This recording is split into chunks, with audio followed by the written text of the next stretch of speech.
Prepare for a battle of the ages in the Pokemon trading card game, Scarlet and Violet Paradox Rift.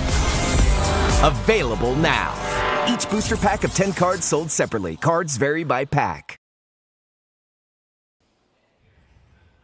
Mabuhay, everyone. Welcome to the stream to the Pokemon Championships 2023-24 Philippines Trading Card Game Division. My name is Devon Timbol, and today joining the stream with me is no other than Arwin Adriano. How are you doing, my friend? Doing really great, Devon, and I'm just really excited to see these top cut games that we are going to be witnessing today. Yeah, absolutely. No, this is just to highlight that we had 336 Masters Division competitors battle 8 rounds of Swiss in the best-of-1 format for 25 minutes. And today, we'll get to witness via live stream our top 16 battle it out to crown our next national champion. That's right. Additionally, we're also going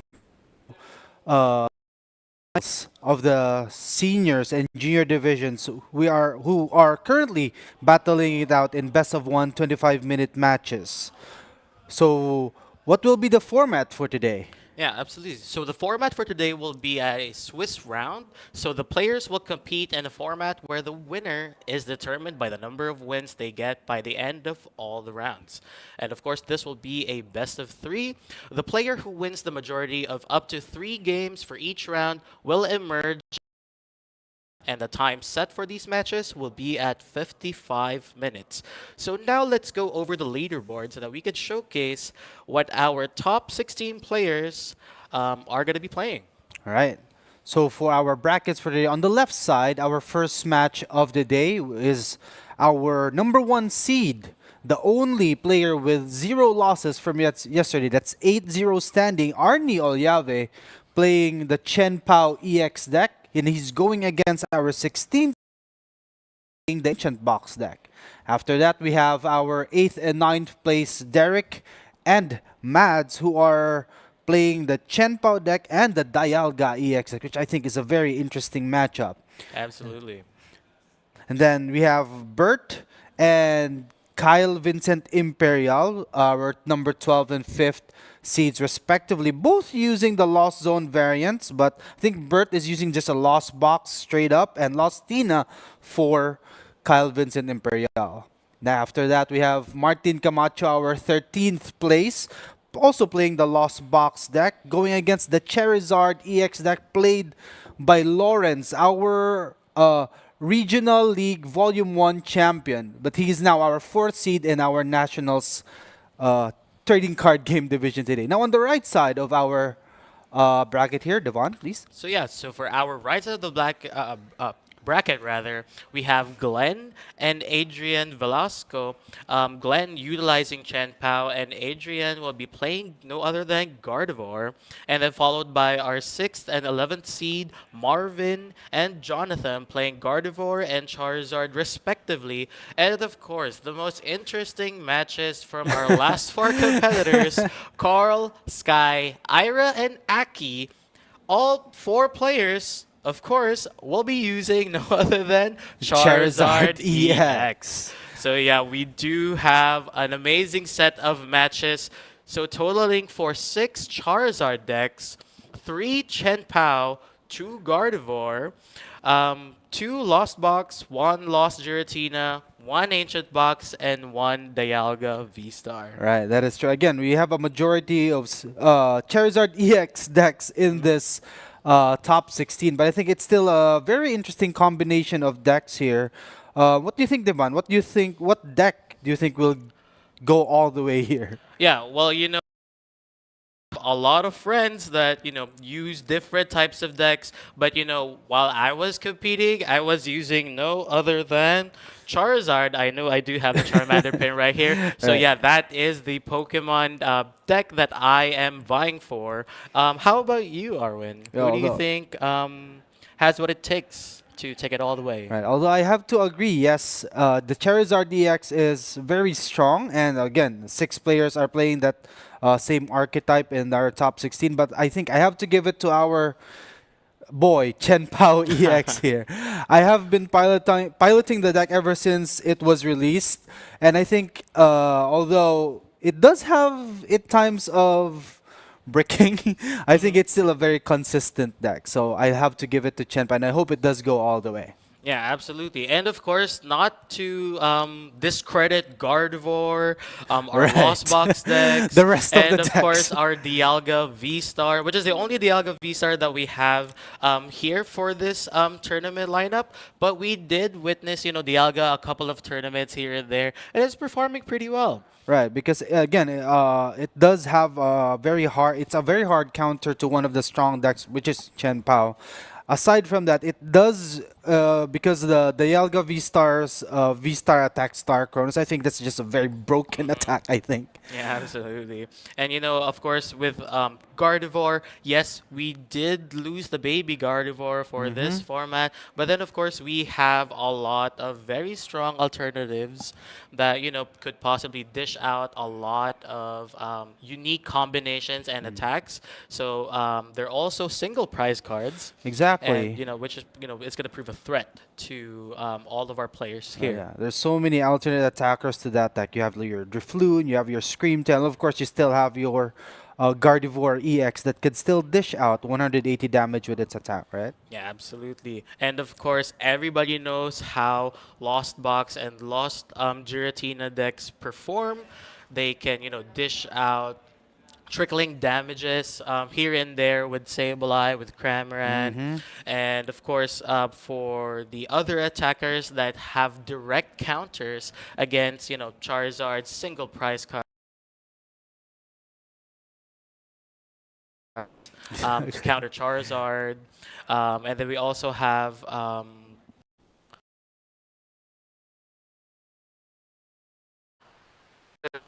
Pokemon with 120 less HP, allowing them to take 2 prize Right, cards. amp you very much. I think is one of the strongest attacks uh in the in the Lost Box deck, and even it's the Iron Hands EX card is utilized in a lot of decks, even Mhm. in the Chen-Pao deck. So just doing 120 damage, but taking one more prize card. Mhm. I think it's very strong attack.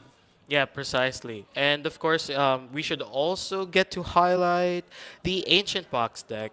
Right. We do have pretty strong decks that have proven track records from the past. We have these Charizards here, but then of course let's not diss our 16th seed with Ancient Box. Right.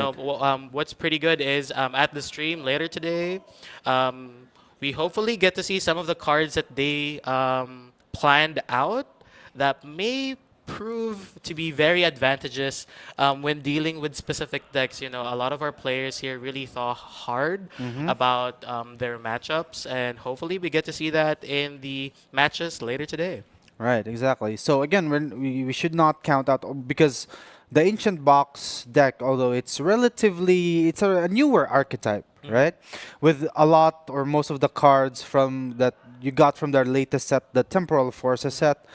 But being a single prize attacking deck, I think it can take advantage of that being a one prize attacker, just your opponent just taking one prize cards from even knocking out your Pokemon that have just decent HP, right? Yeah, So a lot of precisely. these attackers are have 140 HP, but that ancient booster energy capsule giving it 60 more makes it difficult for a lot of decks to knock these single prize attackers out. Yeah, absolutely. And now I believe we are almost ready to highlight our first match of the day, which is going to be our first seed and 16th seed. So we have Ram on the left side with Ancient Box and Arnie, our rank 1, utilizing Chien-Pao on the right. So Right. let's get this show on the road. So it's actually already started. Again, these are best of 3 55-minute matches, and as you can see here on our game clock, almost gone by. So as you can see, Ram playing the prime catcher, allowing him to forcefully switch out a Pokemon and him switching one of his Pokemon from the bench to the active, taking the knockout. And now it's Arnie's turn. Right. So as you can see, Ram here has already taken 2 prize cards. So I'm guessing this is already turn 4 or third turn from Arnie here. He has utilized the Chen Pao's ability Severe Chill there to search for 2 water energy, basic water energy cards, and yeah, has attacked using Hail Blade and knock out Ram's Soaring Moon over there. So yeah, not looking too good, but of course it's still pretty in the game with Ram. I think he has 12 ancient Pokemon in the discard pile.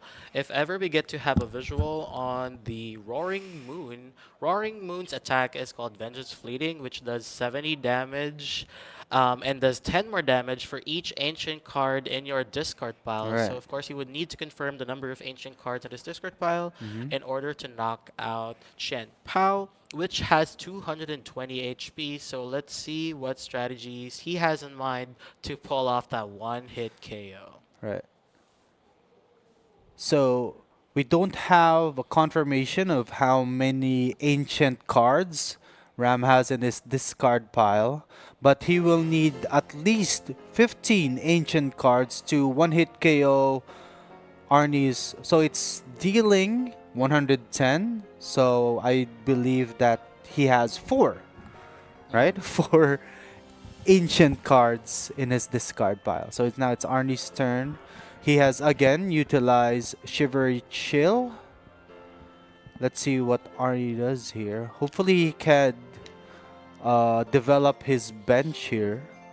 Because ideally, with a Chien-Pao deck, you usually want to develop your bench with your Baxcaliburs, your B-Barrels, your Radiant Greninja. But as you can see here, Arnie only has 1 Baxcalibur on his bench. And that could also prove to be a huge target for Ram to think about because, of course, in order for Chien-Pao to allow it to dish a lot of damage, it is relying on Baxcalibur's ability, which allows it to, attach as many energy cards as you can to your Pokemon with its super cold ability right there. Exactly. So with the super cold ability, Arnie has attached 4 basic water energy cards to his Chien-Pao here, which he got from his discard pile utilizing superior energy retrieval. And I think he will dish out 240 damage using Hail Blade. As you can see, Hail Blade here from the Chien-Pao EX card does 60 damage for every water energy you discard from your Pokemon. And now, with Ram's side of the board, he is utilizing a lot of ancient Pokemon, and specifically Earthen Vessel, which allows him to get 2 basic energy of different types. So he does decide to get Fighting and Dark. Right. And you Which- take note, he used Earthen Vessel card and discarding the Fluttermane, which is also another ancient card. So that's an additional 2 ancient cards in his discard pile. Yeah, of course. Definitely allowing him to stack more damage towards Chien-Pao and all the other Pokemon that he has in play, dishing additional damage. So I think that he had a Roaring Moon and a Ancient Booster Energy Capsule earlier, so that was 20 additional damage. And then of course with him playing the Ancient Vessel, giving him another 10. And were you able to catch what he was able to discard, which is the Flutter Mane? So that's a Right. total of 40 additional damage, totaling out to 80 plus 70, which is more than enough to knock out the Chien-Pao. Right. So Ram here utilized the Pokestop. I think he got Earthen Vessel from that. And now Yeah, he was able to discarding the catch it. Cobalion. Which And allows him to, get more dark energy. Basically, I think he's trying to prepare a lot of attacks in the future. But of course, having energy in hand allows him to attach an energy for each turn, or basically to discard them, which he does with Professor's research, right. which allows him to set up more Pokemon in the future if he does draw into Professor Sada's Vitality for the succeeding turns. Right. So he plays Super Rod and just What- puts back all those energy he just discarded back into his deck. Yeah, absolutely. And I think the strategy that he has here is he has a couple of energies already in the discard pile, but of course you wouldn't want to place everything there since he does play limited amounts of energy. I think it's only 7 energy cards in Right, his deck. 7. And it is swing for... Oh, he wasn't able to attack that turn. So now Yeah, again, because Arnie... he right. did attach a fighting energy over a dark energy, but the right. energy requirements for Roaring Moon is actually 2 dark energy cards. Right, that is true. So Arnie here again, starting off with the Shiver Chill. Let's see what he does. He plays Ultra Ball, and as we all know, Ultra Ball, you discard 2 cards from your hand, and it allows you to search for any Pokemon in your deck. And now, as you can see, he plays Radiant Greninja. And Radiant Greninja here, I think it's a very, very good card for this matchup, or for the Chien-Pao deck in general, which, as you can see here, Arnie utilizing its ability Concealed Cards, where you discard a basic energy from your hand and you get to draw 2 more cards. He also utilizes the Pokestop. That's a discarded Irida, but he was able to get the Buddy Buddy Poffin and a rare candy from that Pokestop though. And yeah, and Arnie now playing Buddy Buddy Puffin, which is one of our new cards from the recent set, which basically allows you to get 2 basic Pokemon that have 70 HP or less, which allows him to get a Bidoof and a Frigibax, which would basically help him set up draw more cards in the succeeding turns, and of course to set up another Baxcalibur in case the one that's currently active gets knocked out. He would not have issues, supplying those energy cards to his Pokemon left and right. Alright, so again we have Arnie here using the Superior Energy Retrieval to get 4 basic water energy from his discard pile, attaching 3 of those into the Chien-Pao and swinging with Hail Blade for 180 damage, knocking out the active Roaring Moon from Ram.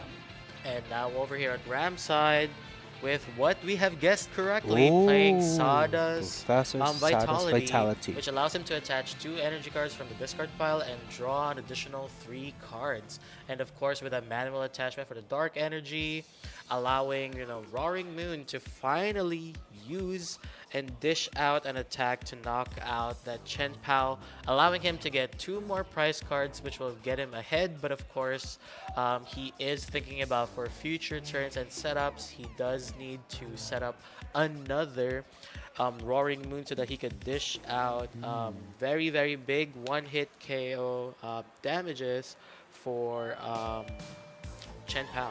Right, I see. But as you can see here, with Ram using the Pokestop to get the Nest Ball, and I think that was a Pokegear.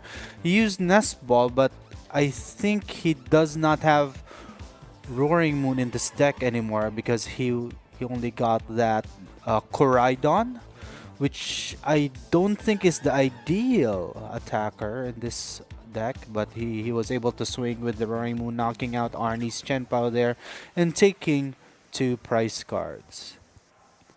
Now we're waiting for Arnie to promote as he's checking Ram's discard pile, and now he promotes his Bidoof.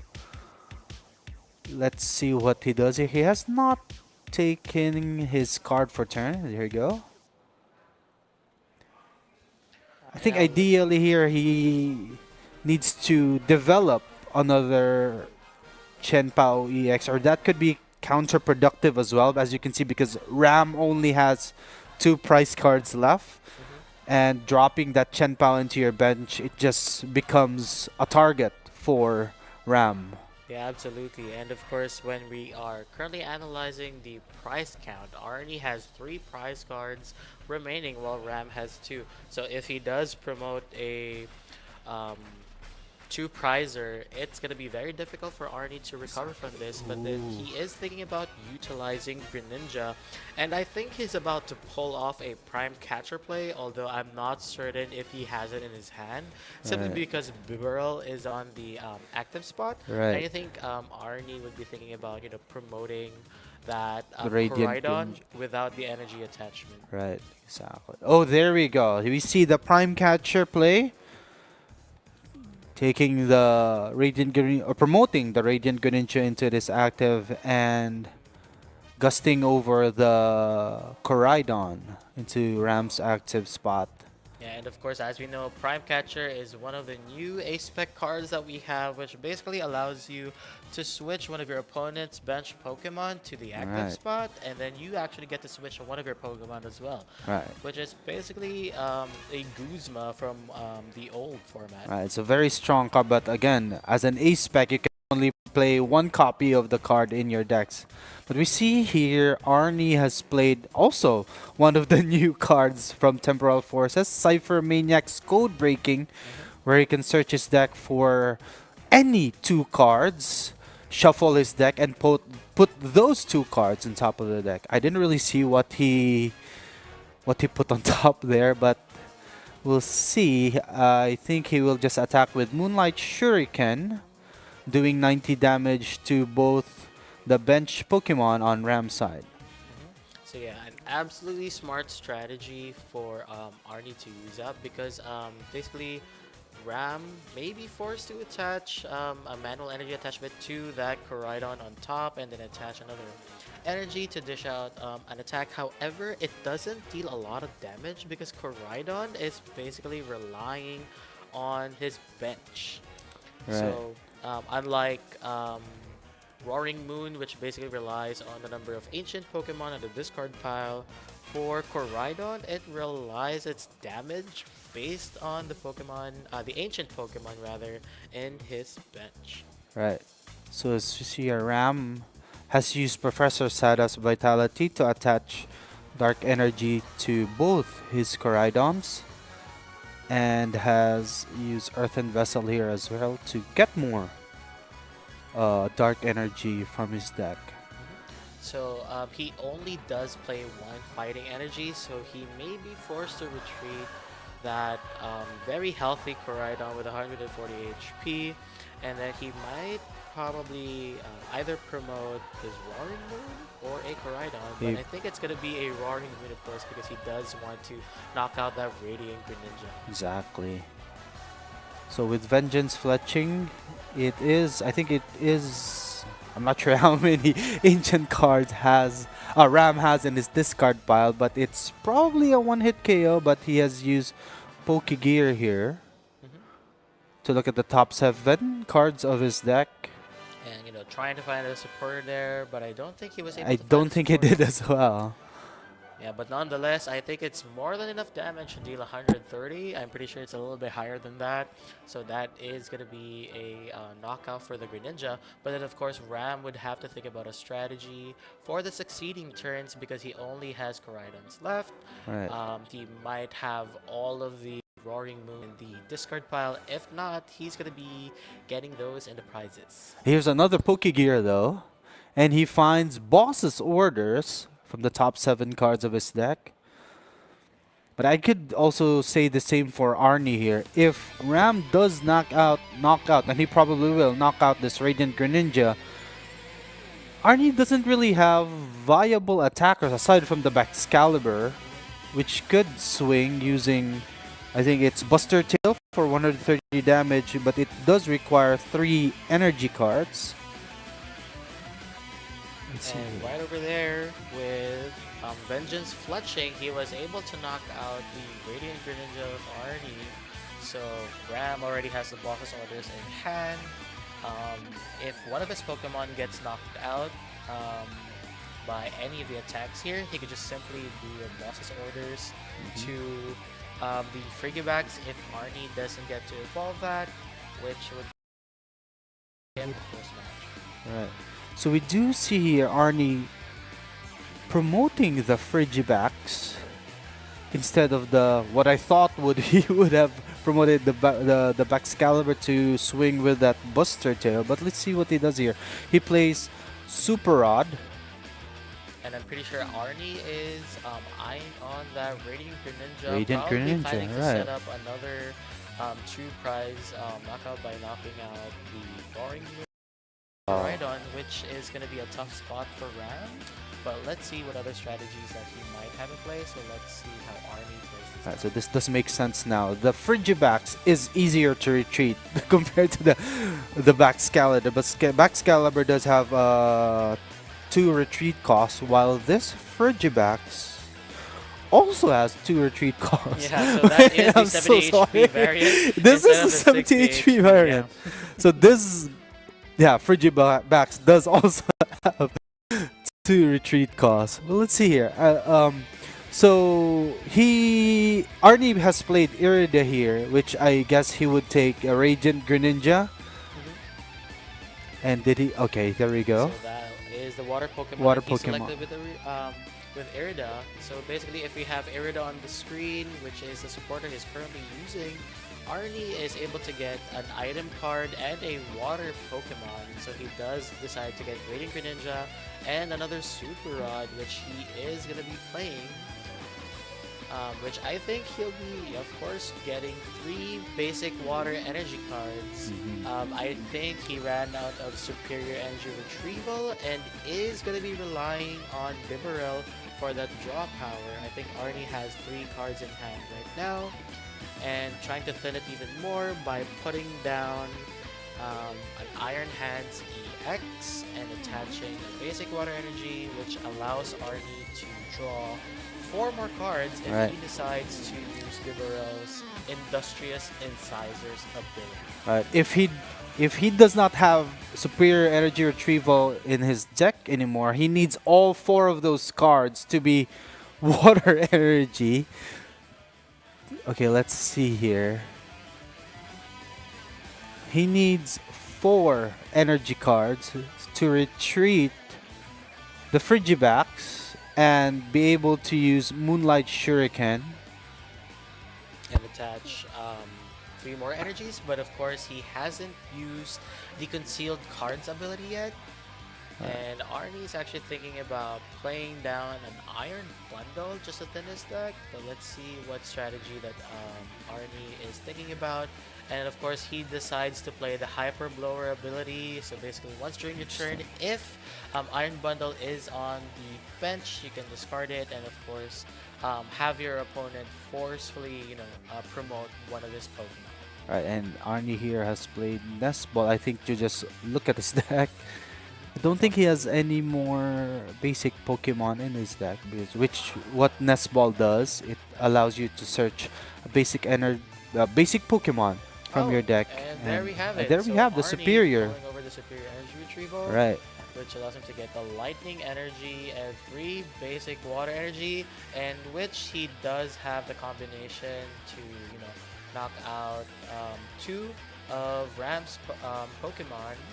So of course playing that Pokestop, taking all the item cards that he could possibly get, but of course he was only able to get the Nest Ball, and now with Greninja's Moonlight Shuriken dealing 90 damage to 2 of Ram's Pokemon, which allows Arnie to get 2 prize cards, and now Ram is only left with 1 Koraidon without any energy attached to it. Right. So Ram has to pull off a circle here right now. And as you can see here, Ram Wow, has that's a a lot full of bench. Pokemon. It And as you does can see, have a lot of Pokemon. yeah, and of course, we know that Ram has a Koraidon with a Primordial Beatdown attack, which does 30 damage times 30 for each Pokemon that has in play, dealing a knockout, which of Wow. course secures his first win. Right. Wow, what an amazing match. Both players shaking hands. You know, these two are amazing friends, and we do have 30 minutes on the clock. So, you know, pretty exciting match for today. So, yeah, what are your thoughts about the first match of the day? Again, that was a very, very close match. We saw the prize cards remaining were just one for each a player. But yeah, I that last that last play, I said Ram has to pull off a miracle, but she actually was able to pull off, dropping 5 ancient Pokemon into his bench, playing the Professor Sada's Vitality to attach enough energy for him to pull off that knockout on that Radiant Greninja. Yeah, precisely. And um, with the new decks, specifically for Ancient Box and with Ram, the only person that is in our top 16 to utilize that deck and bring it all the way in. I'm actually very excited to see where this goes. Like, of course, I'm rooting Right. for both of them. I Uh-huh. know you're rooting for Chien-Pao. But then, of course, there's Yes, always something about, new decks, especially single prize attackers, I agree. that, if Ram were to continue onto this streak, he could potentially, see Charizard matches. And as we saw in the stream earlier, he was actually utilizing an old but very familiar card called Cobillion Right. with a Justified Law ability, which basically allows his basic Pokemon to deal 30 more damage to the opposing Pokemon's active Dark Pokemon. All right, I agree. It's a very good ability against the Charizard Hmm. matchup, although it's pretty useless in this one. Yeah. But yeah, we'll see here on our second game of this first match. Again, just a reminder, these are best of 3 matches of 55 minutes. Right now, we're just a little bit under 29 minutes left. And I And think, of course, Arnie starting strong with a Buddy Buddy Poffin and a Nest Ball, probably getting another Friggy Bag, setting up a Bidoof, and possibly either getting a Radiant Greninja, which he there we does with go. a Nest Ball. It could also be a Chien-Pao, but he ultimately decided to get a Radiant Greninja with a Nest Ball, and for the Buddy Buddy Poffin with a Friggybax and a Bidoof. Right. So yes, Arnie did choose to go first in this game, and yes, it could have been he could have taken Chen-Pao from the Nest Ball, but I think ideally, or Radiant Greninja is the more ideal Pokemon for this because Chen-Pao, although it can attack those big numbers in the middle or late game, or as you charge up those basic water energies, Radiant Greninja here is essential to softening these one prize attackers on Ram's end. Yeah, absolutely. And of course, helping you with the draw power. And speaking of Radiant Greninja, Ram also utilizes Radiant Greninja, which basically helps him draw more cards. I think he was able to draw into the Earthen Vessel, which basically allows him to discard 1 card, which Mhm. he did use a Dark Energy to get 2 more Dark Energy. And there we go. With the Concealed Cards ability, discarding that Dark Energy, allowing him to draw more cards. So if he does have Sada's Vitality, he is able to attach both Dark Energy to his Roaring Moon, and then possibly dish out future attacks for the succeeding. Right. And to take note, this is also a very good start for Ram, starting with a Flutter Mane and the active spot. It does have the ability Midnight Fluttering, which disables the opponent's active Pokemon's ability, which right now it's pretty much very useless because Frigibax is in the active on Arnie's end, but we see here Arnie has attached a lightning energy aside from evolving both the Baxcalibur and the Bibarel in his deck. He has chosen to retreat that said Frigibax, discarding that lightning energy. And now he has 3 energy cards attached to that Radiant Greninja, which allows him to knock out that Flutter main and do 90 damage to one of the bench Pokemon, which he chose the Roaring Moon.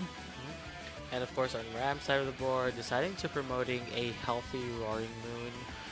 I think he does have Professor Sawdust Vitality Right. to possibly attach 2 Dark Energy to his Pokemon, or basically would be playing a Gear to try to get that supporter, because if he doesn't get it this turn, he is stuck on Limbo, allowing Arnie to deal Right. continuous damage, which is going to be very difficult for Ram to recover. Right. If he does not use Status Vitality, he is basically unable to attack using Vengeance Fletching. But we'll see. He does use Superior Energy Retrieval as well, taking 3 Darkness Energy there. But even if he gets to pull off this Vengeance Fletching, I don't think he has enough ancient cards in his discard pile to one-hit KO, and yeah, we just saw the pass there.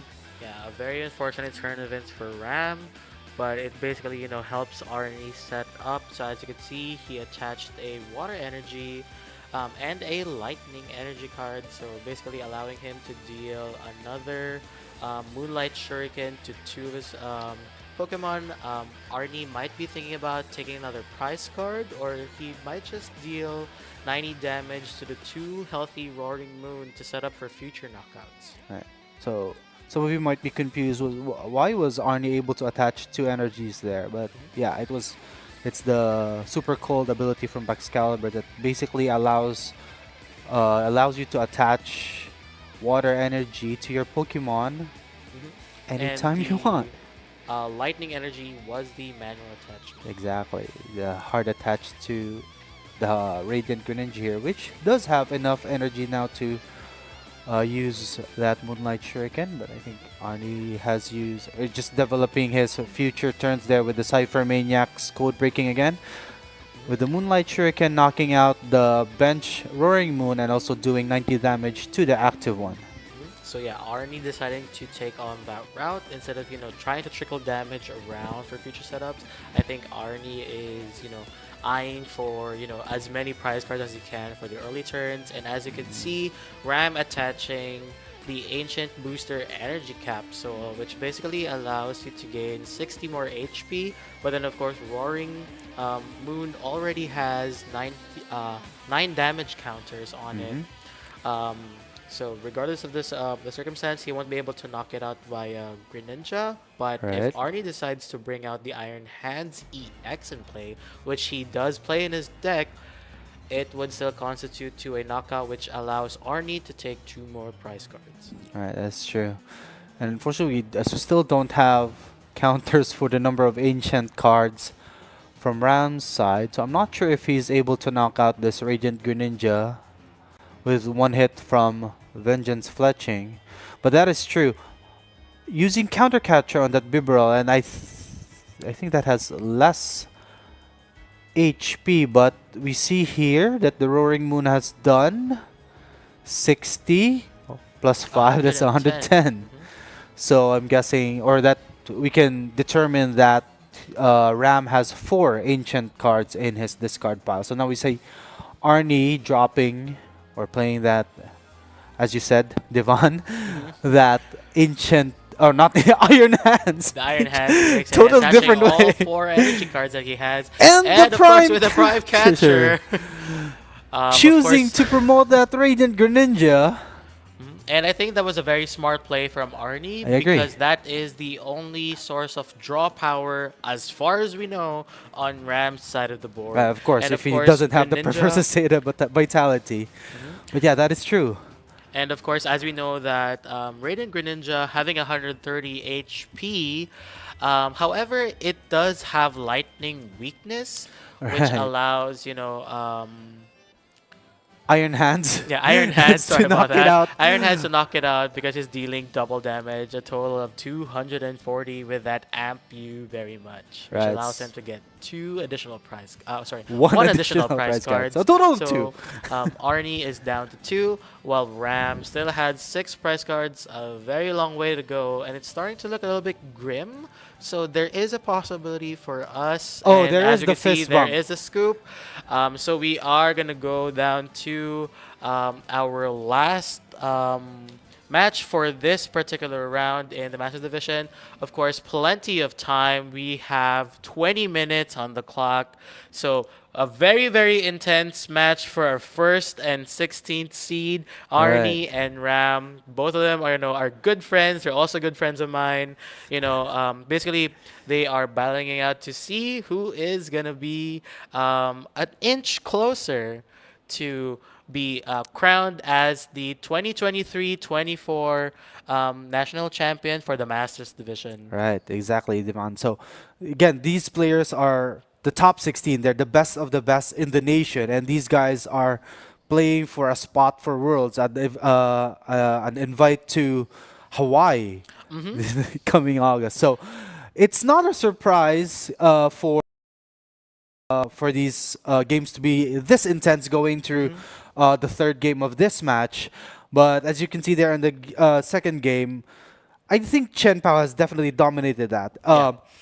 The Ancient Box wasn't able to, or Ram's Ancient Box wasn't able to develop a lot of those energy cards into the Roaring Moon and wasn't even able to get at least one prize card. Hmm. But definitely, I won't also be surprised because I said he needed to pull off a miracle in the first game, but he Yeah. still could pull another one in this third game. So we'll see, right? Yeah, and of course, Arnie was able to shift gears because, of course, instead of utilizing his 2 prize attackers immediately, he decided to, stick with the single prize attackers to trickle down damage, and he was able to secure that win. And now both players setting up.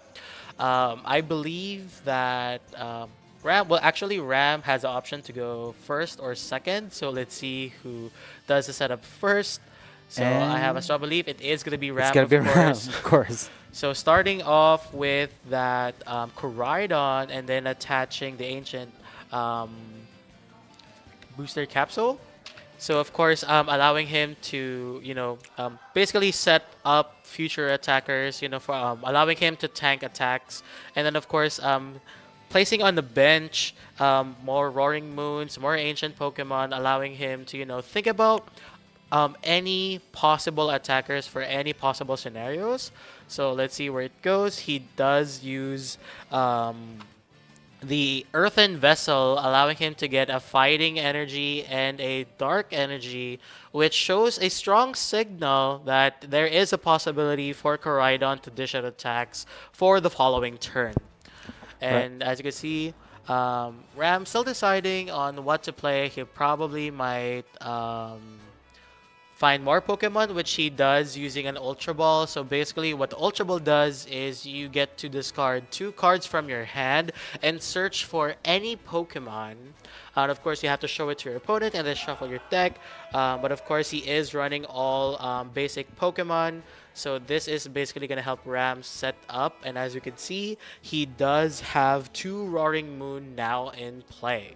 Right. So, uh, attaching the Ancient Energy Booster Capsule.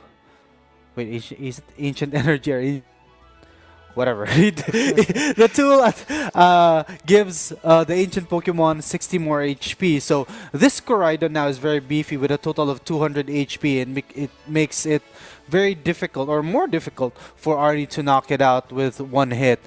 But with the Shivery Chill ability here, Arnie has searched for 2 basic water energy cards, but I don't think he's able to at least attack this turn because he does require 2 water energies to attack using Hail Blade, but he used the Heavy Ball here to look at his prize cards and get that Bidoof from the prize cards Mhm. and put it into his bench here. Yeah, a very useful item card. Although Arnie does run 2 Bidoof, It is a sight, a pleasurable sight to see that one of his basic Pokemon is in the prize cards, which Right. Arnie doesn't have to map anymore since he already has a visual of those That is cards. true. So he played Nest Ball here to get another Frigibax, which is ideal, I think. So you have two Frigibax in bench here, which will be potentially become or evolve to Baxcalibur next turn. But I don't think Arnie would be able to attack. Ooh, that's a discarded Bidoof from Pokestop, but he was able to get an Ultra Ball there and another item. What was that? I think that was a Buddy Yeah, Buddy so the Poffin. item that he has in play is Canceling Cologne. Oh, canceling So Cologne. Okay. Canceling Cologne would be very useful for, the Flutter Main match if he does get to utilize it. But Right. since it is not there, so it's totally fine. All right. Pretty much. And so yeah, we did see Arnie just pass there, and a very quick turn from Ram as well.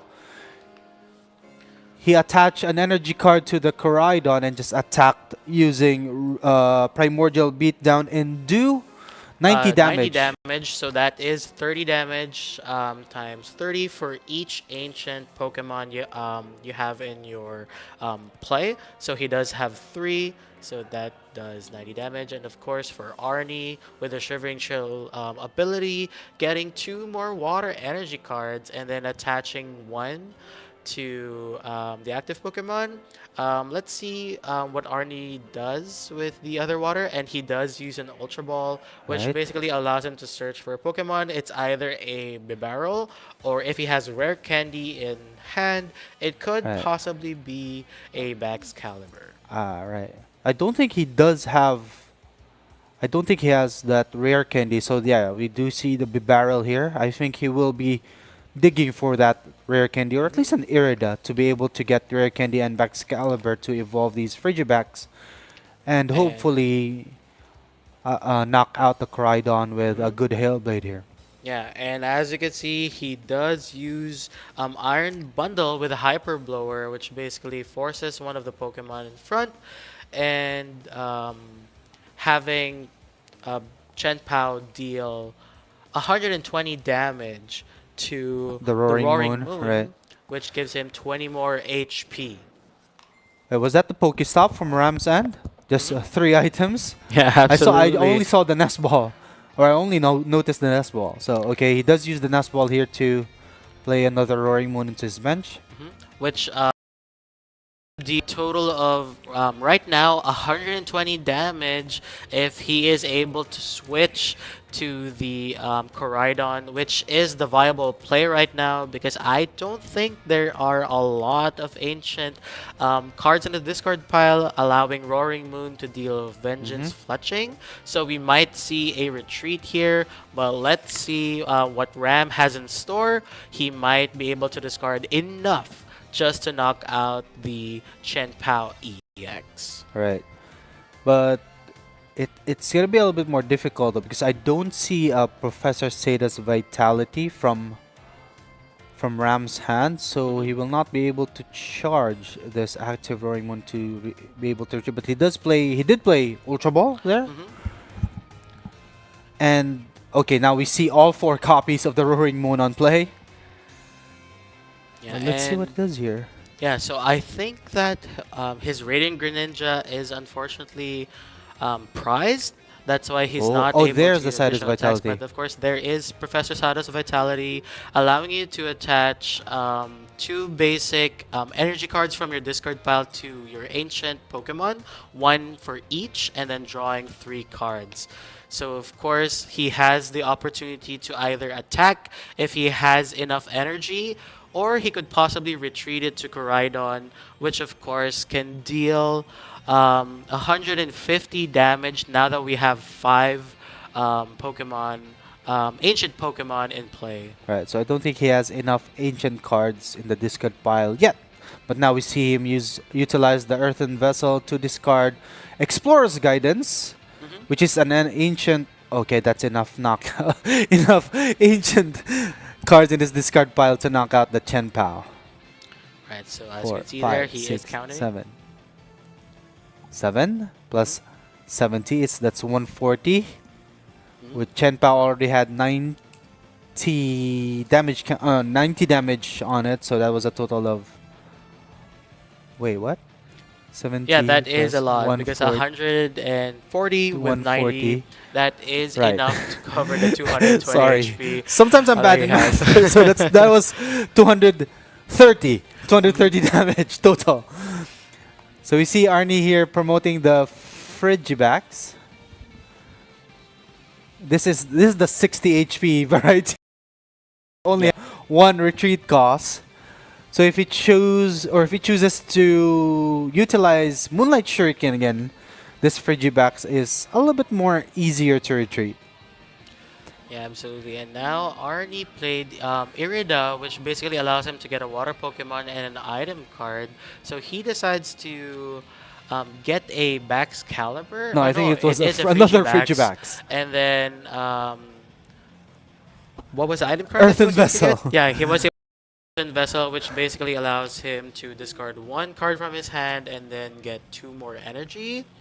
So He just uh, passed though. yeah, I think Arnie just passed, and I am unsure if he has his Bax Caliber cards prized, or he might not have the rare candy on site because he needs to, have that set up first. But I think it is the lack of Bax Caliber because if he does, If he since did he have, used he should have Irida, he taken could have it, gotten right? the rare candy. Right. Wow, if that's the case, this is going to be a very, very difficult for Arnie to pull anything off. Honestly, he's he's basically just stuck. Mhm. And of course, with Ram already have taken two prize cards, it's not looking good at the moment for Arnie, but there is a possibility for him to recover. So as of course, one of his Friggy bags gets knocked out, deciding to just promote another Friggy bags. Right, this is going to be he's in a very tough spot right now. Again, if his Excaliburs are prize, he needs to pull off a miracle. He might. Okay, so he has played Earthen Vessel to get a lightning energy and a water energy from the deck. Mhm. Let's see what he does here. He's probably just he attached another water energy to that Greninja or Radiant Greninja.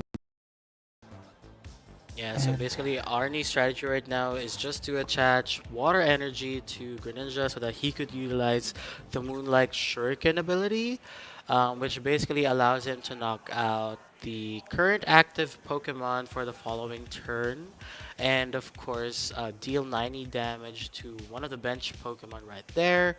But for Ram's hand as a counter to that, there is a possibility for him to just, slap on another Pokemon from the bench and then deal a one-hit knockout to the Rage Greninja. That is true. Again, uh, even though or even if Arnie is able to pull off Moonlight Shuriken here,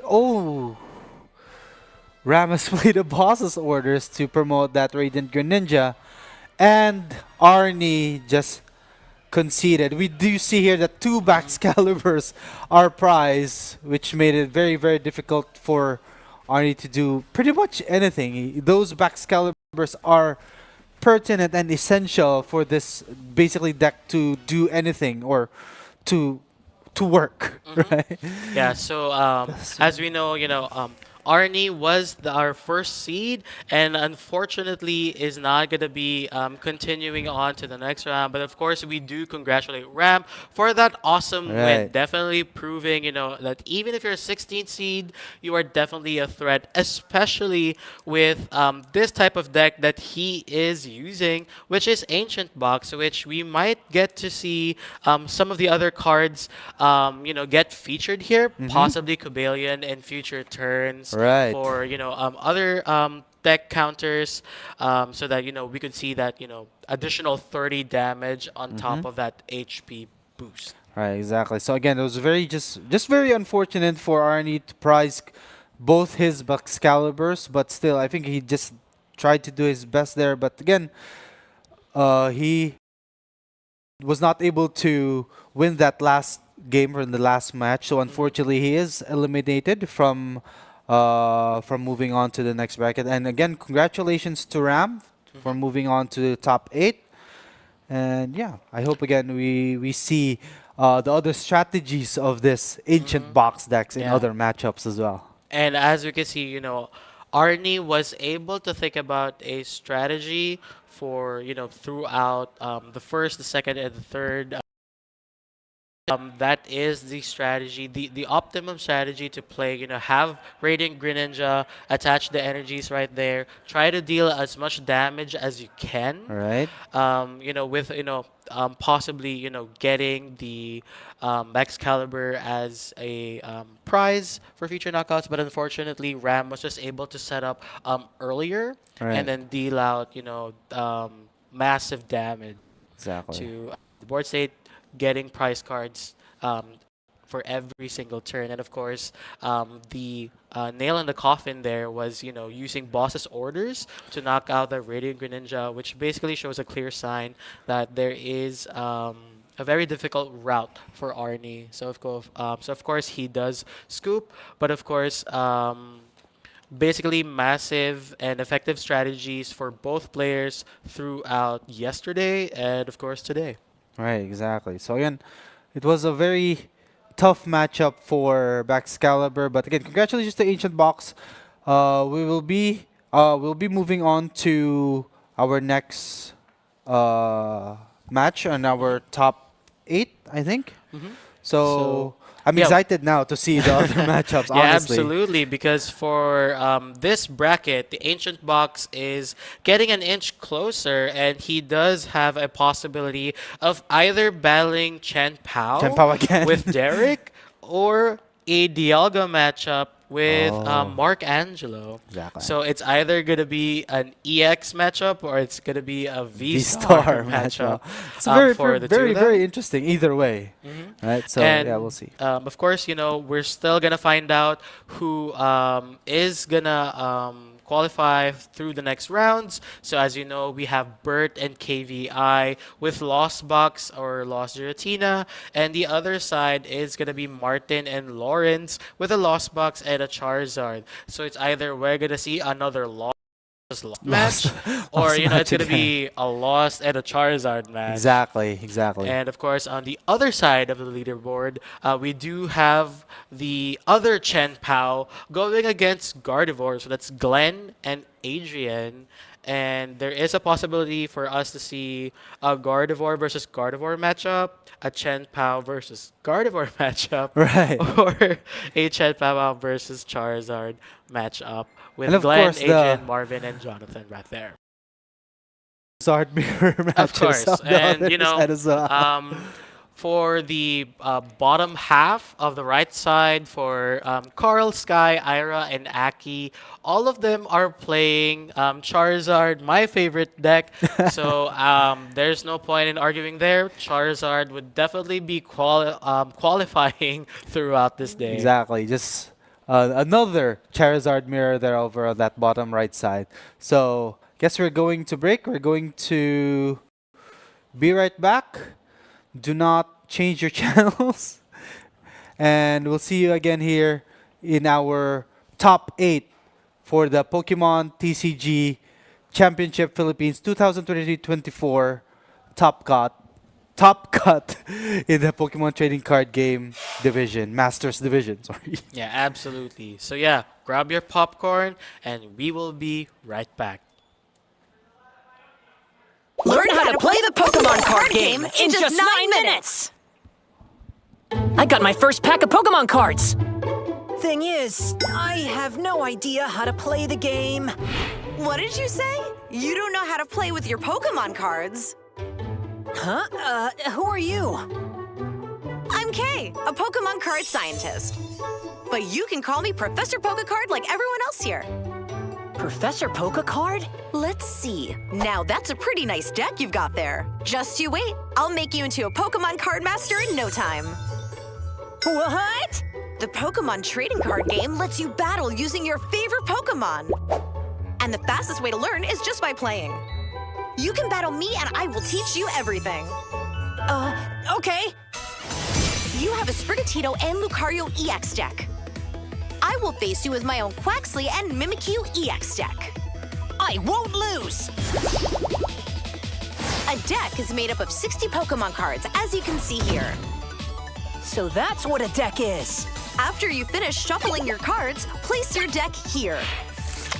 Right! Start by greeting your opponent. Good luck! Have fun! Rock, paper, scissors, Go! Yay! Looks like I won this part. Then you can choose to go first or second. Then I'll go first. Now you see, the first step is to draw 7 cards from your deck. 7 cards.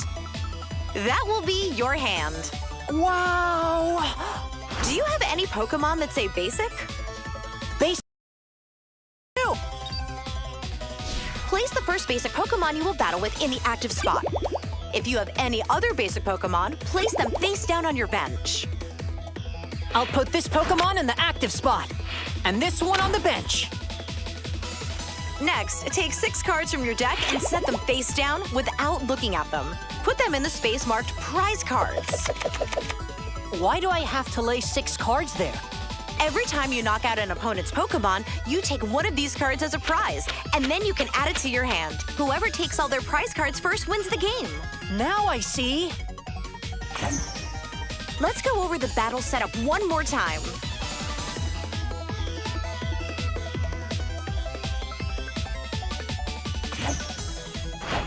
Okay, let's start the battle. Turn over the cards in the active spot and bench.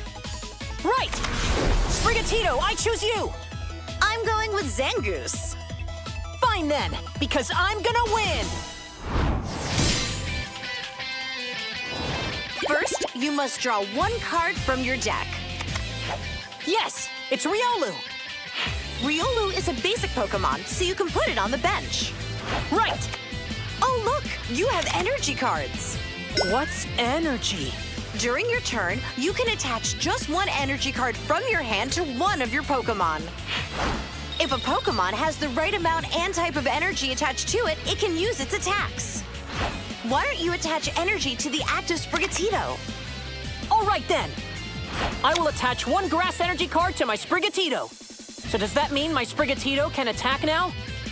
It is able to attack already.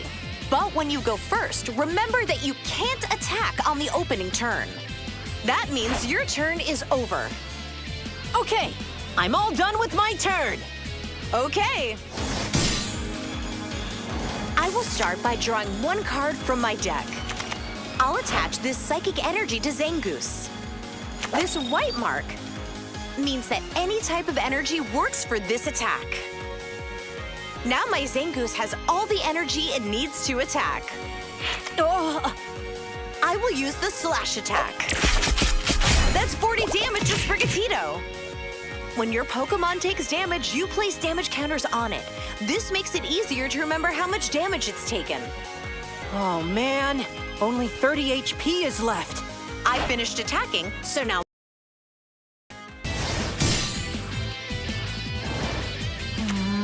What do I do now? Hey, Ren, you have cards in your hand that say Trainer in the upper right. I have 1 Nemona and 1 Switch. There are many kinds of trainer cards, such as supporters or items. They're all useful cards that can help you in battle. Why don't you try using one? Okay, I'll play my Nemona supporter card. What does this do? I can draw 3 cards from my deck.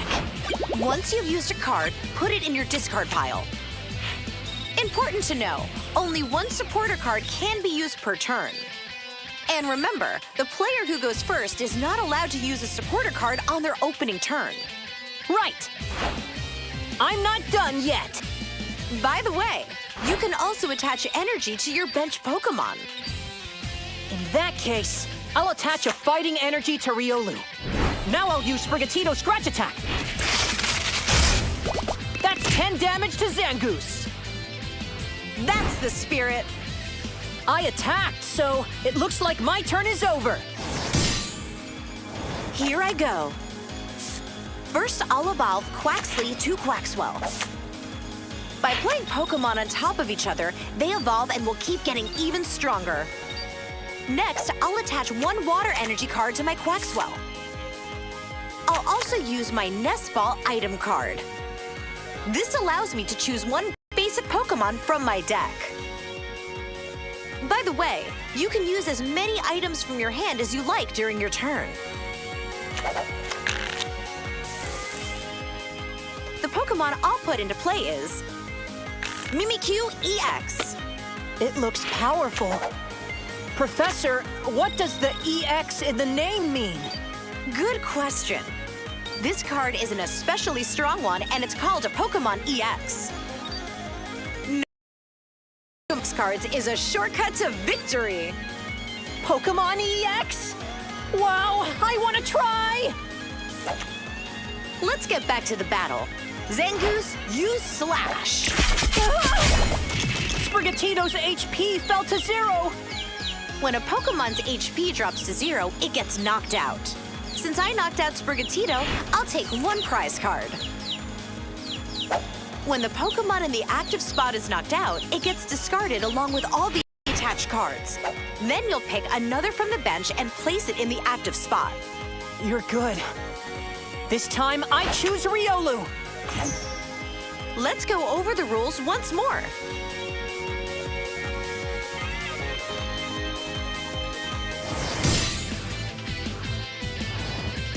The battle's only just begun. All right, I drew Lucario EX.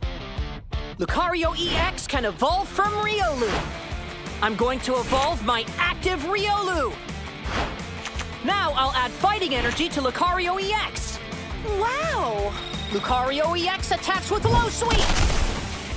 Zangoose has a weakness to fighting type, so it takes double the damage.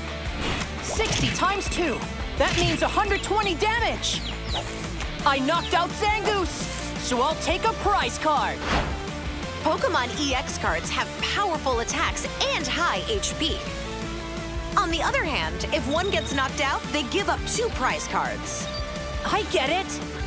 Moving on, for my next turn, I think I will evolve Quaxwell into Quaquaval and use that to fight back. Well, I won't be backing down. But before that, let's go over the rules again for you. First, the rules for battles.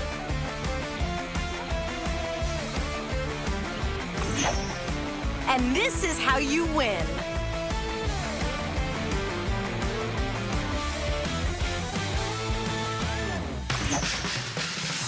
Let's resume the battle. From here on out, you'll play without my advice. It's a real match now. Okay, I just know I'm gonna win.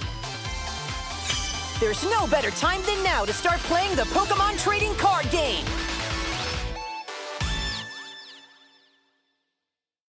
Level up your Pokémon card game skills in just 10 minutes.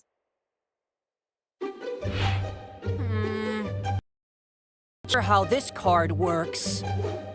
Is there something wrong? Professor Pokécard! Ren, if it's a Pokemon card problem you have, I can probably help.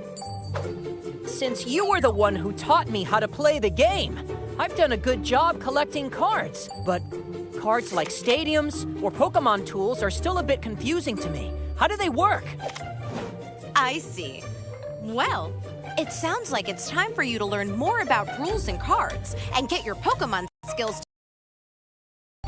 All right, I'm in. Here are the 5 points we'll learn about today.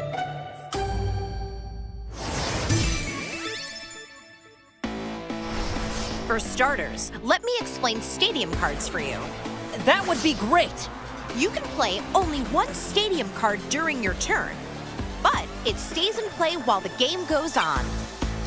A stadium card goes between both player sides of the field, and there can only be 1 in play at a time. Different stadium cards can have a bunch of interesting effects. Like increasing my damage or letting me pull a Pokemon from my deck. Not just you, actually. Both players can use the stadium in play, and that's what's special about them. I see, so it works for both me and my opponent.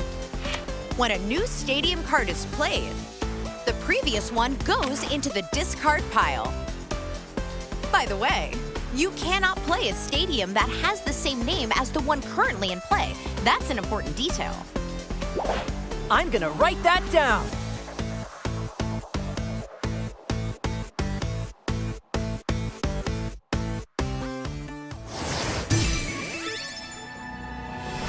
Next up, let me explain Pokémon tools. I see Pokémon tools also offer a lot of different options. A Pokémon tool can be attached to one of your Pokémon in play. Only one tool per Pokémon. For example, in this situation, Defiance Band makes Miraidon EX's attacks deal 30 more damage. That's 250 damage to Koraidon EX with Miraidon EX's Photon Blaster. Amazing! If you have two Pokémon in play and two tools in your hand, you can attach one tool to each Pokémon during the same turn if you want. One per Pokémon, huh? And what if I want to give my Pokémon a different tool later on?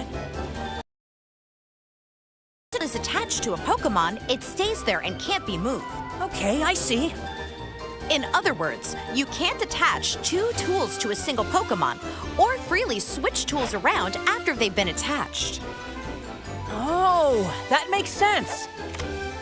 All the more reason to carefully think about what tool to attach to which Pokémon to get the upper hand in battle. By the way, if your Pokémon gets knocked out, its Pokémon tool gets discarded as well. Better write that down too. And that's everything you need to know about Pokémon tools.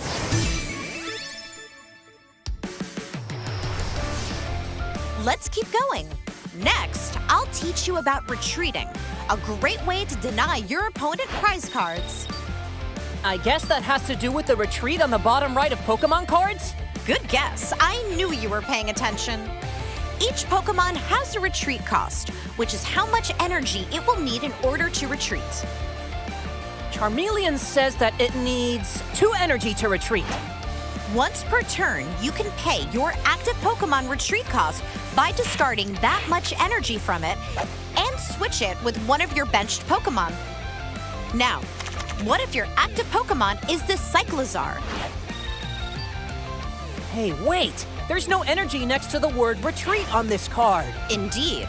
Some cards don't have any energy in their retreat cost. That means you can switch them with a benched Pokémon without discarding any energy.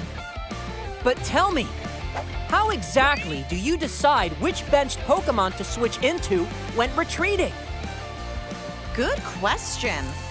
It's usually a good idea to send a Pokémon with high HP that will be hard to knock out, or a Pokémon you've been preparing on your bench that is now ready to dish out some strong attacks. I get it now! By the way, what do I do if I don't have any Pokémon on my bench? Well, in that case, your Pokémon can't. On that note, if your active Pokémon gets knocked out while you don't have any benched Pokémon, you will be out of Pokémon and your opponent will win immediately, even if they still had prize cards to take. Wow, I better make sure that I always have Pokémon on my bench then.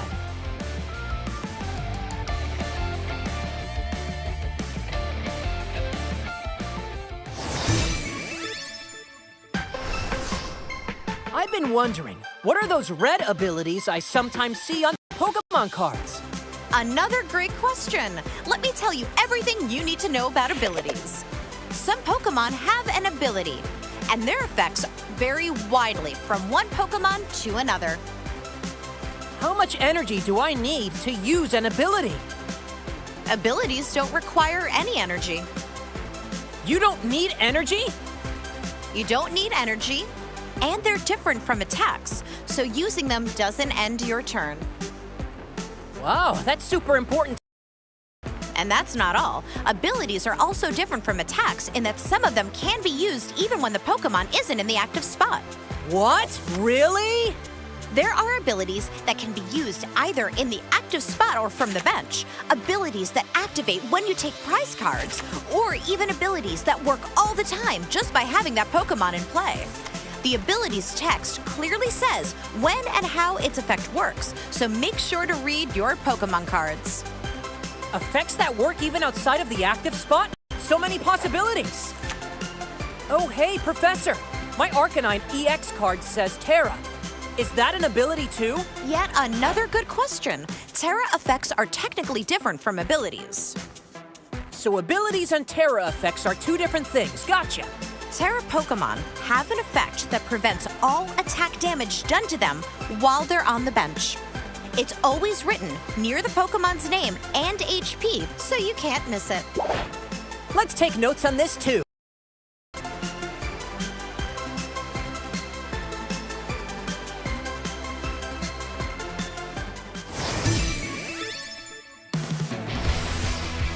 Almost there. To conclude this lesson, let me teach you about special conditions. Special conditions. That's one thing I know about. It means things like poisoned or paralyzed, right? That's right. There are a few special conditions to remember, so here is a little cheat sheet that I made to help. Let me quiz you to see how much you actually know. All right, quiz away. Which special conditions will prevent you from attacking or retreating? Huh? There are special conditions like that? When your Pokemon is asleep or paralyzed, it can't attack or retreat. Wow, no way.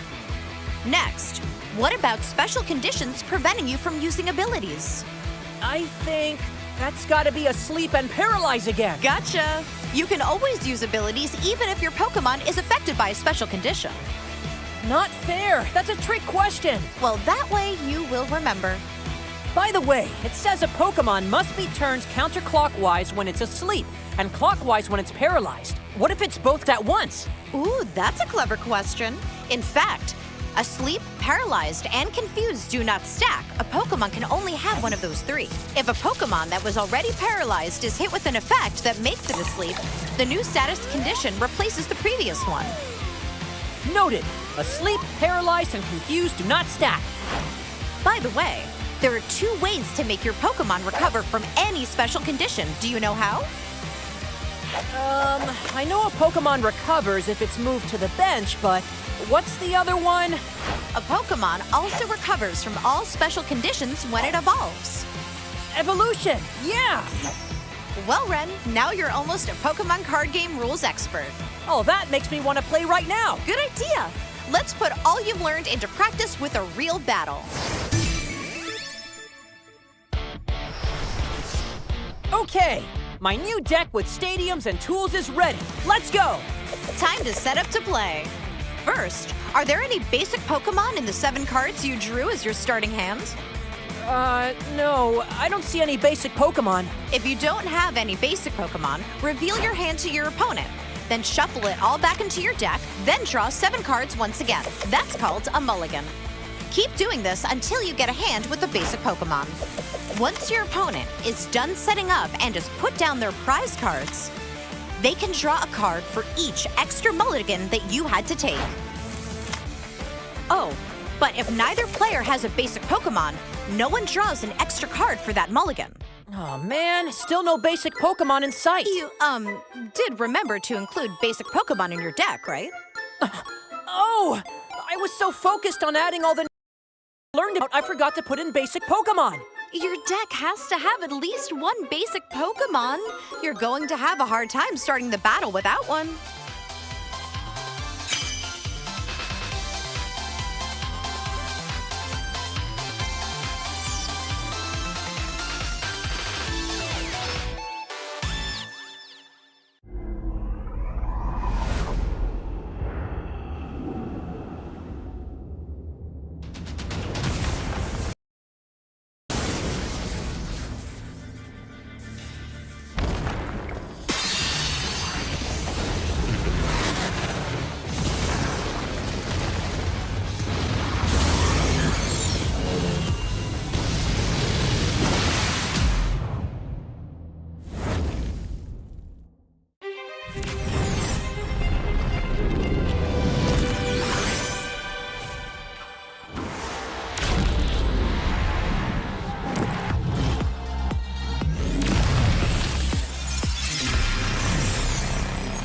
Prepare for a battle of the ages in the Pokémon trading card game, Scarlet and Violet Paradox Rift.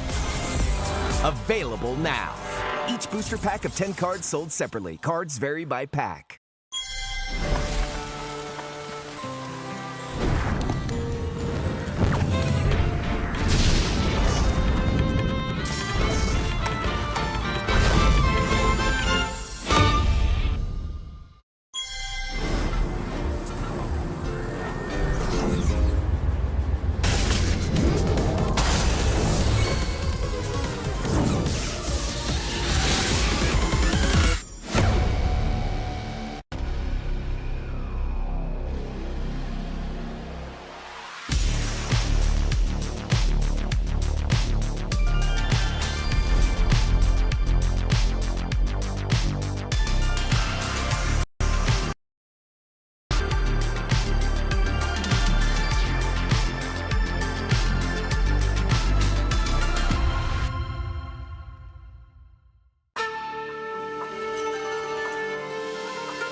All right, and welcome back to the Pokemon Championships Philippines 2023-24 in the trading card game division. Once again, this is Arwin Adriano back with Devan Timbal, and we are proud to present our top 8.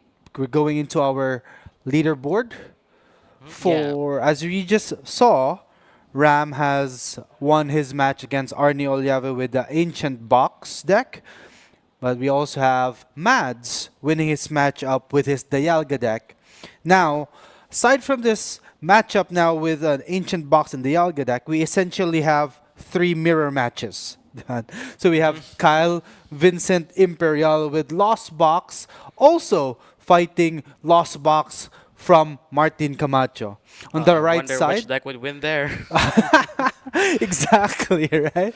So on the right side, we have both Adrian Velasco and Marvin both playing the Gardevoir decks. And last but not least, a Charizard EX mirror match from Christian Sky Mendoza and Ira Pineda. Yeah, and I'm pretty sure what matches happened there between Carl and Sky and Ira and Aki. It was, I think I should say, a very fiery match indeed because, out of the 6 Charizards that we have right now, we only have 2 Charizard decks left. And of Right. course, we are faced with not just 1, not 2, but 3 types of mirror matches. So we do have the Gardevoir matchup, the Lost Box matchup, and the Charizard matchup. So for the match for today, since I am wearing the Charmander pin, and of course, Right. since we just need to give credit to, how popular Charizard is, Exactly, right. we're definitely going to be doing the Charizard matchup. So we are going to be streaming Sky Mendoza and Ira Pineda for the 2 matches. So it's going to be a Charizard versus Charizard. This is definitely going to be a fiery match. Exactly. So I'm hoping Charizard EX comes out on top of this Yeah, match. precisely. I mean, are you rooting for Charizard here? Probably. Yeah. Definitely. But yes, again, it's 3 mirror matches. Again, Lost Box, Guardy, Charizard EX. But aside from that, of course, the Ancient Box and the Dialga. That's definitely also a very interesting match.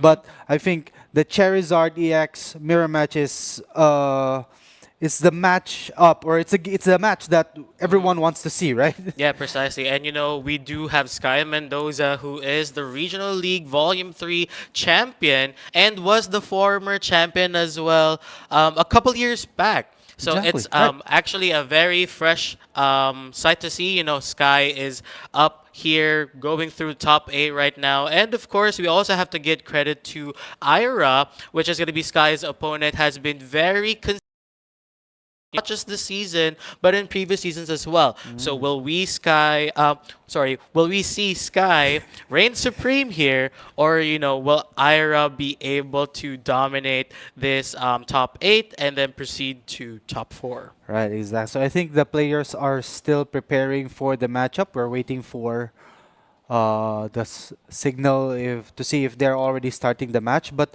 what do you think, Devon? In this matchup, although we're looking at the deck list here, they're very similar. It's a mirror match, but there's still a few, or I'd say, yeah, a few differences in the deck list. I see Sky is a very interesting list with that one tech, the Technical Machine Devolution, which I think is very spicy in this matchup, knowing that both these decks require them to evolve into their main attacker, the Charizard EX, right? So if Sky devolves Ira's Charizards into Charmers, she would have to, evolve them back into their Charmeleon counterparts, or need to utilize their rare candies again, right? Yeah, absolutely. And as we know, there are 2 evolution types for both players. So we do have the Pidgeot, which allows you to get any card once during your turn with Quick Search. And of course, we do have that evolution straight to Charizard, but both decks actually utilize 2 Charmeleons. And I Right. think this is going to be a key player for both of them, or specifically for Ira, because Sky does play that TM Devolution. Right. And I really love that double Charmeleons in both decks. Because I know it's not ideal for you to evolve your Charmander to Charmeleon to Charizard. It's basically hard mode that Yeah, way, right? precisely. You essentially want to, or ideally, you want to evolve it straight into Charizard EX using that rare candy. But in this matchup, we're the TM devolution. We're considering the Airy that might discard those rare candies from the hands. So Precisely. going hard mode, I think it's another route, although not ideal.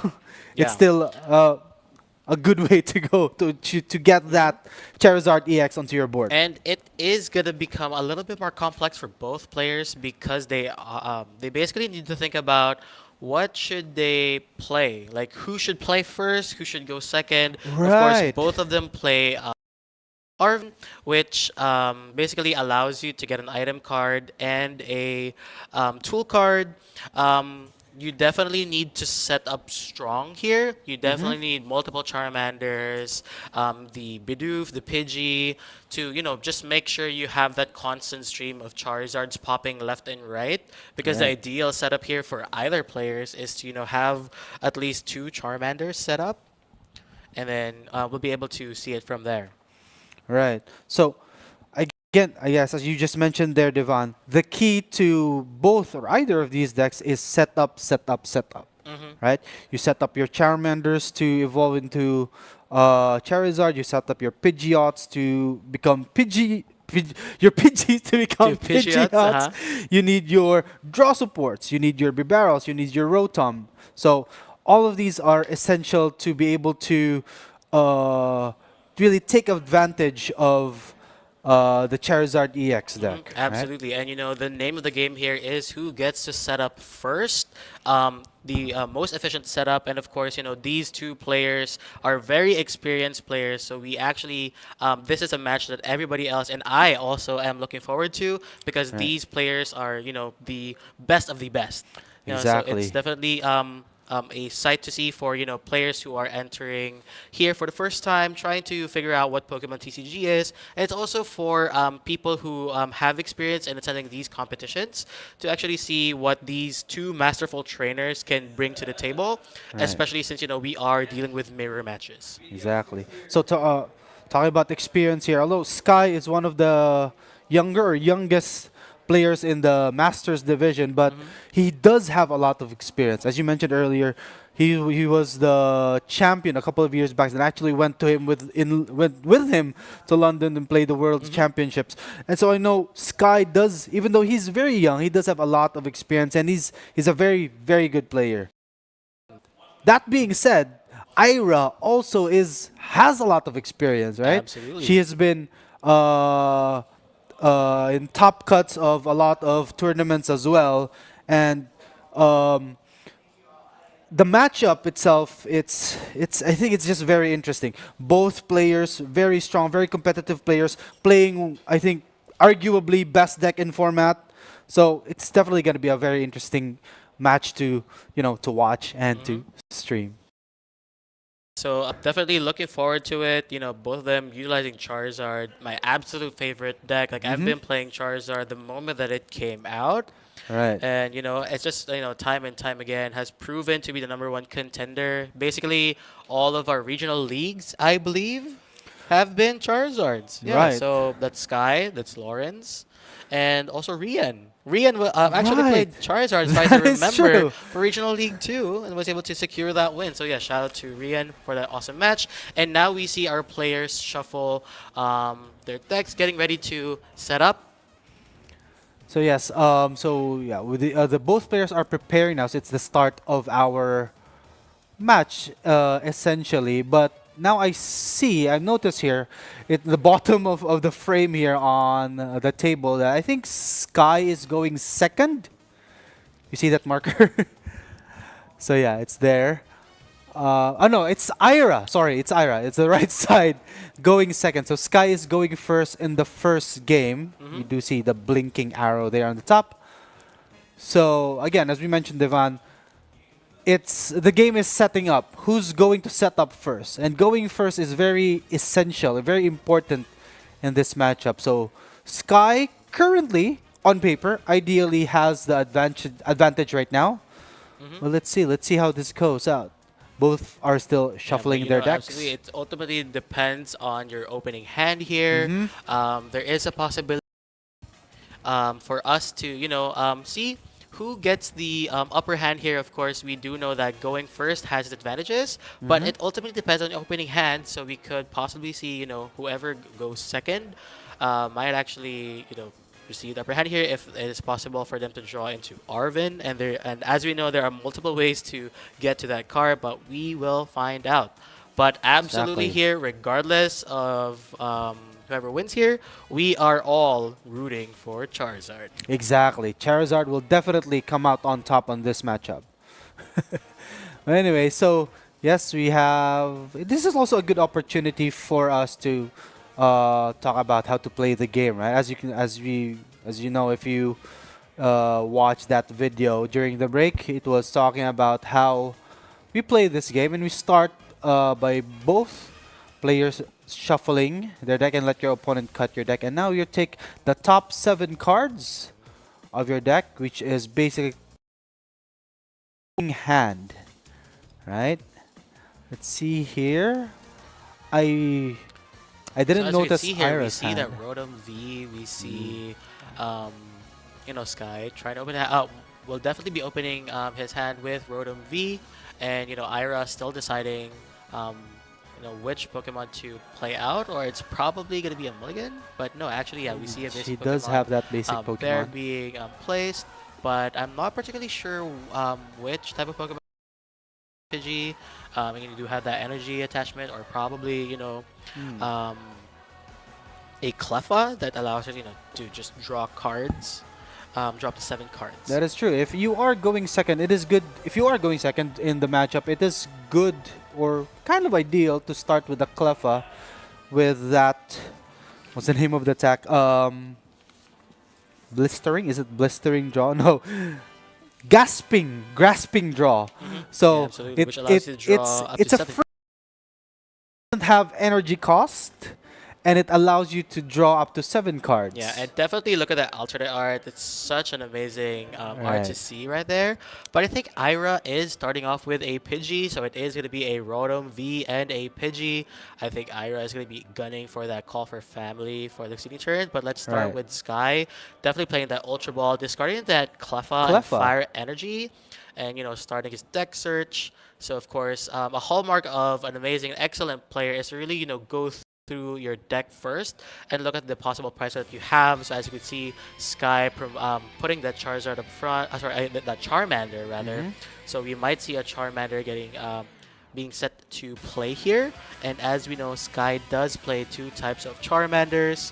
But for this matchup, it's not necessarily one of them, but a Charmander that could possibly deal 30 damage for the succeeding turns could be useful, which Sky does decide to bring out. So that is the Charmander with 1 fire energy dealing 30 damage, and of course with Charmander dealing 10 damage to itself. So we might possibly see a turn to Charizard being involved here, but it would be ideal if Sky would be able to put more bench Pokemon there in play, but he does resort to the instant charge ability of Rotom V, which ends his turn but draws 3 cards. Ooh. So yeah, just 1 Pokemon in play, and it's Ira's turn now, opening with Pidgey. Right, that was an interesting instant charge though, because I noticed he was able to pick up another Charmander and one Pidgey there. But what's interesting is Sky. I noticed he has a Bidoof in his hand, but chose not to play it on the bench. So that's just interesting, because normally you'd normally want to play that so that you'd be able to evolve it into the B barrel as your draw support for the next turn. But let's see here. Ira has chosen to play the Ultra Ball as well. What do you think she's going to get here, Devon? And of course, with the Pidgey already set in the active spot, I think Ira might possibly get, a Pokemon that could possibly evolve for the next turn, assuming she has Rare Candy or has a way to get Rare Candy. But Ira right now is currently deciding which Pokemon to play. It most likely would be a Charmander, but she could definitely pull that with Pidgey's attack, assuming she has a Fire Energy on her hand. So of course, a hallmark of a great player is to really, just utilize and check the resources you have on your deck, the Right. ones that are prized, so that you can really analyze and see how well the match would come out. And Ira does decide to get the Luminion V with the Luminous Sign ability, so we might see Luminion getting play here today. And as we can see right there, Luminous Sign ability allowing Ira to find a supporter card from her deck. So we card here, but it is most likely gonna be an Arvin, Right. which would allow her to find an item card and a tool card. So it's gonna be a Buddy Buddy Puffin and a Forest Seal Stone. So of course we're gonna run most likely with Buddy Buddy Puffin first, which would allow her to get 2 basic Pokemon that have 70 HP or less, which is fitting for our Charmanders, our Pidgeys. And it's most likely going to be a Charmander or a Double Bidoof, or Charmander. probably a double Charmander. And Or another Pidgey. Alright, so yeah, it is going to be a Charmander and a Pidgey. Probably Ira has a Fire Energy on her hand, which would allow her to, Call for search family. for more Charmanders. Or, yep, she has a She another already had a in Charmander in her So a hand. double Charmander and a double Pidgey, Ira covering her bases because we do know, and of course she is basically showing everyone here the importance of, having that Pidgeot set up for the following turn because it would be hard for her to perform quick searches. Right, exactly. So, on Ira's turn here, though, without because I have not really seen her hand. If she does not have that fire energy, she still has the Forest Seal Stone, though. Yeah, If you precisely. notice, And she could attach to the Luminion V there, and And- basically search anything she yeah, wants from her deck. precisely. And I think Ira just decides to pass the turn. Okay. I think it wouldn't matter Interesting. if she plays a Forest Seal Stone right now or attaches Fire Energy, because of course Sky would might want to do a knockout on this time since you already have 2 Pidgey in play. Right. It's really just chase after one of the Charmanders here. That is true. So we have Sky dropping a lot of Pokemon here now. Drops Charmander, a Pidgey, and eventually the Bidoof that I mentioned earlier. Let's see what he does here. So there is a possibility for him to possibly evolve, He played and to then promoting a Charmander right there. right. The active spot, and then just decides to use an Ultra Ball, throwing away the Collapse Stadium and the Rotom V, searching for an evolution or possibly another Luminion V so that he could get the Arvin, or he might have the Ultra Ball. Oh, so he right there. does He have does have the the rare rare candy, candy.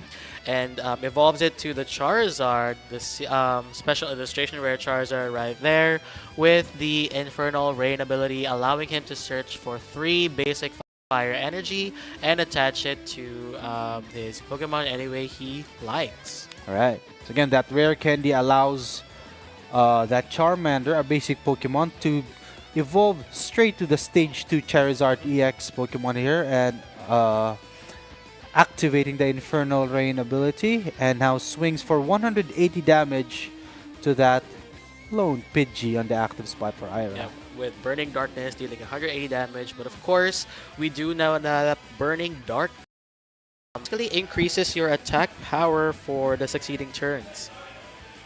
Right. So as you can see there with Ira promoting Pidgey, hopefully being able to evolve it to a Pidgeot, allowing a free retreat. And I think it is going to be possible with that Arvin. Did she just top deck that Arvin?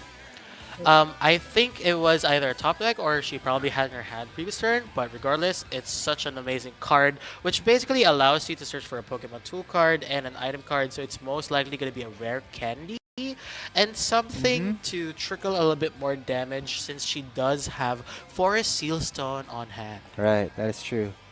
So we do see her looking at or eyeing that Defiance Band and that rare candy. So Defiance Band here is a tool card you can attach to your Pokemon and allows you to do 30 more damage to your opponent's active Pokemon if you have more prize cards remaining than your opponent. So we do see her evolving that Pidgey into the Pidgey rare candy. And of course, with Pidgeot having that quick search ability, and of course, Iris Pidgeot being as a secret illustration rare card as well, makes it that even more powerful, or at least feels No, more it doesn't. powerful. It doesn't So do basically, that. quick search allows you to search for one card, any card, on Any your deck. But card. of course, for quick search, we can only use it once per turn. Right. So she is looking at Sky's discard pile here.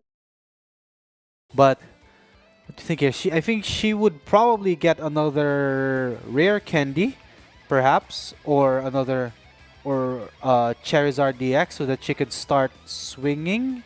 Hmm. The Burning Darts here as well. But the thing is, this is where it becomes tricky, I think, Devon, because as you can see here, Burning Darkness or Charizard EX attack Burning Darkness scales depending on the number of prize cards your opponent has. 180 base damage plus 30 damage more for each prize card your opponent has taken. So right now, technically, Ira's Charizard EX, if she does choose to evolve one, But she does does? through the rare candy. But then we also have to highlight that Ira also utilized her Forest Seal Stone. right? And she was able to get a Charmeleon, which I think is a smart play on her end, because of that potential setup right there. Right. Just in case Sky might decide to play TM Devolution, the Charmander would still be able to survive somewhat, Right. but it has to survive for another turn at least. Right, exactly. So again, as I was saying earlier, this Charizard can possibly do 210 damage to Sky's Charizard here as well. So, Which I think Ira she already trying called to it, deal right? 210 damage to the Charizard of Sky. And then, of course, it's Sky's turn right now by playing Ultra Ball and probably deciding to get a Bibarel to draw 5 That's cards. Of course, Industrious Incisors has been a very, very consistent card all throughout, which basically allows him to draw a fresh hand of 5 cards. That's true. But you have to take note there. Ultra Ball does discard one of Sky's also special illustration rare Pidgeots. Pidgeots. So that's something to take note that he discarded one of those. Because I think he plays 2 of that. Mhm. And then again, as you said, he has a fresh 5 cards from Industrious And Incisors. I think he played an Arvin. Yeah. And of course, like Sky right now is trying to search for an item card and a Ooh. tool card, and decides to get that Prime Catcher, which is proven to be a very, very useful card. It actually allows him to pull any of the other Pokemon that Ira has on the bench. It's most likely going to be that Luminion so that he could get a 2 prize card take, but let's see what happens here. Let's see here. He's He taking the ultimately decides to take a Charmeleon. Charmeleon, possibly for future setups, but of course Sky Right. has to choose which Pokemon he needs to switch out. He I think- promoted the he promoted Charmander and and retreat. then retreated it. Okay. Alright. So, yeah, Sky has knocked out Ira's Charmeleon here with, of course, the Burning Darkness. I think that was 180 damage to that. And Ira here choosing to promote her Pidgeot EX. Of course, definitely very common play there because Pidgeot EX does have free retreat. It does not have a retreat cost. And now she's playing Super Rod to shuffle back in the Charmander and the Charmeleon that she just that was just knocked out earlier. So let's see here what she does. She has not used the quick search yet though, so let's see what if she utilizes that. There we go. And see what she gets from this quick search here. Most probably she would need to again set up another Charmander or Buddy Puffin perhaps to get 2 Charmanders onto her bench. So as Let's see we know, here. the key players of this deck is to really, use Super Rod to shuffle back your Charmanders, your Charizards, your Fire Energy, and just try to keep supplying more Charmanders on the bench to potentially evolve to Charizard. And of course, with the Infernal Rain ability attached the required fire energy in order for you to dish out attacks here. So as you can see, Sky is currently on 2 prize cards ahead, and Ira has the opportunity to knock out Sky's Charizard here with her Charizard, Right. and take 2 prize cards back. So both players have to be very careful on the prize cards Oh. they'll be playing. And of course, Ira deciding to play Aliono, which is a very, very powerful supporter card, which basically shuffles both players' hands and then places them on the bottom of the deck. And then they both draw cards equal to the number of prize cards that they have.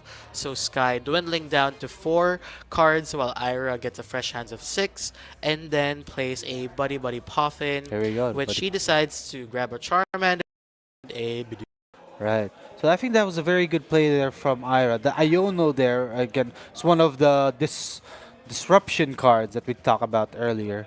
So now Sky, I don't think he's definitely not in that much big of a trouble because again, he does still have that Bibarel on his bench with that industrious incisors ability. So he could technically still draw more cards there, but we see here Ira has knocked out Sky's Charizard EX using Charizard EX Burning Precisely. Darkness attack. So now Sky has 2 Pidgeys. I think he's thinking about a way to evolve the Pidgey to a Pidgeot so that he could start maximizing the quick search ability of Pidgeot. And of course decides to put on a Charmander and place a Buddy Buddy Poffin to possibly get another Charmander, so that perhaps. we could have that continuous setup, because right now there are no Charizards in play for Sky, while Ira has a very, very healthy Charizard EX up in front and a possible setup for another Charizard for the succeeding turn. Right, exactly. So let's see. I think Sky is trying to thin out his hand so that he could maximize industrious excisors here and be able to draw more cards. Let's see. So he has 3 Sky cards in has hand. 3 cards when the Industrious Insiders allow him to draw 2 more. Let's see. Oh, There we there's go. the rare candy to the Pidgeot, or evolving the Pidgey into the Pidgeot, and playing Arven as well. Now, definitely an amazing cards. Of course, Rare Candy allowing you to skip that stage 1 evolution and allowing it to just go straight into stage 2 with Pidgeot, and of course Sky playing Arven, allowing him to get an item card and a tool card, which is going to be a Rare Candy and Defiance, Defiance man. Man. So of course, him utilizing Pidgeot's quick Quick search, search. which I'm assuming is going to be a Charizard. Right, So there we that's go. Another special illustration rare Charizard in play, using Infernal Rain ability, allowing him to search for 3 energy. But in this case, Sky just decides to stick with 2 fire energy, and I'm assuming he is going to be attaching it to that active Charizard EX to dish out Burning Of Darkness. 240 possibly. Absolutely. So that is 240 damage to the active Charizard. And now it's Ira's turn, drawing into a fire energy. So let's see what strategy she has in mind to keep this pace going. Right, so she does have another Charmander on her hand here.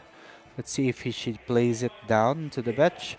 But yeah, this Charizard, although not very healthy with 240 damage on that one, it still does have 2 fire energies attached to it, and still able to deal 240 damage as well.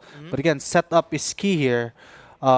Choosing to utilize Pidgeot EX's quick search there to take any So card. yeah, Ira currently just double checking her hand, and of course the possible card that she will be retrieving So she ultimately decides to grab an Ultra Ball, which basically allows her to discard two cards from her hand Hmm. and then search for any Pokemon. So it could be a Charmeleon, another Charmander, or probably a There's the Bibarel. But Charmeleon then though. she decides to Yeah. evolve the Charmander first to a Charmeleon, probably deciding to thin out her hand so that she Yes. could possibly draw into more cards that she can definitely use to her advantage. Right. I So did look at or eyeing that B barrel there, which is on top or at the bottom of her deck now, which I think she will get, unless I'm wrong. mhm.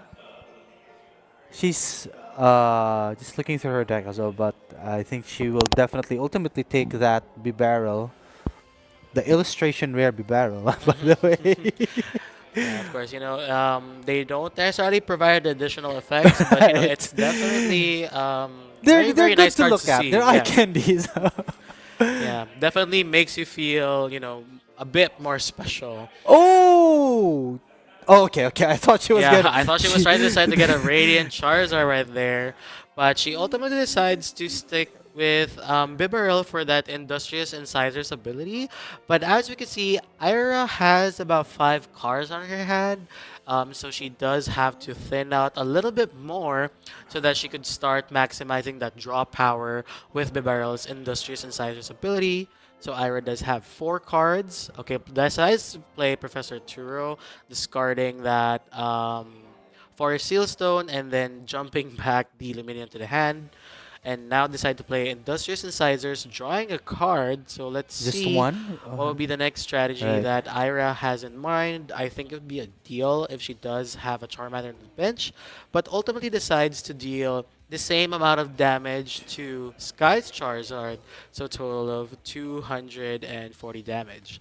Right. So on Sky's turn, playing another Buddy Buddy Puffin to search or possibly just Just thin out thin his this hand. hand, right? Because I don't think he has Mhm. any more Charmanders or basic Pokemon in his hand anyway. So yeah, that is a failed search, and then decides to place the Defiance Band on the Charmander at the bench, and allowing Sky to draw not just one, not two, but 3 cards Three in his hand with the cards. Industrious Incisors ability right there. And now Sky deciding what cards to play out next, but Oh, he there we ultimately see the decides to error. play, which And basically oh no, reveals the Ira's rare. hand and then discard up to 2 item cards. In this case, it is a rare candy, which Right. is unfortunate. But of course, if you look at Ira's board, she already has a Charmeleon set up, which would basically make it easier for her to evolve into a Exactly, Charizard. exactly. Which we could But also say now for Sky as well, mhm, as he also evolved his Charmander into a yeah. Charmeleon. But So, there is another possibility for Sky to think about that TM devolution. right, But nope, he just ultimately decides to knock out the Charizard with exactly. Burning Darkness. So dealing another 240 damage, and Sky is now just 2 prize cards away to secure his first win. But of course, let's see what Ira can dish out to counter that. Right. So both players here are aware, of course, they're playing very similar archetypes. They're aware that both of them play Airy.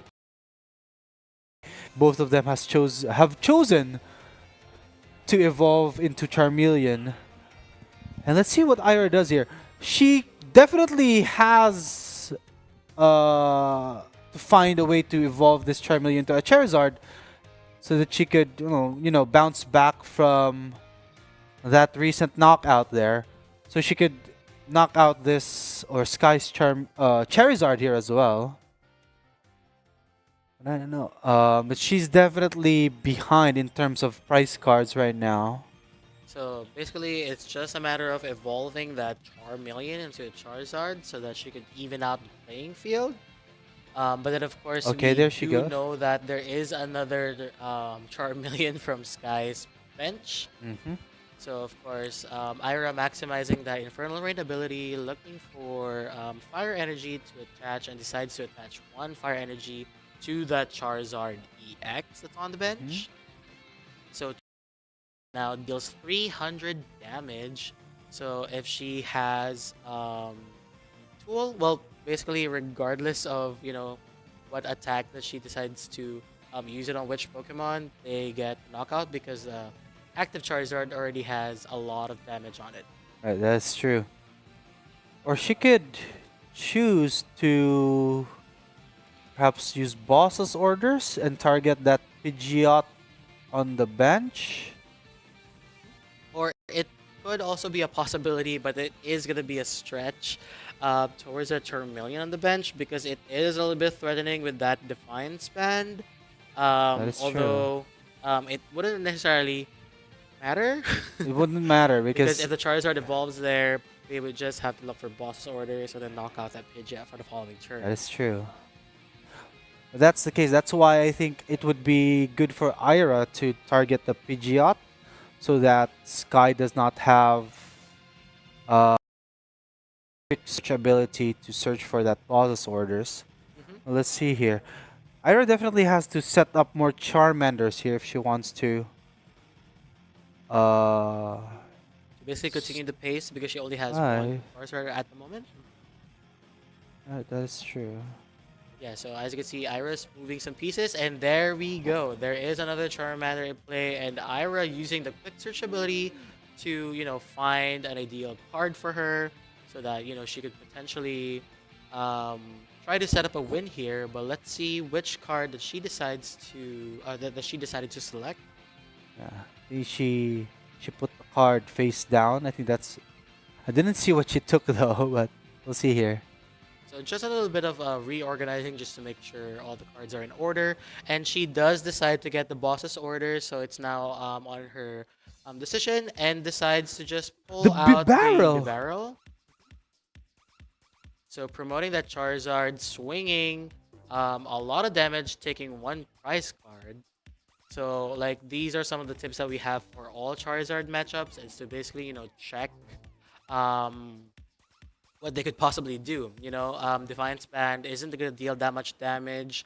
Ira is securing that, Charizard is currently capped at 270 damage so that, the Pidgeot would still be alive. Right. So, yeah, let's see what strategies that Sky would be able to pull off for the succeeding turns.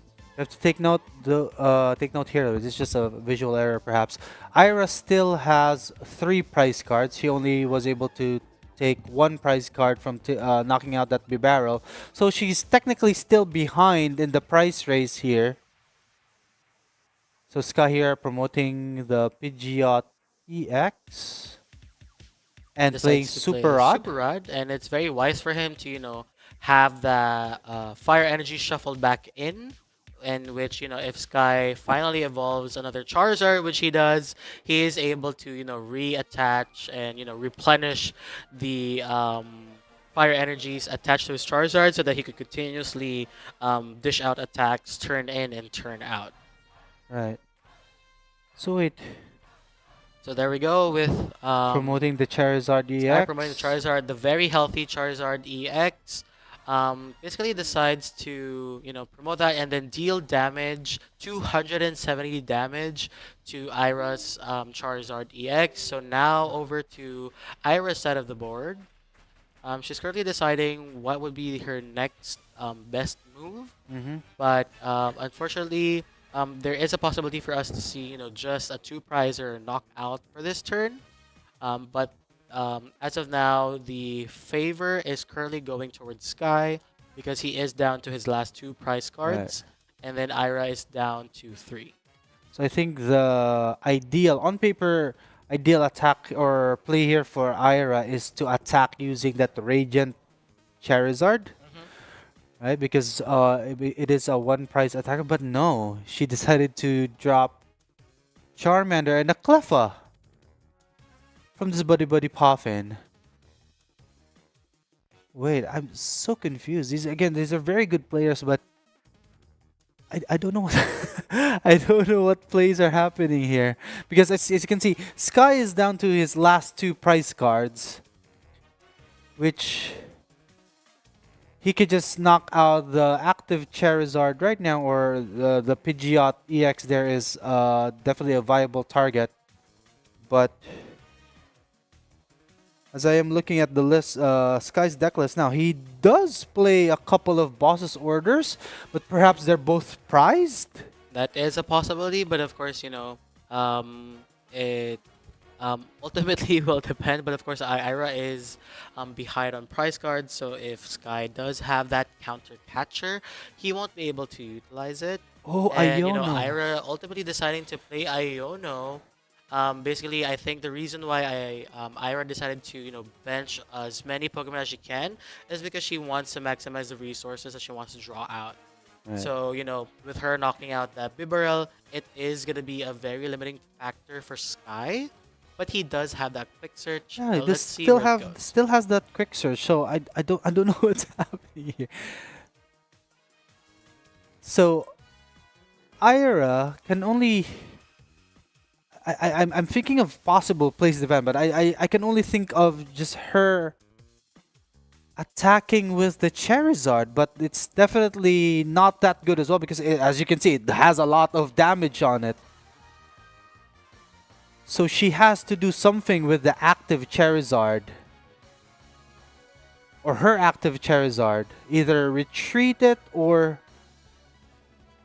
retreat it. That's all So I can yeah, there think. is a possibility for her to retreat that and then just promote the Cleffa for the grasping draw attack if she puts down her hand size, and I think that is gonna be the play that she decides to take. If Sky decides to knock out the Cleffa, or basically whichever Pokemon that she would promote, it's gonna allow her to have a stronger setup to deal more damage. Right. So you can see Sky looking at his own discard pile here. I could only think that he drops the collapse stadium, and Sky chooses to discard the Charizard EX on his bench. And of course, Ira deciding to discard the Charizard that is damaged, so it is a very smart move on Ira's part. So Ira is down to 3 prize cards and Sky is down to 2. But of course, we also have to factor in the damage that they're going to dish out. So Right. yeah, very smart move on their end. So of course, these players, are the best of the best. And we could clearly see here that we didn't get to really think about it ahead. But Right. it was a very smart play on Ira's end. Right. So again, collapse stadium as was shown there earlier. It's a stadium card that limits both players' bench space into just 4 Pokemon. So if your bench space was currently, then you have to choose to discard, and both players choosing to discard their Charizards there.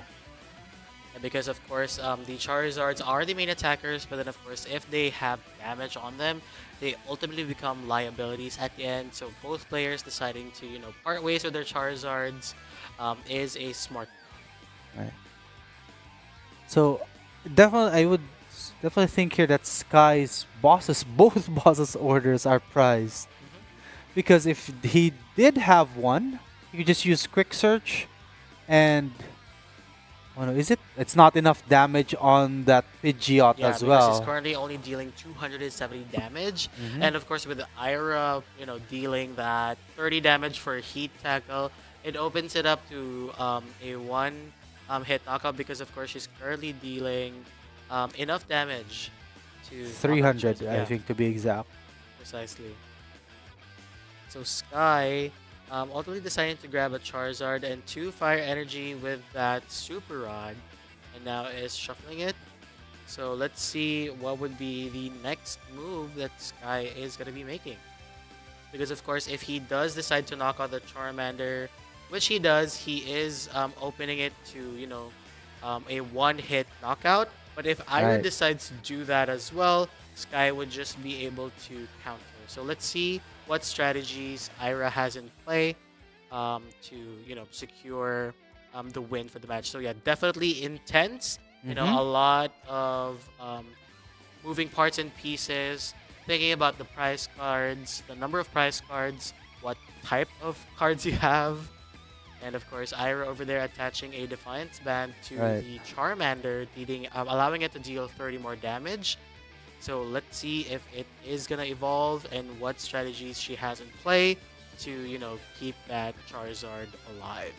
She's really behind on prize cards though, so even if she evolves this Charmander now, I think she's still in a very tough spot here. Let's see what these players can do. She drops the Luminion to Definitely get. trying to look for an optimum supporter card. So let's see which one she She's decides to eyeing, I choose. think, the Roxanne. There it There we go. is. So Roxanne is a very powerful card, which basically allows players to shuffle their hand into their deck, and then the one who used Roxanne draws 6 cards, and the opposing player draws 2 cards. But then, of course, you have to make sure that you meet its condition that you can only use this card if your opponent has 3 or fewer prize cards remaining, in which Sky does. Alright, Sky only has 1 prize card remaining here. So he is going to shuffle his deck and draw 2. Well, of course, Ira shuffles her deck, her hand into her deck and draws 6 cards. Let's see here. Again, Roxanne is a very good late game disruption card. Let's see if So Ira definitely can do allows something here. her to, Oh, she get still more has resources, quick and then search. uses a quick search to find the card that she needs for that combo. And I think she decided to get a rare candy right there. And ultimately decides to play Ultra Ball, probably to get that Charizard. Right? And which she does, and then decides to play that rare candy. And Infernal Rain. Plays Infernal Rain, decides to attach 1 Fire Energy because she was able to draw onto some of her Fire Energy cards. And then just promote that Charizard. And then she's currently checking her hand and dishes out the knockout to the Charizard. So both of them are down to the last prize. And, Sky showing Showing that his he's hand? able to win by Right. basically getting a Radiant Charizard with the And has- Sacred Heart ability and just allowing him to attach a single Fire Energy for 250 damage. Sky was able to get the first win here for the match, and then now Ira has the opportunity to decide on who to go first. So of course, definitely hallmarks of effective strategies that our players have put out here. Exactly. So, again, a very intense match. With mirror matches against it's very exciting to see this particularly the Charizard mirror match, because again they're playing very similar cards, very similar strategies, but it just goes that there are many different routes to taking a win in mirror match. As you can see there, that as much as Ira tried to survive with playing the collapse stadium, discarding both their Charizard EXs, and to be able to withstand or to avoid Sky winning the match during that turn, it was still inevitable. Even if she was able to play Roxanne, ultimately Sky was able to win using that Radiant Charizard attack, Excited Heart with that Combustion Blast. And to also give credit for Ira, and the reason why she decided to stick to the 3 prize route instead of going to just trying to secure the 2 prize cards is because Sky could easily have the boss's orders during that time, and then ultimately him winning the game. So yeah, Charizard, of course, they get stronger. They deal 180 damage plus 30 more for each prize card your opponent has taken. Right. So that's something that both players understand and took into consideration. That's why when they basically select a Pokemon to which Pokemon to knock out, Right. they're always thinking about that prize trade as well. So over here on the match, Ira starting with Jirachi and Sky starting with Manaphy. So basically, Sky just decides to attach a Fire Energy Attach to and Manaphy pass. and passes the turn, which basically gives the opening floor for Ira, in which she has a Pidgey and Charmander, giving her a one-step in advance And to she basically set up, passes. because Sky would basically need to, set up the Charmanders, the Pidgeys, and everything else, since he is a turn behind. So of course, Right. with that Manaphy, with a Wave Veil ability, basically preventing damage done to your bench Pokemon. However, we don't have any bench attackers here, so basically Right. Manaphy isn't necessarily the ideal card to start with. Exactly. So And Sky finally decided to part ways with the Charizard EX and the TM Devolution, with an Ultra Ball to find another Pokemon that he could utilize. So let's see which card he decides to pull. Probably Is the it going to be a Lumineon. Lumineon, a Rotom V? We don't know. And he decides to use Lumineon with the Luminous ability to get that Arvin. And then he is deciding to get the Buddy Buddy Puffin and the Forest Sealstone. So Sky plays the Buddy Buddy Puffin first, probably to grab 2 Charmanders or probably a Charmander and a Pidgey, but he does have to be careful about it, because Ira has the ability to, knock out one of those Pokemon, which would be detrimental for his setup. that is true. Although yes, Manaphy's Wave Veil is pretty much useless in this matchup, right? As you said earlier, but we could And- basically still say the same thing for Jirachi here. Yeah, precisely. So Stellar Veil, they're both Veils, but they're both useless Veils as Yeah, of this so- matchup. Yeah, basically Sky, just a little bit of confusion right there. Okay, so Sky went a little bit ahead to get the Charmander and the Bidoof, with the Forest Sealstone, but then his intention was to use the Buddy Buddy Puffin, which he just discarded right there. Right? So he is able to set up his bench. So he does have 2 Charmanders, 1 Pidgey, and 1 Bidoof. So this gives an opportunity for Ira to, either try to knock out the Pidgeot, the Pidgey or the Bidoof. So Right. let's see what she has in play. Plays Arvin. So again, Arvin allows you to search your deck for 1 item card and 1 tool card. So let's see what she takes here. She is looking at that rare candy and the Forest Seal Stone. Question mark on the So there we Forest go. Seal Stone though. Besides the Forest Sealstone and the Rare Candy, she probably has a Pokemon V on her hand, or she might probably have plans to discard it, or might search for a Pokemon V using Quick Search. Quick search here. It's let's see. So should Ira she just checking her take like hand an Ultra first? Ball or just directly get either a on here? But I think Ira is What did ultimately she get? deciding to set up first because she did select a Buddy Buddy Buddy Buddy Puffin, Puffin, okay. and which she does play, so she might probably add in another Charmander or a Bidoof, which we wouldn't see the Charizard possibly this turn. So, it's gonna be a Hail Mary on his end because both of them, understand that they need to set up. Right, they understand they need to set up, they understand they need to evolve their Charmanders into Charizards. But this is the tricky thing about, again, the Charizard matchup with the mirror match or just going against a Charizard EX deck is knowing when to hold back, because as we've talked about earlier, Charizard's Burning Darkness attack becomes stronger the more prize cards you take, right? Indeed. And that was definitely the route that Ira decided to take. Just evolving the Charmander to Charmeleon. Right. And then, benching that Charmander and the Bidoof and passing the turn.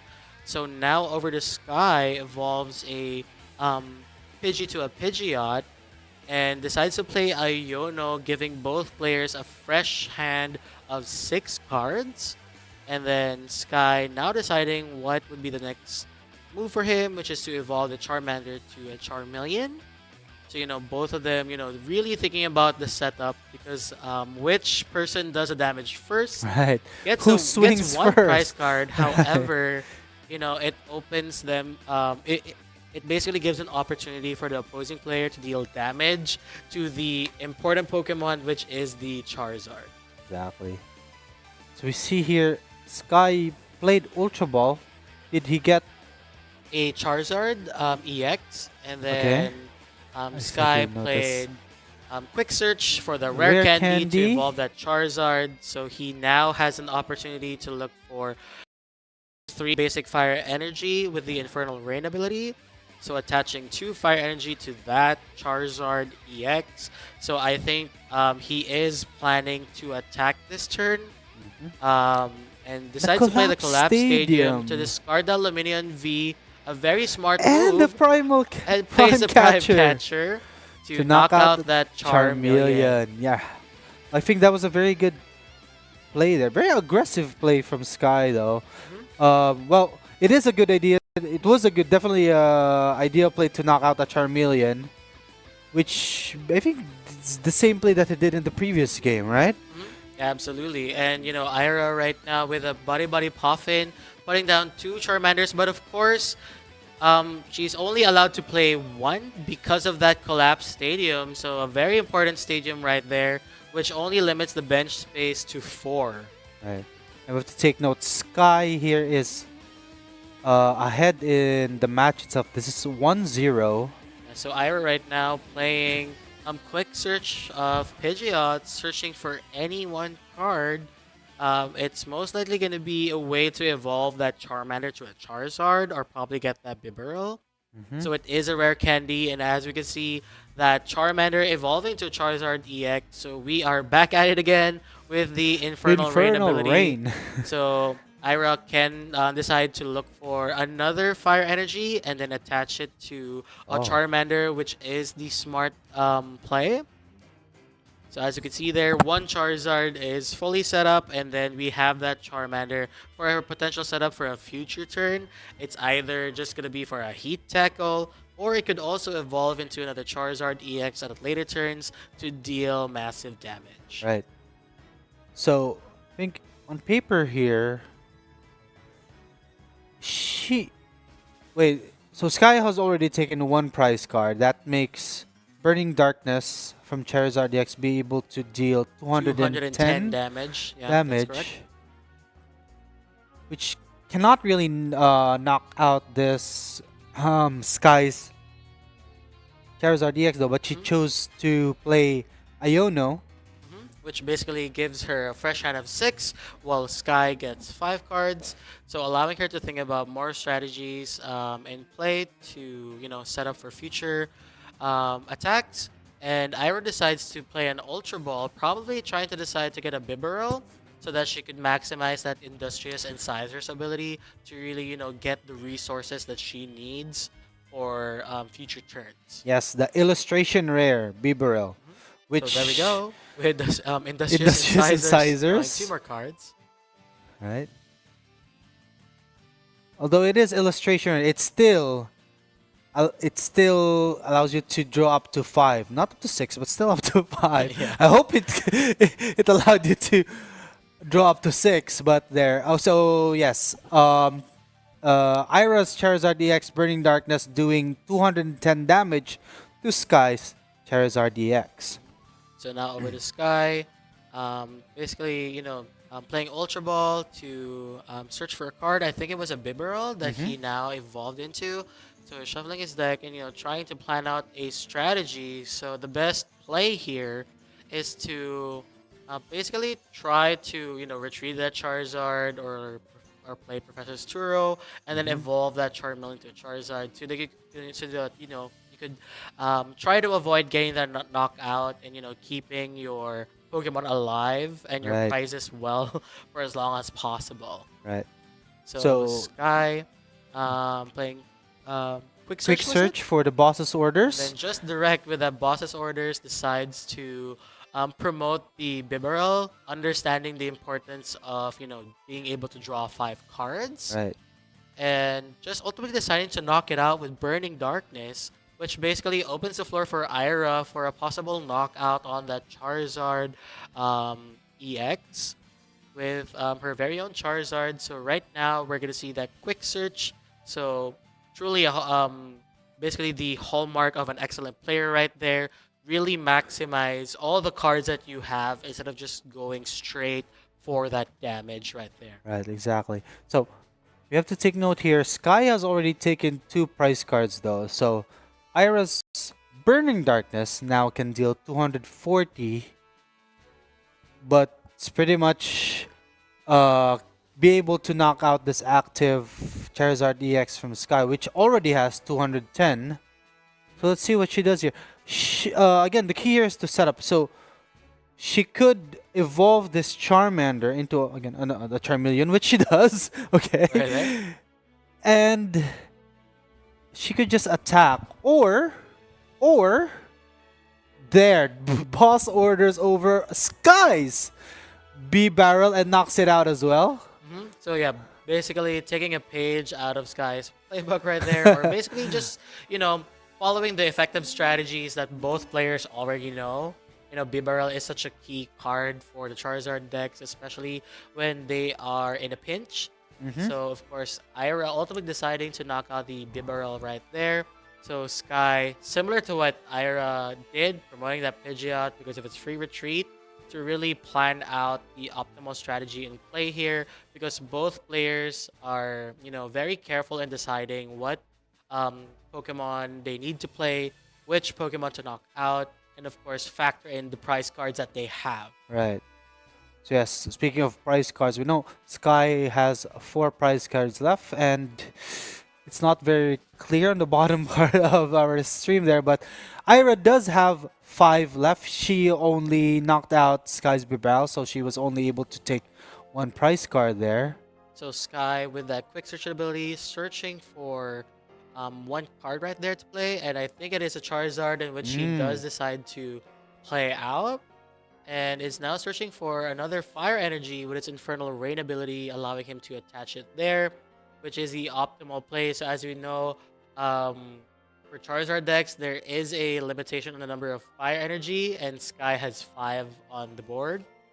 For his list, he does have 6, so I think he is reserving that for the other Charizard, in which he has that reserved on his hand right there. Right. As you can see, Radiant Charizard right there with the Excited Heart ability basically allows him to attack in a very efficient manner if your prize cards are low. Right. So if your opponent has taken 4 prize cards, you can only use the Combustion Blast for just 1 energy, dealing 250 damage. Right. So Sky there ultimately just deciding with Burning Darkness, dealing 210 damage into Ira's Charizard DX.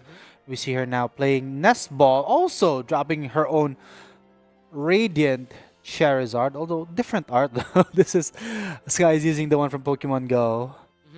And Ira is using this And of is course, from trying to bench a Charmander, remember. however, there is that collapsed stadium. right. So she is limited to just 4 bench Pokemon there. But yeah, Ira now deciding to use Pidgeot's quick search ability.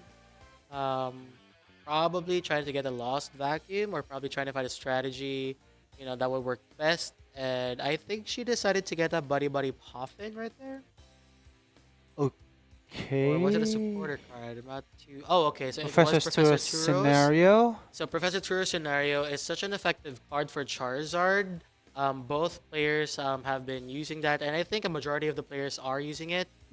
Simply because of... Okay, I was a little bit confused there. All right, so basically for the playback right there, Ira used Professor Turo's getting her Charizard back, to like wipe off that damage, and then evolving the Charmeleon, getting the Charizard with a counter catcher to knock it out. Right. So yeah, very effective play right there. So Ira does get 2 prize cards, so she does have 3 left, I believe, and Sky with 4. Okay, so yes. Sky Charizard DX with the Defiance Band now. There's a lot of math here, right? So 100, so it does 30 more 180 damage. plus 30 more damage, and then 90 from the 3 prize cards that Ira has taken. So that is a total of 300 damage, damage. allowing him to get the knockout of that Pidgeot.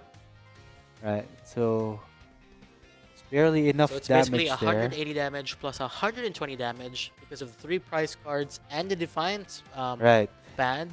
So allowing him to deal 300 damage to that Pidgeot, which I believe is also a smart play for Sky, simply because, Pidgeot is such a powerful card, allowing Right. you to, get those searches here and there. But of course, if Sky does knock out that Pidgeot, it opens the floor for Radiant Charizard to deal 250 damage for just one energy attachment with a Combustion Blast attack, because of that Excited Heart ability. Right. I really like this matchup though. There's just both players just trading blows. Ira plays the counter catcher.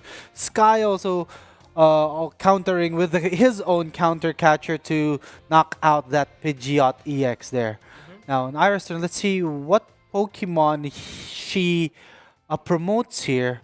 Now we have to take note. There's roughly 3 minutes left in this match, and Sky is ahead with one Ira game. ultimately deciding to promote a Charmander right here. She definitely was in a bind, and Ira now deciding to put down a Pidgey. And of course, there is a reminder that there is that collapsed stadium in play, and she does decide to play Prime Catcher and then promotes that Charizard. She would just need that tool card Defiance. to Ban? get that additional damage down. So Ira ultimately deciding to play Roxanne, fail searches the Palpad, I think, or decides to shuffle something. I wasn't able to catch that. I kind of missed it too, so But yeah, Ira decided to play Roxanne. So both of them shuffling their hand. We saw Ira play Roxanne the last turn, and this, proved a lot of help, especially with that Pidgeot on board. Ira just needs to get one tool card, a very, very important tool card, the Defiance Band, to knock out that Pidgeot because he's currently dealing 250 damage. So Ira is, trying her best to really, draw into that. So she has 6 chances to knock out that Pidgeot, and then she's going to be down to just one prize card. Oh, I think there it is. And there we go. So the Pidgeot is knocked out. So now Sky basically needs to get boss's orders, but he doesn't have anything to search it with. So it is going to be at a bind. So we might see Sky and Ira possibly getting a 1-1, but let's see what strategy Sky has in mind. He decides to play a Nest Ball to really, search his deck and, look for a bench, a basic Pokemon, and he decides to get a Rotom V. So that Rotom V, as you know, is a V Pokemon, and Sky, I believe, hasn't played his Forest Seal Stone yet. But just decides to play Instant Charge, draw 3 cards to get those additional resources, and it opens the room for Ira with Professor Turo. So wait, they're just checking something out first. So basically, Ira decides to play an Ultra Ball and then fail searching it, I think. Did she get a Pokemon from her deck? Oh, I think the Professor Turo was from the deck. I think she intended to get a Luminion, I believe. Okay. However, there is that collapsed stadium in play, so they are sorting things out first with the judges. So let's just wait first and then find what the resolution is. Right. So yeah, so definitely, as you can see, these players are the best of the best, but of course, with the high stakes of being a national champion, of course, there is a lot of things that they are currently thinking about. And of course, we are already at time, but we'll see what the ruling is. So we are just going to stand by and wait for the judges to finalize their decision first. Definitely very intense match here, and the heat of the moment, here, it does make you do a little bit of misplays, because again, Ira cannot play the Luminion to search for that Professor Turo scenario because okay, I think we have a resolution. I think they both talk about the resolution of the game there. Sky showing that and I believe it is already a concession on Ira, so I think Sky would be able to take the win here. All right, so yeah, Sky is confirmed to be advancing to our top 4, and definitely showing the complexities on how Charizard decks are played. Yes. So yeah, good play on both players right here. Excellent match from Ira and Sky, definitely proving that there are a lot of complexities in Pokemon. specifically with mirror matches, and that's why a lot of people have find Charizard both exciting and Yes, also intimidating because exactly. I was interviewing some of the players from yesterday, whom we know are like known Charizard users, Hmm. but ultimately decided to play something else because they find the mirror matches intimidating. Yes, and that is true. As you can see, as you can just see here, it was definitely a very intense match. We saw them both just trading blows, Mhm. taking prize card after prize cards. But again, as I said earlier, it's a very interesting match because again, the Burning Darkness attack are scaling depending on the number of prize cards your opponent has taken. You also have to know when to hold back. Right, so you kind of a push and pull relationship here with the Charizard DX, but ultimately we saw Sky coming out on top of that match there.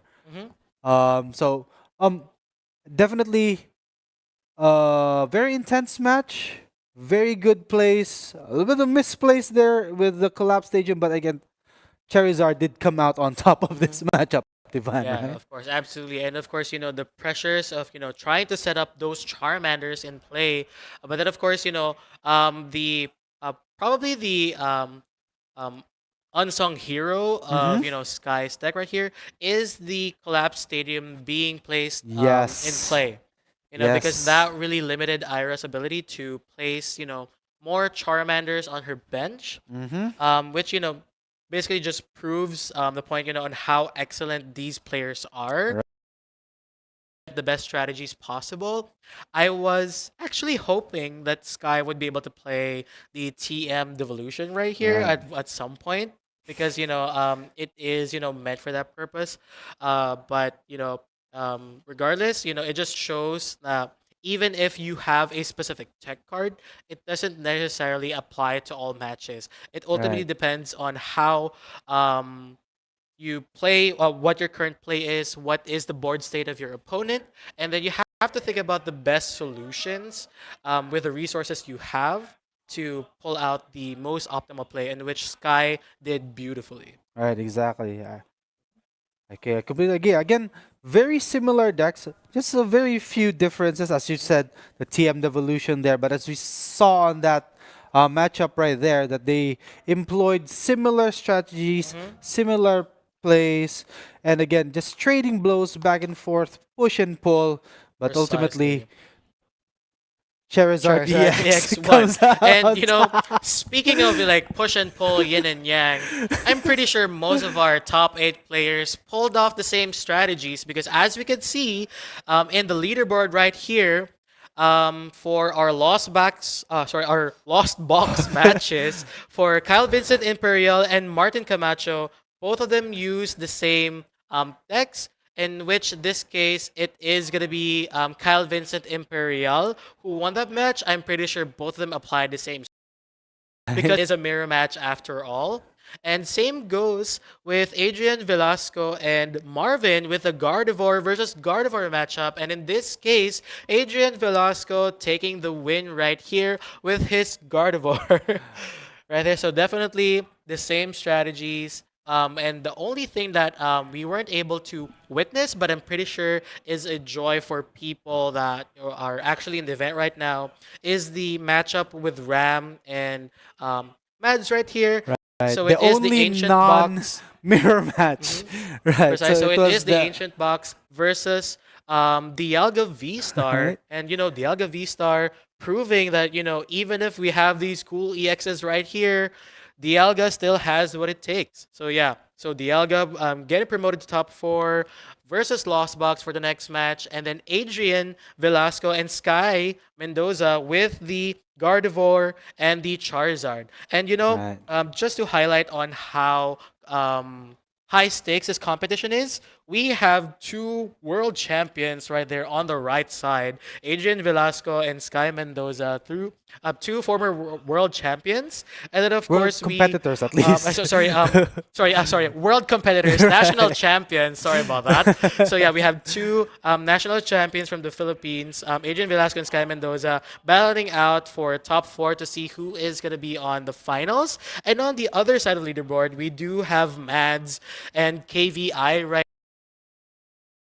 very much onto their league. But we'll see if we are gonna have a current experienced player with the national championship belt on them, receiving another Right. national championship win, or if it's gonna be a new person. Is it gonna be Mads? Is it gonna be KVI, Adrian, or Sky? Right. So yeah, let us know in the comment section right there.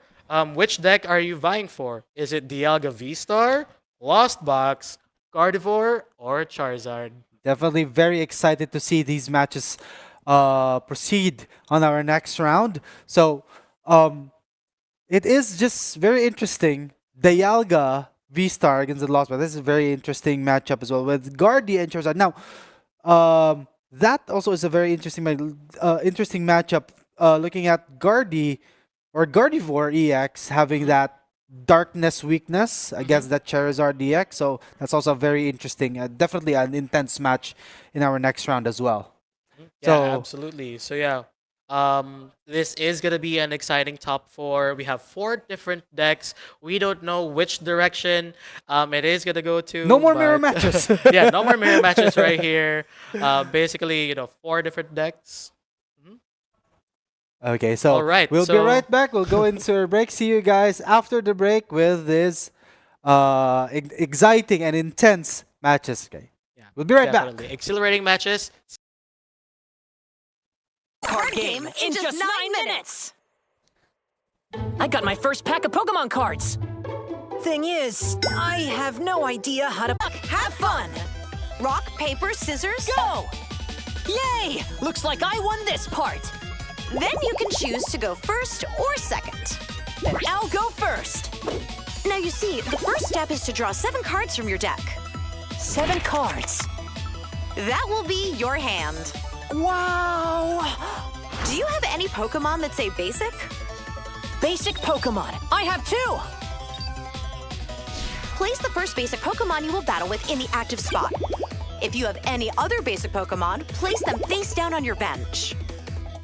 I'll put this Pokemon in the active spot, and this one on the bench.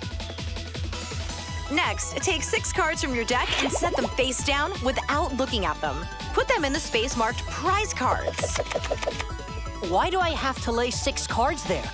Every time you knock out an opponent's Pokemon, you take one of these cards as a prize, and then you can add it to your hand. Whoever takes all their prize cards first wins the game. Now I see. Let's go over the battle setup one more time.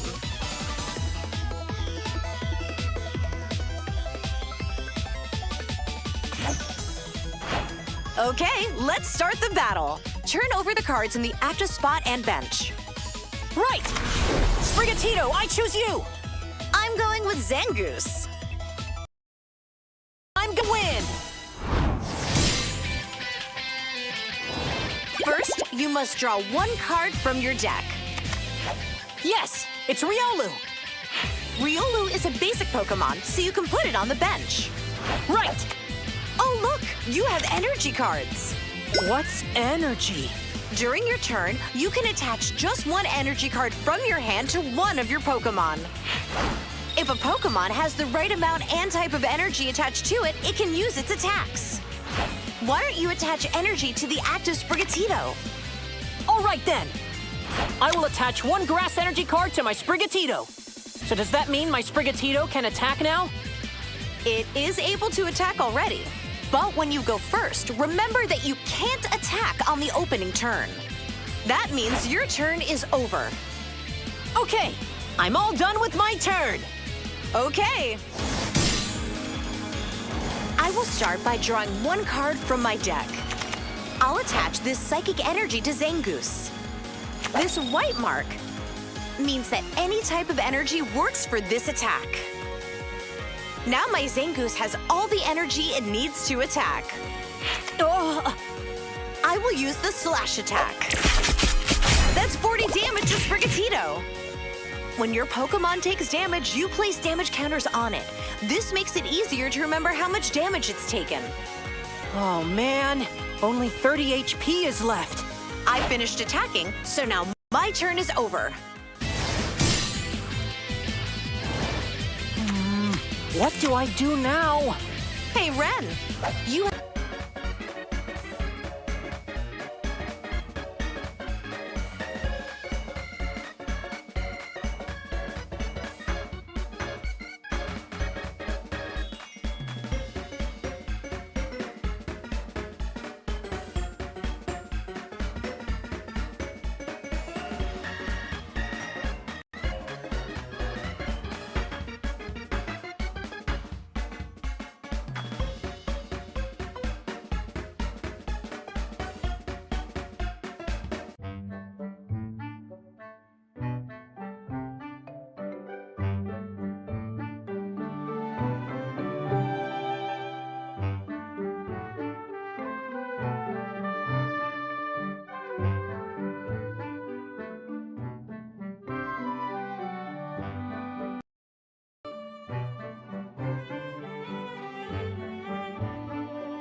Prepare for a battle of the ages in the Pokémon trading card game, Scarlet and Violet Paradox Rift.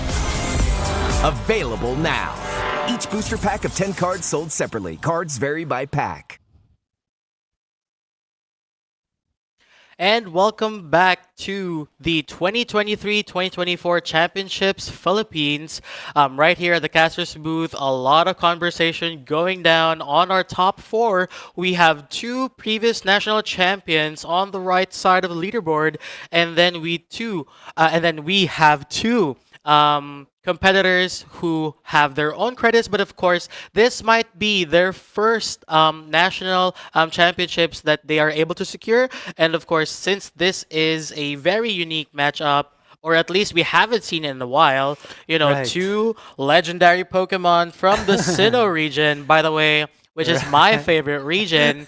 We will be featuring the Dialga V-Star versus Giratina V-Star. So basically, a Dialga V-Star deck versus a lost Giratina deck. So, do you have any thoughts that you would like to share on this matchup? Yes, I completely agree. Definitely a very unique, or at least a matchup that we have not seen in a long time.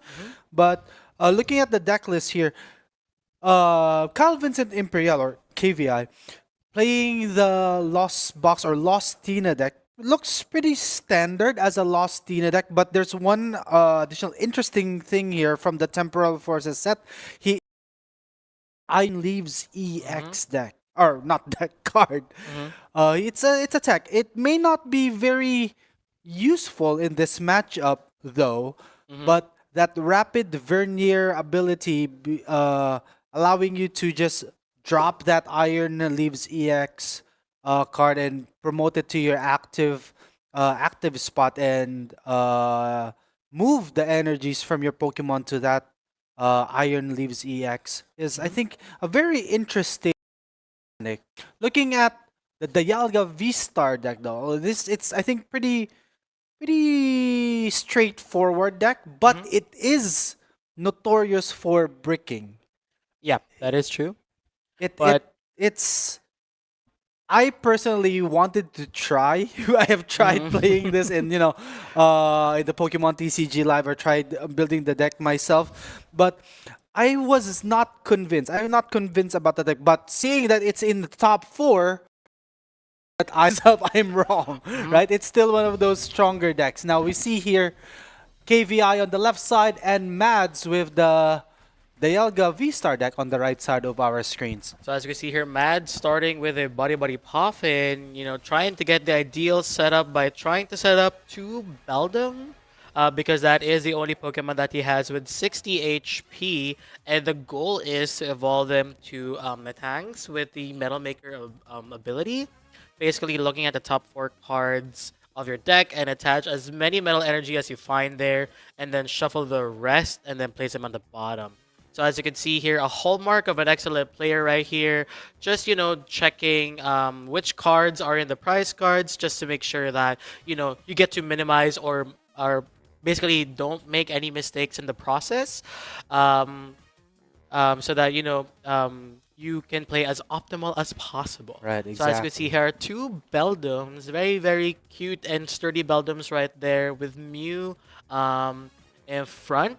And as you can see, Mew, it is a double-edged sword, as what I considered a glass cannon, because for Mew, it does have 180 HP, but it can copy any other attacks from your opponent, and if we have that Giratina in front, Mew could possibly use genome hacking for Giratina's Star Requiem to Right. get Well, that knockout. Or, sorry, possibly use Lost Impact instead, Right. rather. because for the Dialga V-Star deck, your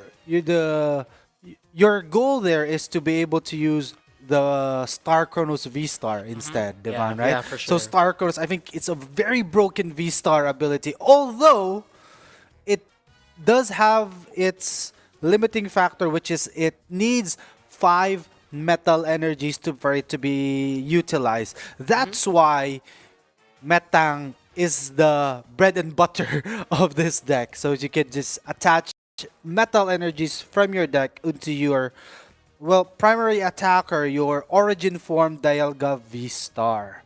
And of course, right over here on KVI's side, he is, checking his deck just to make sure, he has all the resources he needs. Because for, the Lost Box, once you put a specific item on or a specific card in the Lost Zone, there is no way to recover it anymore. So, really double checking the resources you have, which cards are prized that you'll be able to use effectively for the succeeding turns is very crucial for this Lost Box deck. Right, exactly. So, as you just said, for the Lost Zone deck, again, your bread and butter is the Lost Zone, right? Your attackers, or yeah, the attackers of this deck does rely on the Lost Zone. Your Cramorant needs at least 4 cards in the Lost Zone to attack for free with your Spit. Your Sableye needs 10 cards in the Lost Zone to utilize Lost Mine. And of course, your Star Requiem requires 10 cards in the Lost Zone as well. So, KVI here needs to, yeah, as you can see here, utilizing Artisan to find a Comfey to drop into his bench. Hopefully he can find a way to switch it into the active and start using the flower selecting ability. Precisely. And, looking at the other side of the board, it's very important for Mads to have the Dialga V set up and then have it eventually evolve to the Dialga V Star so that he can maximize Beldum when they evolve eventually into Metang for the Metal Maker.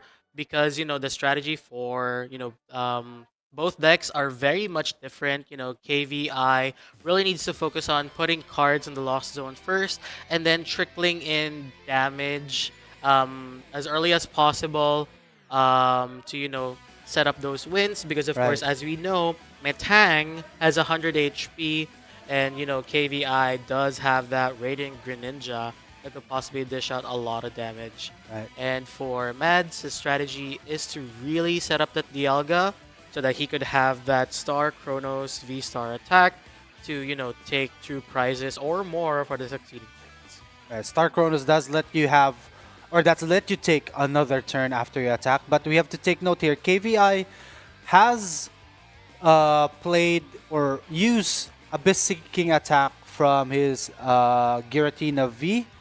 So he was able to look at the top 4 cards of his deck, put 2 of those cards into the Lost Zone. Now he has a total of 5 cards in this Lost Zone, activating possibly the future Cramorant's attack to be free. Right, and, from Lost definitely Provisions. a hallmark of an amazing player.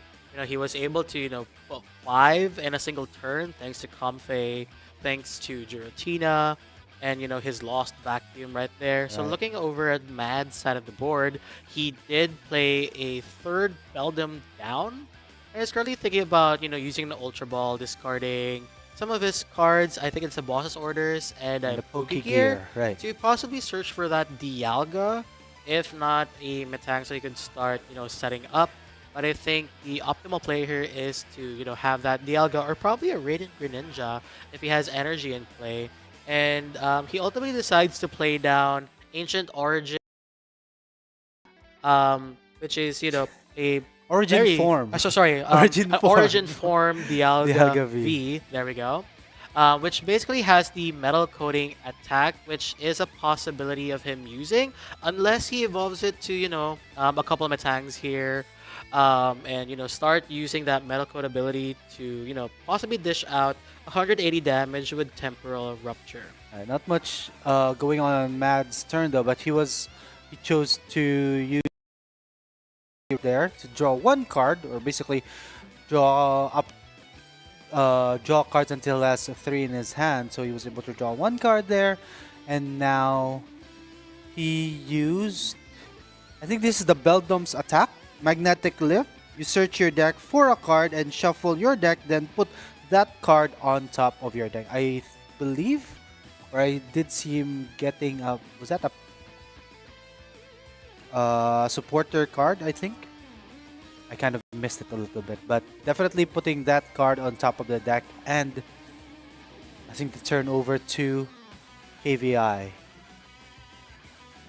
So now over here to KVI side of the board with Giratina V up front, and now possibly placing two Comfeys so that he could, maximize his ability. But then he just decides to put out one, so we might see a Jet Energy get into play here to promote that Comfey, and then we are gonna have Flower selecting. That basically allows him to look at the top two cards of his deck. But yeah, let's talk about Colress first, since he did play Colress right there. And yeah, tough decision to make here because he did draw into a lot of like key resources. So let's see. I saw two which Mirage cards Gates. that he needs to discard or place in the Lost Zone. Okay. So it ultimately is one Mirage Gate. a Mirage Gate and a Forest Sealstone. Okay. So yeah, definitely important resources, but he really needs to weigh in and factor which one would be the most important here. And in this case, he decided to, keep another Mirage Gate and have a Rescue Board, if I'm not mistaken, which basically allows you to get a free retreat. So yeah, talking about Colress Experiment again, although it is a very strong card and essential to the Lost Zone deck, it does have its drawback, as we just saw there. It allows you to look up the top 5 cards of your deck, but you get to keep 3 cards from those top 5, but you have to put 2 of them in the Lost Zone. Although that could be a good idea because it's a Lost Zone deck, because you need a lot of cards in the Lost Zone, but sometimes if you draw bad on those top 5 cards, just like there, we saw 2 Mirage Gates, and KVI just had to ultimately choose to Lost Zone one of the Mirage Gates here. And right here, as you can see, what he's currently doing is he played a Prime Catcher to promote that Comfey and pull that Mew EX, and then, played a Mirage Gate to attach 2 energy to his Giratina V, and now evolving it to Giratina V-Star, and now maximizing Comfey's Flower selecting ability. Now he is deciding which card to put in a Lost Zone, and it is a Giratina V right here. So it is a huge possibility for us to see a free retreat, and then Giratina V-Star to dish out its attack to knock out the Mew EX and get a prize card. But of course, KVI, being a master of his own deck, he knows his deck from the back of his hand, decides to play a Nest Ball, and is deciding to set up possibly another Giratina V right there, which he ultimately decides to do so. So at least, if it gets knocked out, he does have an alternate attacker right there for future turns. Right. So as you can see, I'm not sure, we don't have a counter, but I think he has like, it could be 8 cards in his Lost Zone. So he is still not able to use this Star Requiem attack, but definitely can use the Lost Impact attack, which can definitely knock out. Right there, he decides to discard a Psychic Energy and a Jet Energy, dealing 280 damage, getting the first 2 prize cards of the match. So now over here at Mad's corner, we do have 1 Mang, 2 Beldum, and 2 Dialga, and him playing a Iono. It is going to limit KVI's hand to 4 prize cards, to 4 cards in his hand, and Mads is going to get 6 cards. Right. So again, the bread and butter of Mads' deck is those Metangs. He needs to find those, start charging the Dialgas to start trading blows. Because right now he's kind of a tough spot. He's behind on the board state because KVI already has set up the Giratina V-Star, while we still don't see a V-Star in Mad's side of the board. And as you can see there, him benching the Radiant Greninja, possibly, having more options to draw more cards for his strategy. He definitely needs 2 more Metang right there. Right. So he might have an energy card in his hand to use Concealed Cards ability, which basically allows him to discard that energy and then draw 2 more cards. Right. So he does decide to use Concealed Cards, and let's see what he draws into. Not that much. There's a Buddy Buddy Puffin and a Super Rod. Yeah. So was probably hoping for more Metangs or probably an Ultra Ball, but he does play Metal Maker right there, looking at the top 4 cards. And as you can see there, there is 1 and 2 Metal Energy cards, and he decides to attach them to the Dialga in front, and then you have to shuffle the remaining your deck. To shuffle the remaining cards on your hand and then put them at the bottom of the deck, right? And ultimately decides to retreat, and then of course relies on Beldum's Magnetic Lift right there to look for a card that he will be placing on top. So that is going to help him with his setup for the following turn.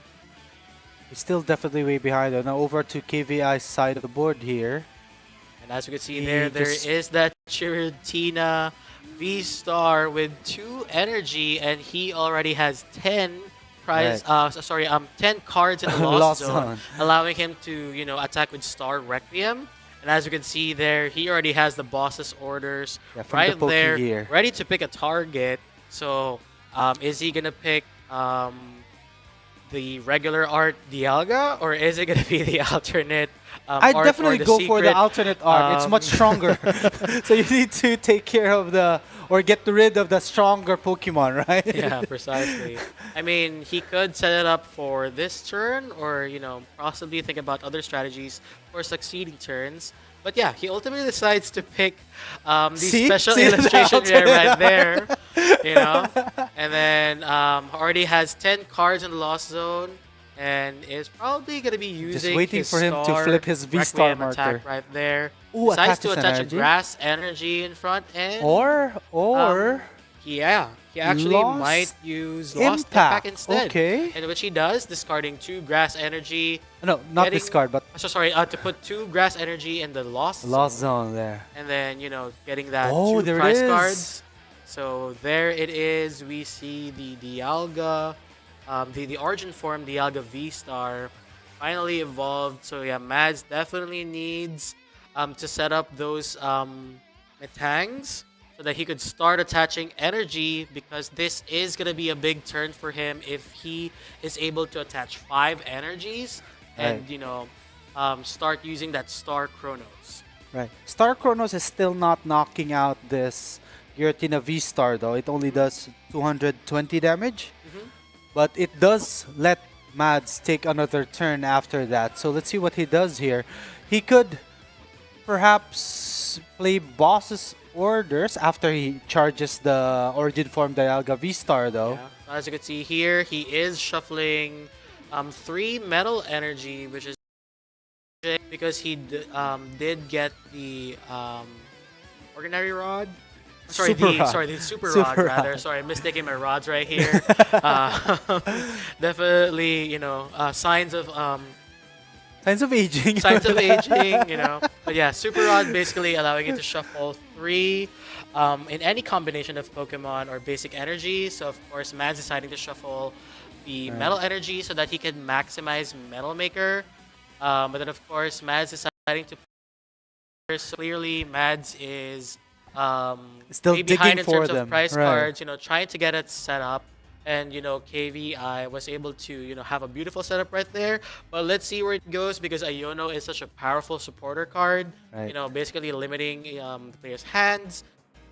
So right there, Mads was able to draw into an Ultra Ball and a couple of Four Metal Energy cards, though. So I mean, that would be the optimal play, try to thin out as much as possible to get a lot of Metangs and then use the ability. So yeah, it's just fortunate that he was able to draw into a lot of metal. He needs those Metal Energies in the deck, not in his hands, though. Precisely. Because Metal Maker only attaches from the top 4 cards of the deck. So you're only allowed to manually hard attach 1 energy card from your hand to one of your Pokemon. So he basically needs both of these Metal Makers to at least give Another Jeez. concealed cards. Thankfully, he wasn't able to draw into any more Okay, metal right. energy, but I could see another super rod right there, Okay. in which he decides to play. Very effective, and thank goodness he was able to draw into that. Right. Like I'm pretty sure when he saw the super rod, he was like, "Oh my gosh, I'm so thankful I was able to draw that Exactly. Right. because I can shuffle back those metal energy and then finally have two chances of using Metal Maker." So he Yeah. could possibly get 8 prize cards. Not See this card, what- but I'm sorry, energy. 8 energy. What am I talking about? we see 2 on the Yeah, first so we one. see 2 right there. Okay, we just And then hope and he pray that does we get have- another, at least another 2 on the second Metal Maker. Yeah, precisely. And you know what's so awesome about the Metal Maker is that you can chain it, and then the other cards that we're able to draw, Oh, you can shuffle them back. no. Unfortunately, he was not able to, find any energy cards there, so he is going to be shuffling those cards and putting them at the bottom of the deck. He is only able to attach 1 more metal energy to that Dialga V-Star, but unfortunately, he won't be able to use Star Chronos because it requires 5 energy cards.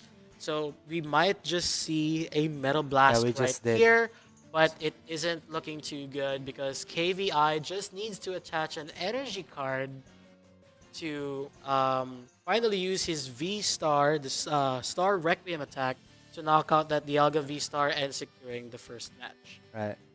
So he has played Mirage Gate here. Just needs 1 grass energy, and there it is. He finds it, and he will just flip his V-Star marker or just bump Madzu Fist. That is it for game 1 of this top 4 matchup. KVI has taken the match, or the game, sorry.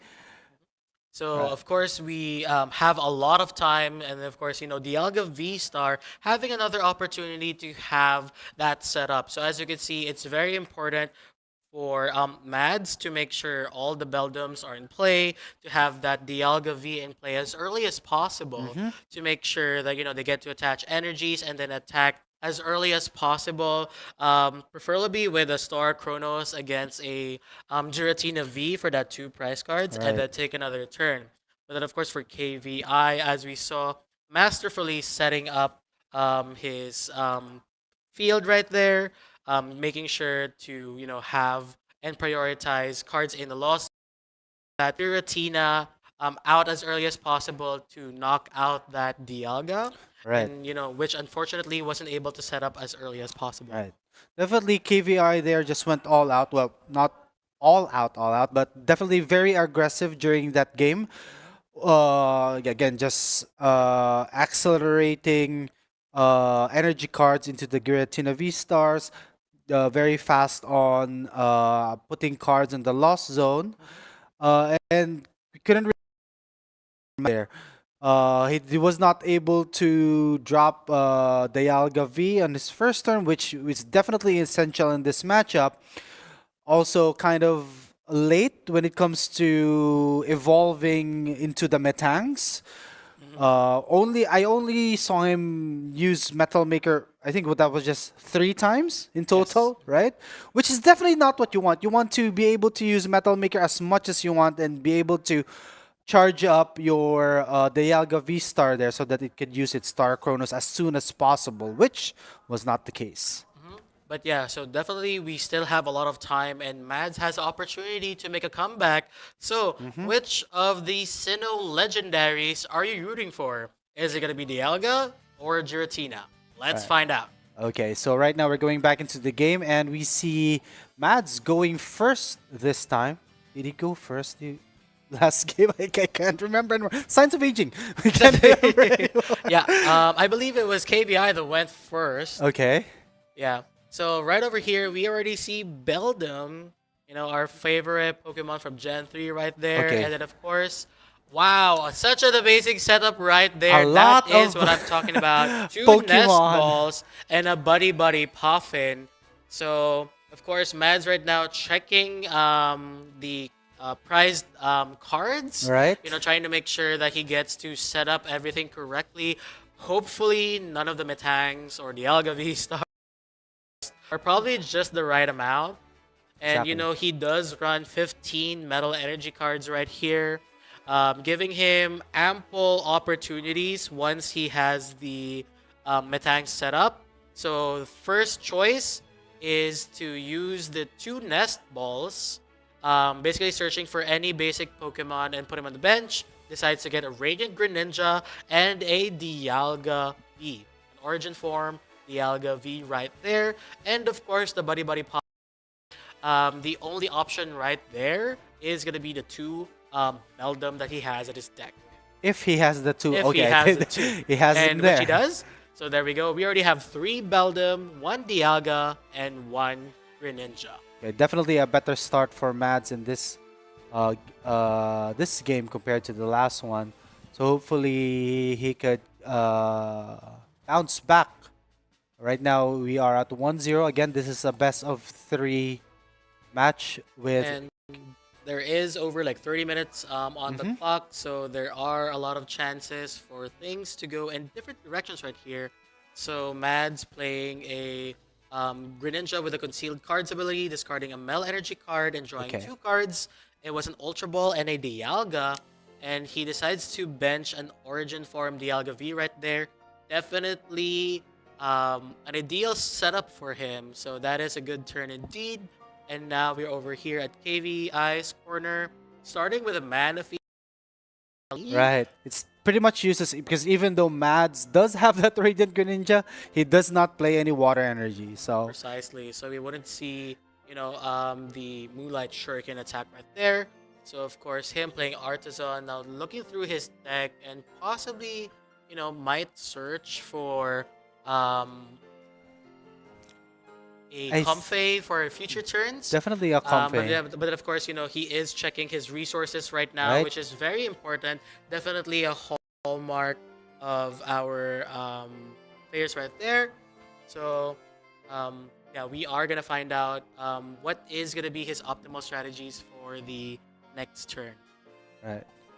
So we can see here that still looking at the deck, but I'm definitely positive that he's going to get a Comfey. Just looking at his resources here. Drop the Comfey. Okay. And I see he has a couple of Nest. He's probably gonna play both of those, or maybe just one. Perhaps another Comfey. So I'm assuming it is going to be a Comfey play because, we really have to maximize that flower selecting ability right Oh, there. it's But then he not. decides to prioritize Giratina.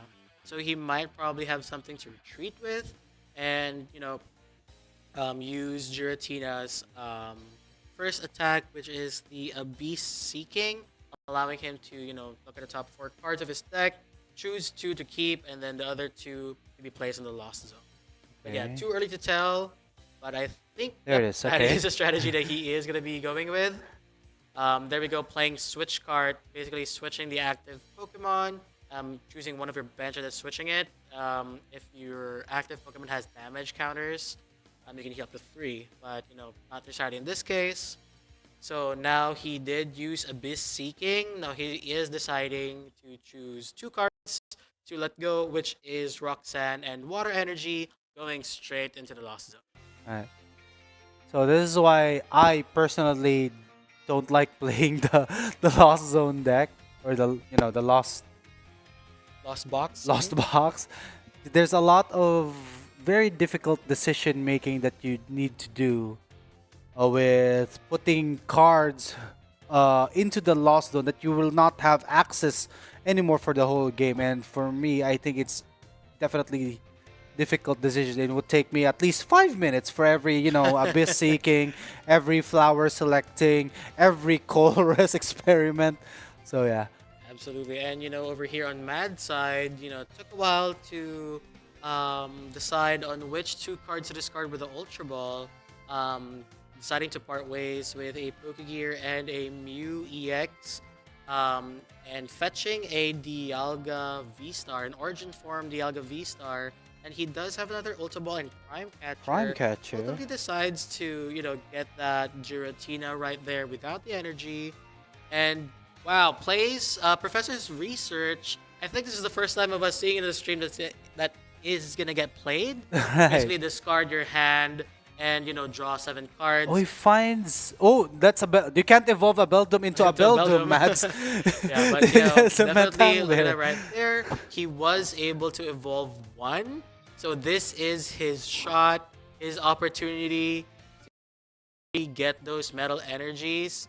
He actually needs to get 4 Right. in order for him to. He's a super rod, though. Yeah, he uses Super Rod, gets the Mew EX, and 2 Metal Energy, shuffling them to the deck. More chances of him obtaining Metal Energy. This is gonna be a miraculous turn if he is able to use Metal Maker of Metang and pull 4 Metal Energy cards. So that's Let's see. something he is going to do. All right, and he Whiffs unfortunately it. was not able to Fine, pull not even a one. single Metal Energy card. So Dialga V-Star with a heavy retreat cost of 3 is stuck in there, and he can only use a Metal Blast for 40 damage 40 plus. and dealing an additional 40 damage because of the extra Metal Energy attached, or the Metal Energy attached. So that's a total 40 of 8. plus 40 for each Metal Energy card attached to it. Okay. So again, not very good Metal Maker there from Mads.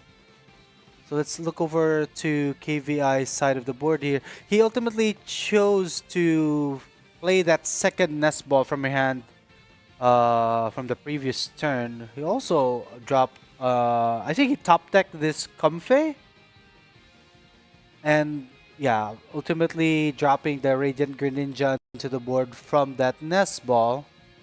Yeah, definitely, KVI needs to, set up wisely there because he only has 2 cards in the Lost Zone, and in order for him to dish out, these powerful attacks, he needs to start, putting more and more cards in Lost Zone, ideally starting with 7, so that he could, activate the Mirage Gate in order for him to quickly attach energy cards and dish out attacks. So as you can see here, he did play hopefully looking for a colorless experiment, Which in he which he finds. does. So right there, he's currently shuffling his deck, and I'm pretty sure he is going to be playing that card because he definitely needs more cards in the Lost Lost Zone, So definitely. basically, colorless experiment, what it does is you look at the top 5 cards of your deck, and you put 3 of them in your hand, and then the rest in the Lost Zone. That is going to be helpful, for you to have 4, and eventually, find more cards to There we switch go. in your common phase, to deal, to have more strategies for flower selecting. So he decides to part ways with 1 Comfey and 1 Jet Energy because he Ooh. does have 1 Jet Energy right over there. He might decide to use that and then promote a Comfey to use flower selecting. Total of So- 4 cards in the Lost. That is a strategy that he is going with, and then ultimately decides to use flower selecting. What's good about the Jet Energy is it is a special energy card. Providing colorless energy, it allows you to switch one of your Pokemon from the bench to the active spot, which is really effective. Oh, that's for an interesting decks. decision there.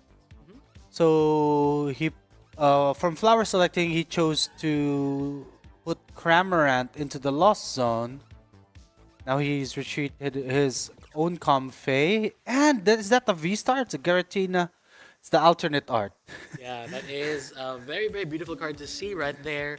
So yeah, that gold card right there from Crown Zenith. He has And of another course, one. Cramorant V. Oh yeah, so yeah, With he the exact basically same has art. 2, just he decides to evolve it and, And decides to pass pass. the turn. Right. So yeah, it is a little bit of a slow setup for KVI. So Mads has the opportunity to counter right here.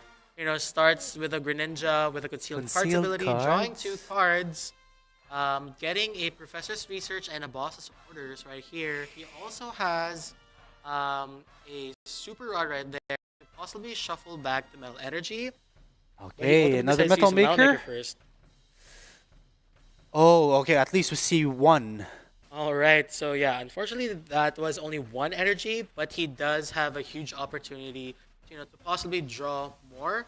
But we have been seeing, the good and bad thing about Metal Maker is that the rest of the cards that you don't have, the rest of the basic energy cards, That's not basic sorry, energy. that's not basic energy cards, go to the bottom of the deck. So Right. if he is going to use Professor's Research, it's highly likely that he might draw into the Right. metal energy cards that he needs. Right. But what's good about Super Rod as well, it allows you to shuffle your deck. Super Rod to just So shuffle giving one. you the perfect opportunity of possibly getting a perfect mix between Right, the that is true. cards that aren't necessarily metal energy that are in the bottom. Right. You see the board's a little messy right now. You might think the Giratina V-Star is KVI's active Pokemon, but it's not. It's just a little skewed. It's the Comfey that's active. Precisely. Oh But yeah, absolutely. My bad. about that. no, it's okay. Did he just pass? Or No, he did play Professor's Research? Okay. So as you can see right there, I see a couple of Oh, Ultra no. Balls, which is, very, very There's a happy sight to Metang, see. though. Another Metang right there. He could possibly get a third Metang by using that Yes. Ultra Ball. Ultimately deciding He's to evolve another the Dialga other, first, right? and then play that Ultra Ball, probably discarding 2 Metal Energy. He's currently thinking about it, but he does needs that boss's orders for the succeeding turns. Right. Plays plays Ultra Ball to discard 2 Metal Energies. Finally searching for the third Metang, so he does have 2 more chances to potentially attach 8 Metal Energy cards. Right. That's definitely gonna help his setup. So of course, the ideal play right now is for him to use Star Chronos. Although it's only knocking out 1 prizer, This is the second Metal he Maker. is gonna be We forced see to 2. possibly knock out the Giratina V-Star at the back. So yeah, Right. let's see where it goes. Perfect 5 energy right there. Another Metal Maker. So he could possibly get. Okay, so yeah, no No. dice. But what's good about it is he does have 5 Metal Energies right Right. there. He can use the Star Chronos V-Star power on the Comfey, getting 1 prize. But it is gonna afford him to take another turn. That poor Comfey taking 440 damage. It is weak to steel, so Star Chronos just massacres the heck out of that Comfey. But flipping the V-Star marker there using the means Star that Chronos? Mads, yes, means that Mads gets to take another turn. And of course, manually attaches a metal energy. So as we know, the more energy cards you attach to the Dialga V-Star right there, its Metal Blast attacks basically grow stronger. So Right. Mads' strategy right now is to stack enough metal energy to deal 280 damage on that Right. Giratina V-Star from behind, because he does have a boss's orders. Right, I think he does have enough energy cards on that Dialga V-Star in the active spot. He only needs 6 metal energies there, so because that's 40 plus 40 more for each energy card attached to that Dialga V-Star. So that's 6 times 40 plus 40. That's a total of 280 damage, which is definitely enough to knock out that Giratina V-Star, which he just did using that boss's orders. So yeah, finally seeing the effective strategy of the Metang from Mad's side of the board. He was able to knock out that Giratina V-Star. So it's now on KVI's side of the board to make a comeback. So yeah, definitely well played on Mads' side. Alright. So see here, KVI playing Giratina V, or another Giratina V into his bench. But he's definitely in a very tough spot right now. He's 3 prize cards behind. He only still has 6 cards in his lost zone. He does have this Comfey in the active spot though, so he could use Flower Select to add 1 more card into that lost zone and possibly use a Mirage Gate to charge his Pokemon with energy cards. So let's see here. We are seeing Mads, or the effective strategy from Mads' deck actually working on his previous 2 turns. We'll see here. We do see the Colress experiment on KVI's hand, but he ultimately chose to reflecting and put that Buddy Puffin into the lost zone, and now dropping Sableye into his bench. With 7 cards in his lost zone, Mirage Gate is now activated, at least. So he attaches Grass Energy and a Psychic Energy into that already damaged Giratina V though. So that could mean, or that's determines that he is planning to evolve this into Giratina V-Star and dishing out damage with Lost Impact, perhaps. If he has another energy and the Giratina V-Star in his hand. He does play Roxanne. Alright, yeah, because Mads already So yeah, only he has... is able to play Roxanne because Mads has 3 prize cards remaining.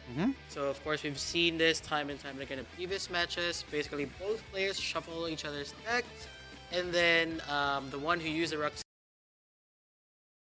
while the opposing player just draws 2. So KVI here hopes and prays from this 6 card that he can get Giratina V-Star and 1 energy.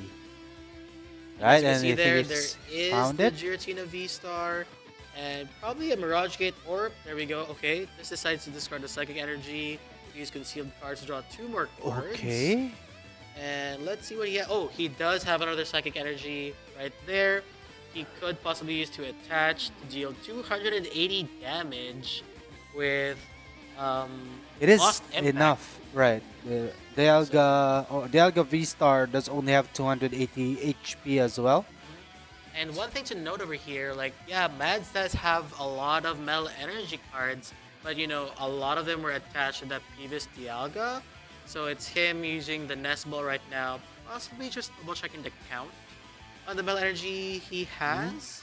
He does not need that many on the active Dialga though, because as you can see, the defending Giratina V-Star already has 80 60. damage counters. Oh, Is that- I believe it's 60? Yeah, 6 It's damage counters. 80 though. Oh, it's 80? It's 80. Damage, sorry, I couldn't see it right there. Oh yeah, there we go. It says So it's that's just a little bit essentially dark. only has 200 HP 100 left. HP. So he does not really need that many. He only needs 4. At least 4 And I believe Metal he Energy has- cards in that one. Oh, wait. Is that 4 or... I believe that's 3? It's a little bit hard to tell right here. But yeah, He well, does still has does 3 need- Metangs though, so that's not a problem. Not a very big problem. Yeah, for sure. So he is trying to make that happen. It's just 1. Okay, that's the first Metal Maker, and he no dice there. And you know, that's like the good thing about Metal Maker is, you know, if they're not energy, you put them at the bottom. Oh no, the second one Second also one, doesn't no have dice. any. I believe he only has 1.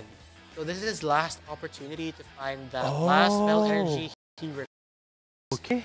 So let's see what See? happens. Oh, there it we go. is. So Okay. he was able to pull the Metal Energy. Very, very clutch turn. You know, so, but yeah, Metang working its wonders with Metal Maker. What's good about it is that they all work very well with each other. Very true to, you know, Metang's species. Right. And as you can see there, Mads playing the Iono. He only has 1 card left in his hand. And then, you know, put it at the bottom and then draws 3 cards while KVI draws 4. All right.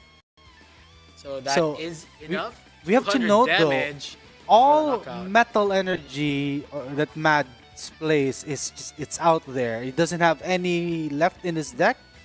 So he might need to play another Super Rod if he still has any left. Or find other ways. I think Super Rod is the only way that he could put those energies back into the deck to at least be able to attack using the Zamazenta there. And In case KV this Dialga gets knocked out. Yeah, precisely. And you know, KVI really needs to evolve that Giratina V to Giratina V-Star and, you know, knock out that Dialga.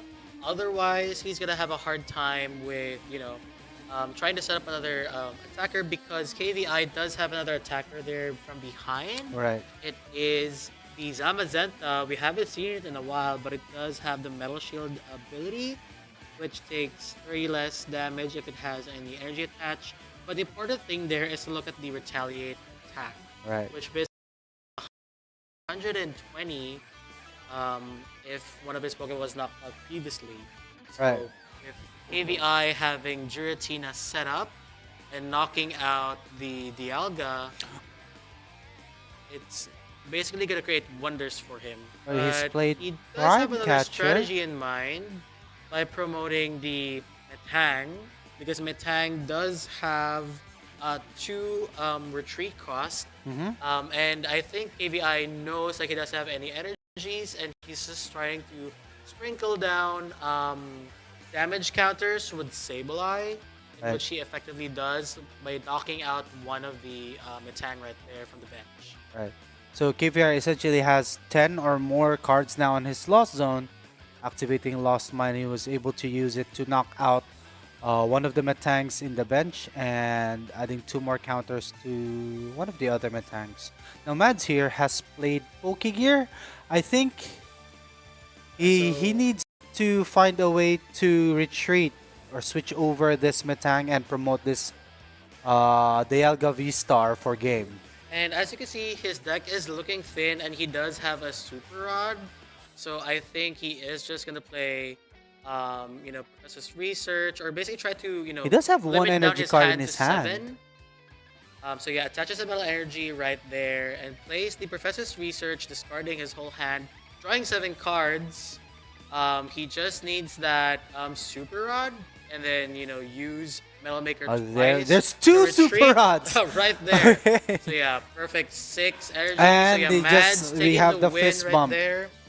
1, 2, 1. So definitely, everything is high stakes. These players are playing very, very efficiently.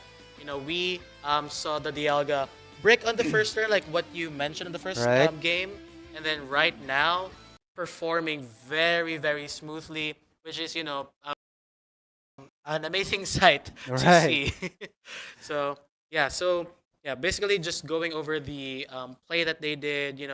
As you can see from the first match, it was a perfect setup for Kyle, and then for Mads, it was a perfect setup for him for the next game. So Right. yeah, setup here is definitely key, because of course for the Dialga deck, you need to evolve your Beldoms. You need to attach as many energy cards as you can to the Dialga, so you could use the bonus attack to take another turn, and of course, multiple knockouts. That's the goal. Exactly. And then for KVI, he has a lot of strategies that he could use here.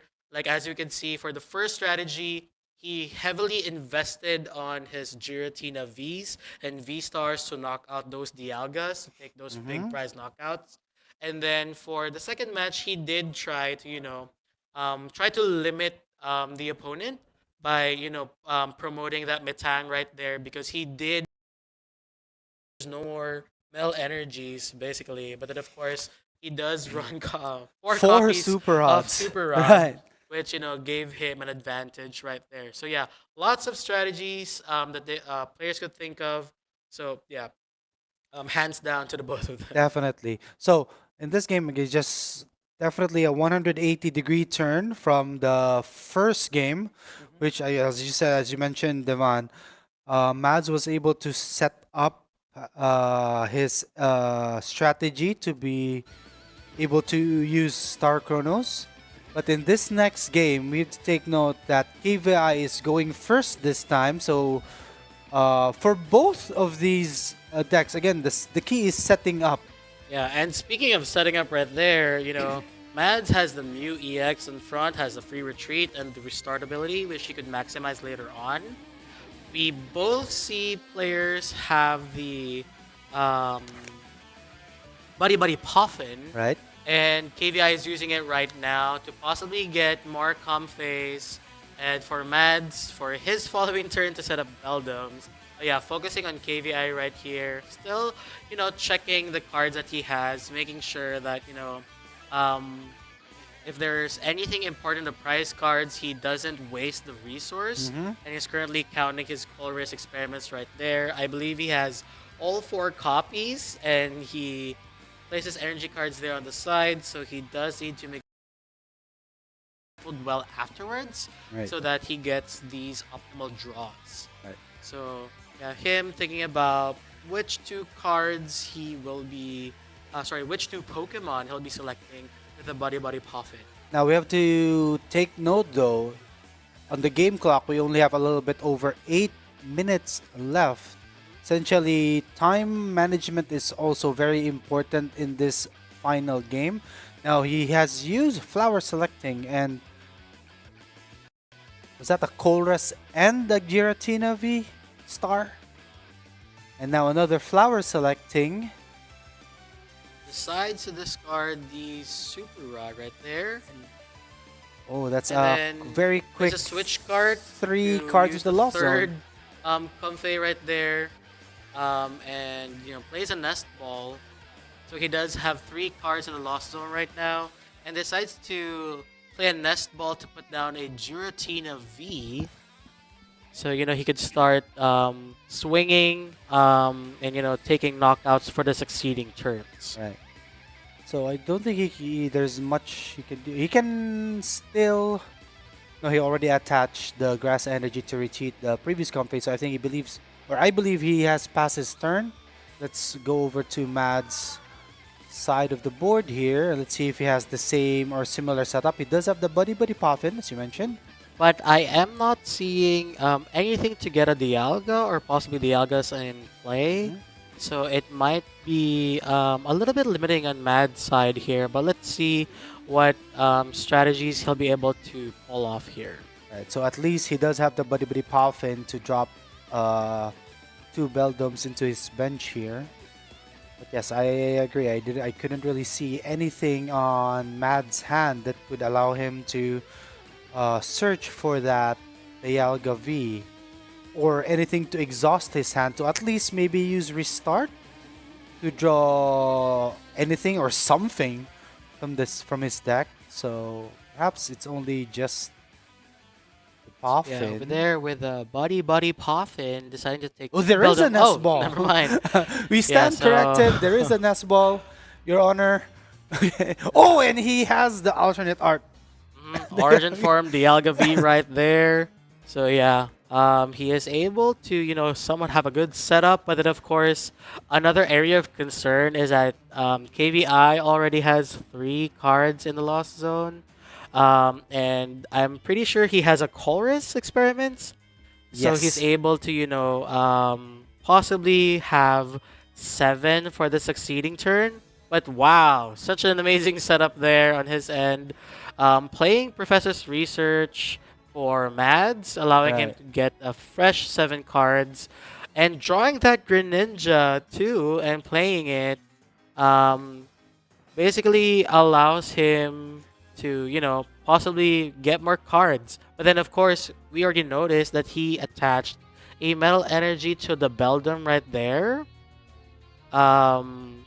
So he wouldn't be able to use Dialga for Metal Coating, and just decides to use Concealed cards, discarding another Metal Energy and drawing 2 more cards, and finally obtaining that Nest Ball. Either gonna be another Dialga, if not, it's gonna be another Beldum. It's probably a Beldum, but we have to take note as well that from the Professor's Research that he played there, he had to discard one of his boss's orders, which could prove important, especially in the late game. But I don't think we would have a late game because we essentially have a little bit under 5 minutes left on the game clock. He did choose to retreat the Mew and again use Magnetic Lift attack from Beldum here. Yeah, so basically searching for a card, any card, and then placing it on top after.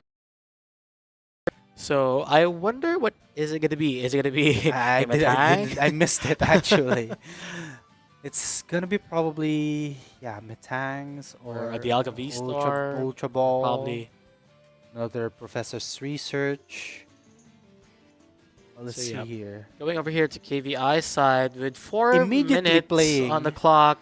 Colress. Plays Colress Experiments and decides to put 2 more cards in the Lost Zone, putting up to 5. He needs 2 more in order to the Mirage Gate, which allows him to search for 2 energy. Decides to play, or is Not thinking about yet. it. Okay, let's Thinking give him a about moment flower here. selecting, yeah. Okay, plays a Nest Ball first.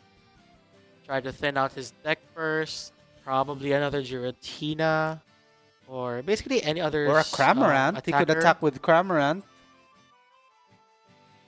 So he's looking through his deck right now with less than 4 minutes on the clock. It's probably Cramorant. Yes? Yes, it is.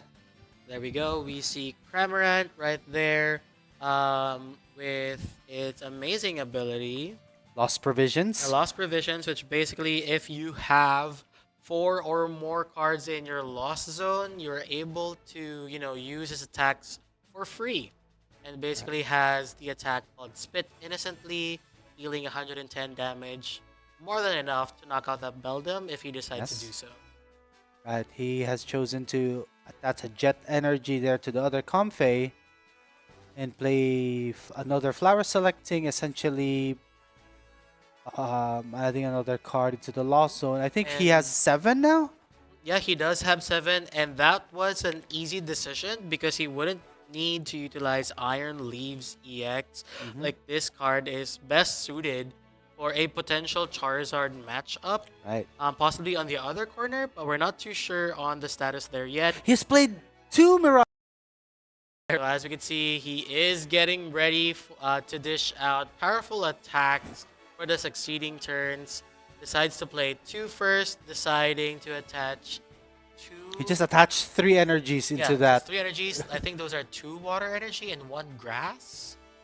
So the first one was a grass energy and a water energy, first Mirage Gate. Wait. And the second Mirage Gate was just a plain water energy. Oh, he does have a Psychic Energy in his hand though, so... Oh, he chose to just...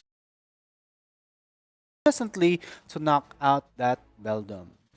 So yeah, dealing 110 damage, taking a prize card, so KVI is down to 5 and Mads is down to 6. With less than 2 minutes on the clock, the pressure, the stakes are getting higher right here, so we are also a little bit anxious to see what's going to happen next on our Masters semifinals. Right, he has evolved the Dialga into its V-Star part and played again essential part of his deck, I guess, is Super Rod to shuffle back 3 of those Metal Energies into his deck.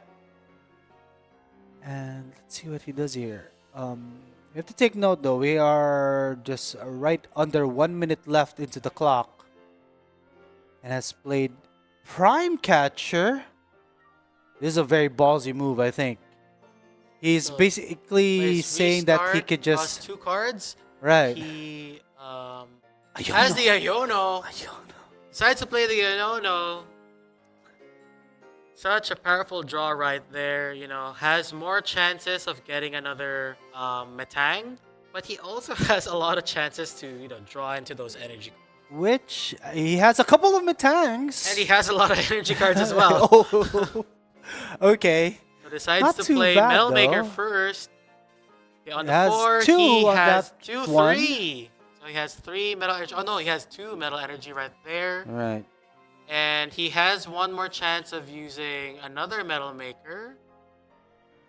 But, okay, yeah, he decides to do that first and gets 1. 1? 1 more? 1 more? Oh, okay, just decides to get 1 more Metal Energy right there. He has 1, 2, 3. That's going to be number 4. Okay. Well, in this case, he's still not able to knock out this Giratina V though with either Star Chronos or the first attack, the Metal Blast. He does not have enough energies essentially.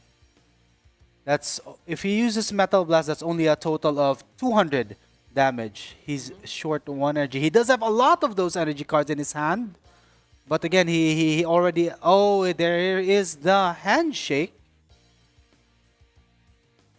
So we're not too sure on what's going to happen next right here, if that was a concession, I believe. But yeah, let's wait for the judges to confirm. Because time has been called, and I think essentially it goes to sudden death, or the first one to take the next prize card wins. And I think KVI or Mads essentially has conceded because he knows that KVI has the ability to knock out his Pokemon during his next turn. But we'll wait for the final decision, perhaps, or the final call. But I think it is what it is. Yeah, precisely. And we actually updates from our venue right here for the juniors division. It is gonna be Lance versus Jacob.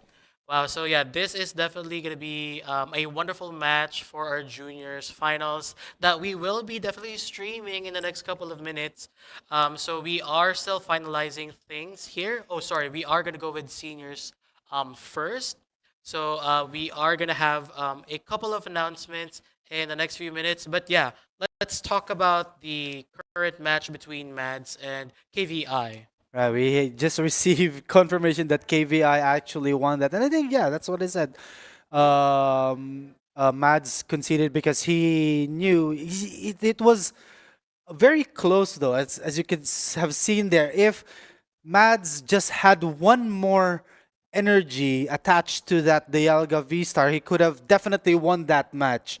But because of that lack of energy and him knowing or having the knowledge that KVI ability to knock out his Pokemon in the next turn proved or caused his concession for that game. Yeah, definitely. I am looking forward. Congratulations to KVI. Good job, Mads, on your top 4 finish. All right, The next congratulations. match for the Masters Division is going to be between a new player that could be possibly crowned as the next national champion of the Philippines, or it's going to be a current existing champion, or like a National former champion. national Right. champion, because both Adrian and Sky have those titles. Right. So yeah, we are going to find out after the break. We'll be right back. Learn how to play the Pokemon card game in just 9 minutes. I got my first pack of Pokemon cards. Thing is, I have no idea how to play the game. What did you say? You don't know how to play with your Pokemon cards. Huh? Who are you? I'm Kay, a Pokemon card scientist. But you can call me Professor Pokecard like everyone else here. Professor Pokecard? Let's see. Now that's a pretty nice deck you've got there. Just you wait. I'll make you into a Pokemon card master in no time. What? The Pokemon trading card game lets you battle using your favorite Pokemon. And the fastest way to learn is just by playing. You can battle me and I will teach you everything. Okay. You have a Sprigatito and Lucario EX deck. I will face you with my own Quaxley and Mimikyu EX deck. I won't lose. A deck is made up of 60 Pokemon cards, as you can see here. So that's what a deck is. After you finish shuffling your cards, place your deck here. Right. Start by greeting your opponent. Good luck, have fun. Rock, paper, scissors. Go! Yay! Looks like I won this part. Then you can choose to go first or second. Then I'll go first. Now you see, the first step is to draw 7 cards from your deck. 7 cards. That will be your hand. Wow! Do you have any Pokemon that say basic? Basic Pokemon. I have 2. Place the first basic Pokemon you will battle with in the active spot. If you have any other basic Pokemon, place them face down on your bench. I'll put this Pokemon in the active spot, and this one on the bench. Next, your deck and set them face down without looking at them. Put them in the space marked prize cards. Why do I have to lay 6 cards there? Every time you knock out an opponent's Pokemon, you take one of these cards as a prize, and then you can add it to your hand. Whoever takes all their prize cards first wins the game. Now I see. Let's go over the battle setup one more time.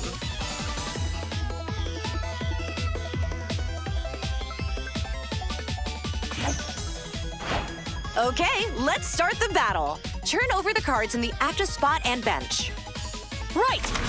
Sprigatito, I choose you! I'm going with Zangoose. Fine then, because I'm gonna win! First, you must draw 1 card from your deck. Yes, it's Riolu! Riolu is a basic Pokemon, so you can put it on the bench. Right! Oh, look! You have energy cards. What's You can attach just one energy card from your hand to one of your Pokémon. If a Pokémon has the right amount and type of energy attached to it, it can use its attacks. Why don't you attach energy to the active Sprigatito? All right then. I will attach one grass energy card to my Sprigatito. So does that mean my Sprigatito can attack now? It is able to attack already. But when you go first, remember that you can't attack on the opening turn. That means your turn is over. Okay, I'm all done with my turn. Okay. I will start by drawing one card from my deck.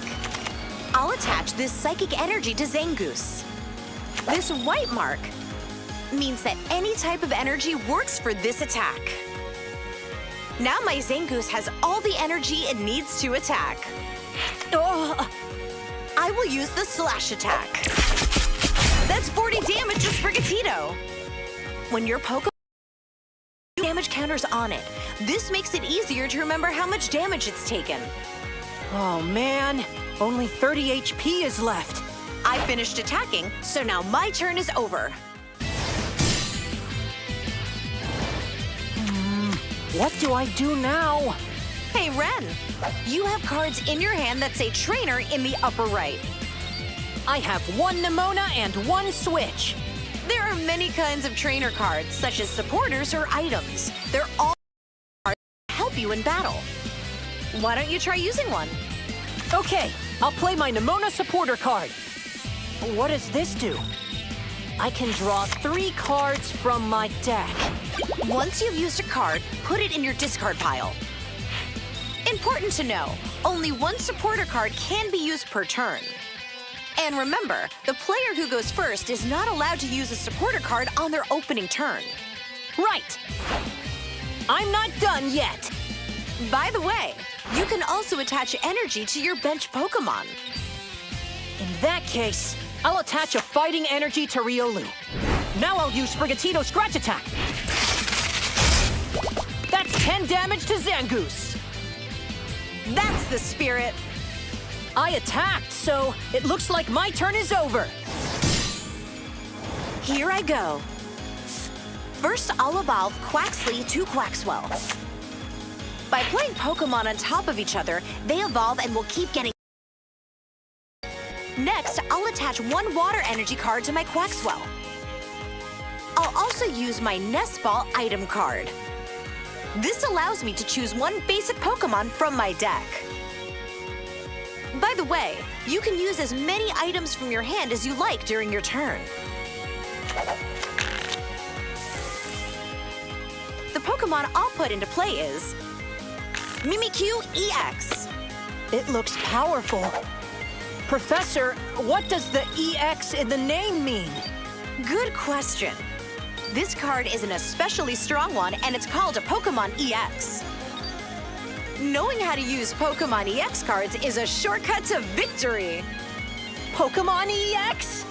Wow, I want to try! Let's get back to the battle. Zangoose, use Slash.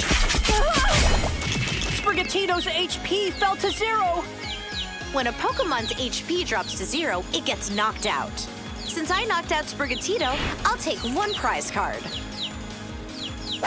When the Pokémon in the active spot is knocked out, it gets discarded along with all the attached cards. Then you'll pick another from the bench and place it in the active spot. You're good. This time, I choose Riolu. Let's go over the rules once more.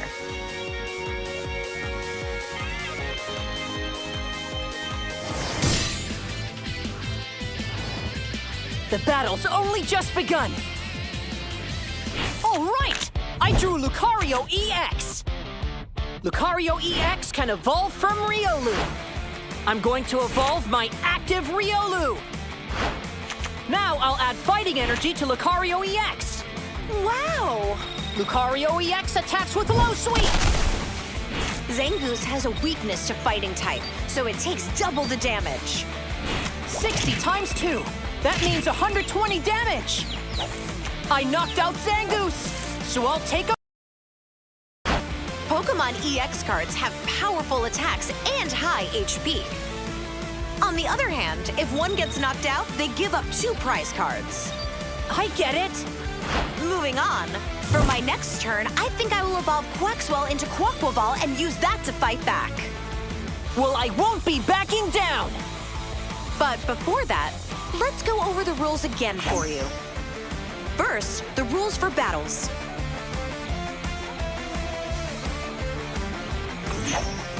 And this is how you win.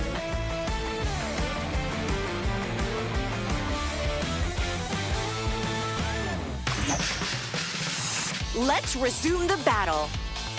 From here on out, you'll play without my advice. It's a real match now. Okay, I just know I'm gonna win. There's no better time than now to start playing the Pokemon trading card game.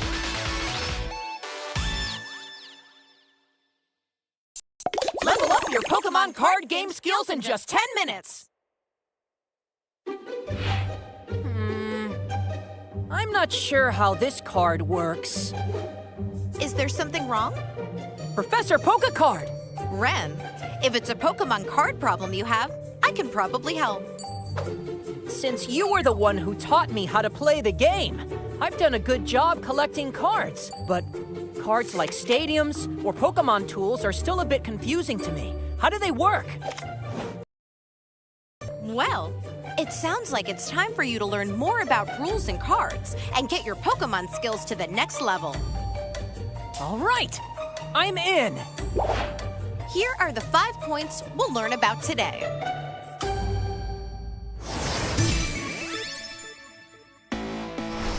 For starters, let me explain stadium cards for you. That would be great. You can play only one stadium card during your turn, but it stays in play while the game goes on.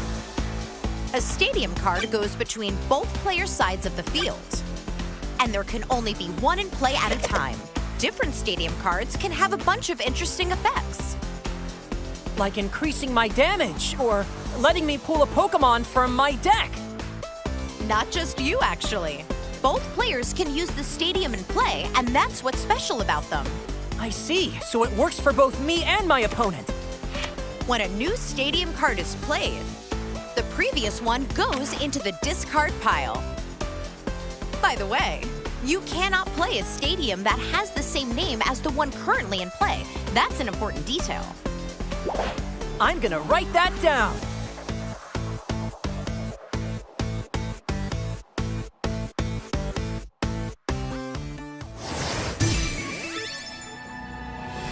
Next up, let me explain Pokemon tools. I see Pokemon tools also offer a lot of different options. A Pokemon tool can be attached to one of your Pokemon in play. Only one tool per Pokemon. For example, in this situation, Defiance Band makes Miraidon EX's attacks deal 30 more damage. That's 250 damage to Koraidon EX with Miraidon EX's Photon Blaster. Amazing! If you have 2 Pokemon in play and 2 tools in your hand, you can attach one tool to each Pokemon during the same turn if you want. One per Pokemon, huh? And what if I want to give my Pokemon a different tool later on? Unfortunately, once a tool is attached to a Pokemon, it stays there and can't be moved. Okay, I see. In other words, you can't attach 2 tools to a single Pokemon or freely switch tools around after they've been attached. Oh, that makes sense. All the more reason to carefully think about what tool to attach to which Pokemon to get the upper hand in battle. By the way, if your Pokemon gets knocked out, its Pokemon tool gets discarded as well. Better write that down too. And that's everything you need to know about Pokemon tools.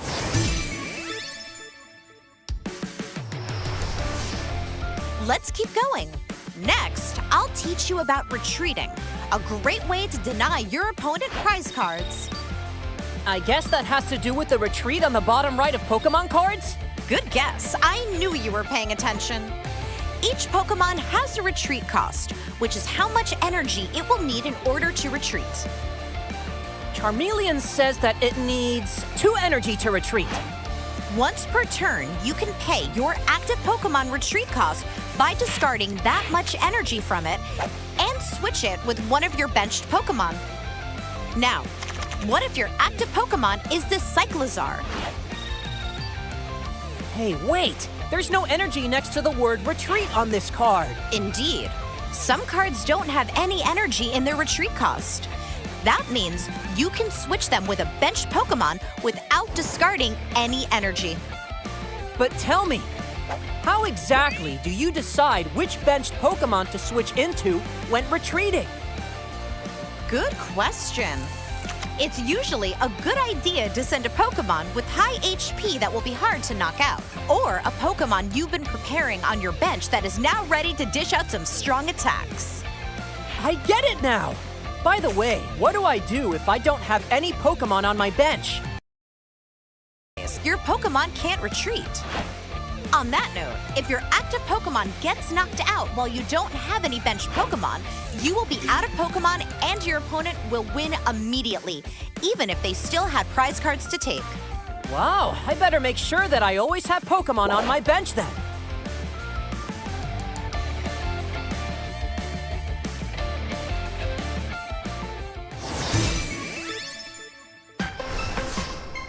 I've been wondering, what are those red abilities I sometimes see on Pokémon cards? Another great question. Let me tell you everything you need to know about abilities. Some Pokémon have an ability, and their effects vary widely from one Pokémon to another. How much energy do I need to use an ability? Abilities don't require any energy. You don't need energy?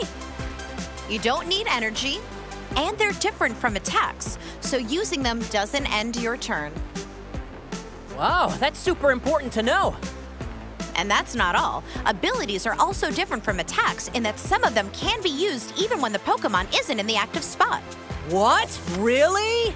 There are abilities that can be used either in the active spot or from the bench, abilities that activate when you take prize cards, or even abilities that work all the time just by having that Pokémon in play. The abilities text clearly says when and how its effect works, so make sure to read your Pokémon cards. Effects that work even outside of the active spot? So many possibilities! Oh, hey, Professor! My Arcanine EX card says Terra. Is that an ability too? Yet another good question. Terra effects are technically different from abilities. So abilities and Terra effects are two different things. Gotcha! Terra Pokémon have an effect that prevents all attack damage done to them while they're on the bench. It's always written near the Pokémon's name and HP, so you can't miss it. Let's take notes on this too.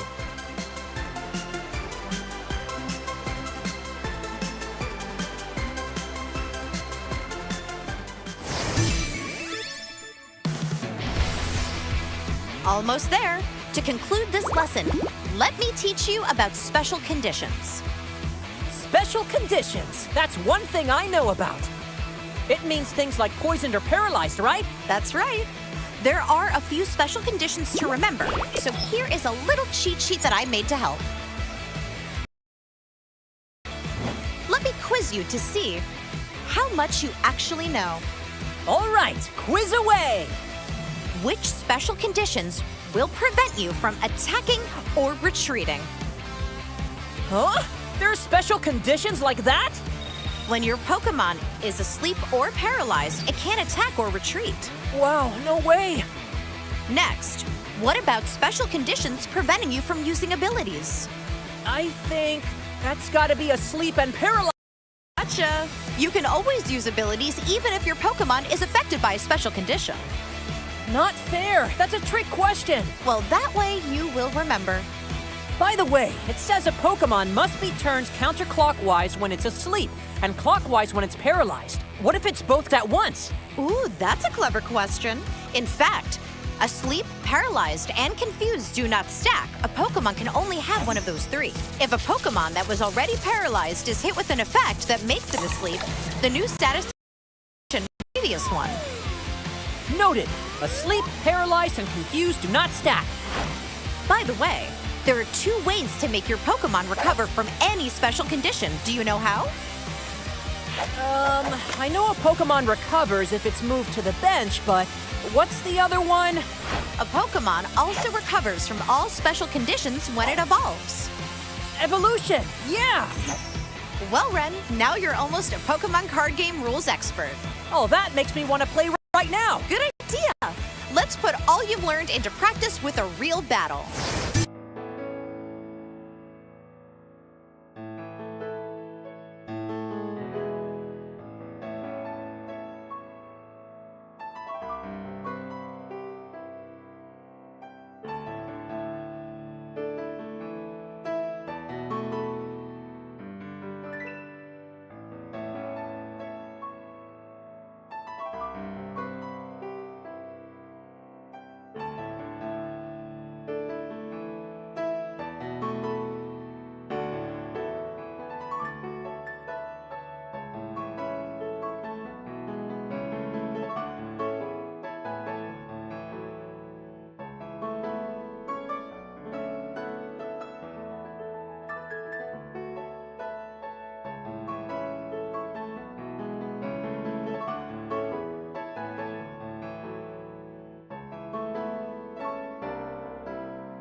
Mabuhay, trainers, and everyone watching from the Philippines and across the world. So, welcome back to the 2023-24 World Championship.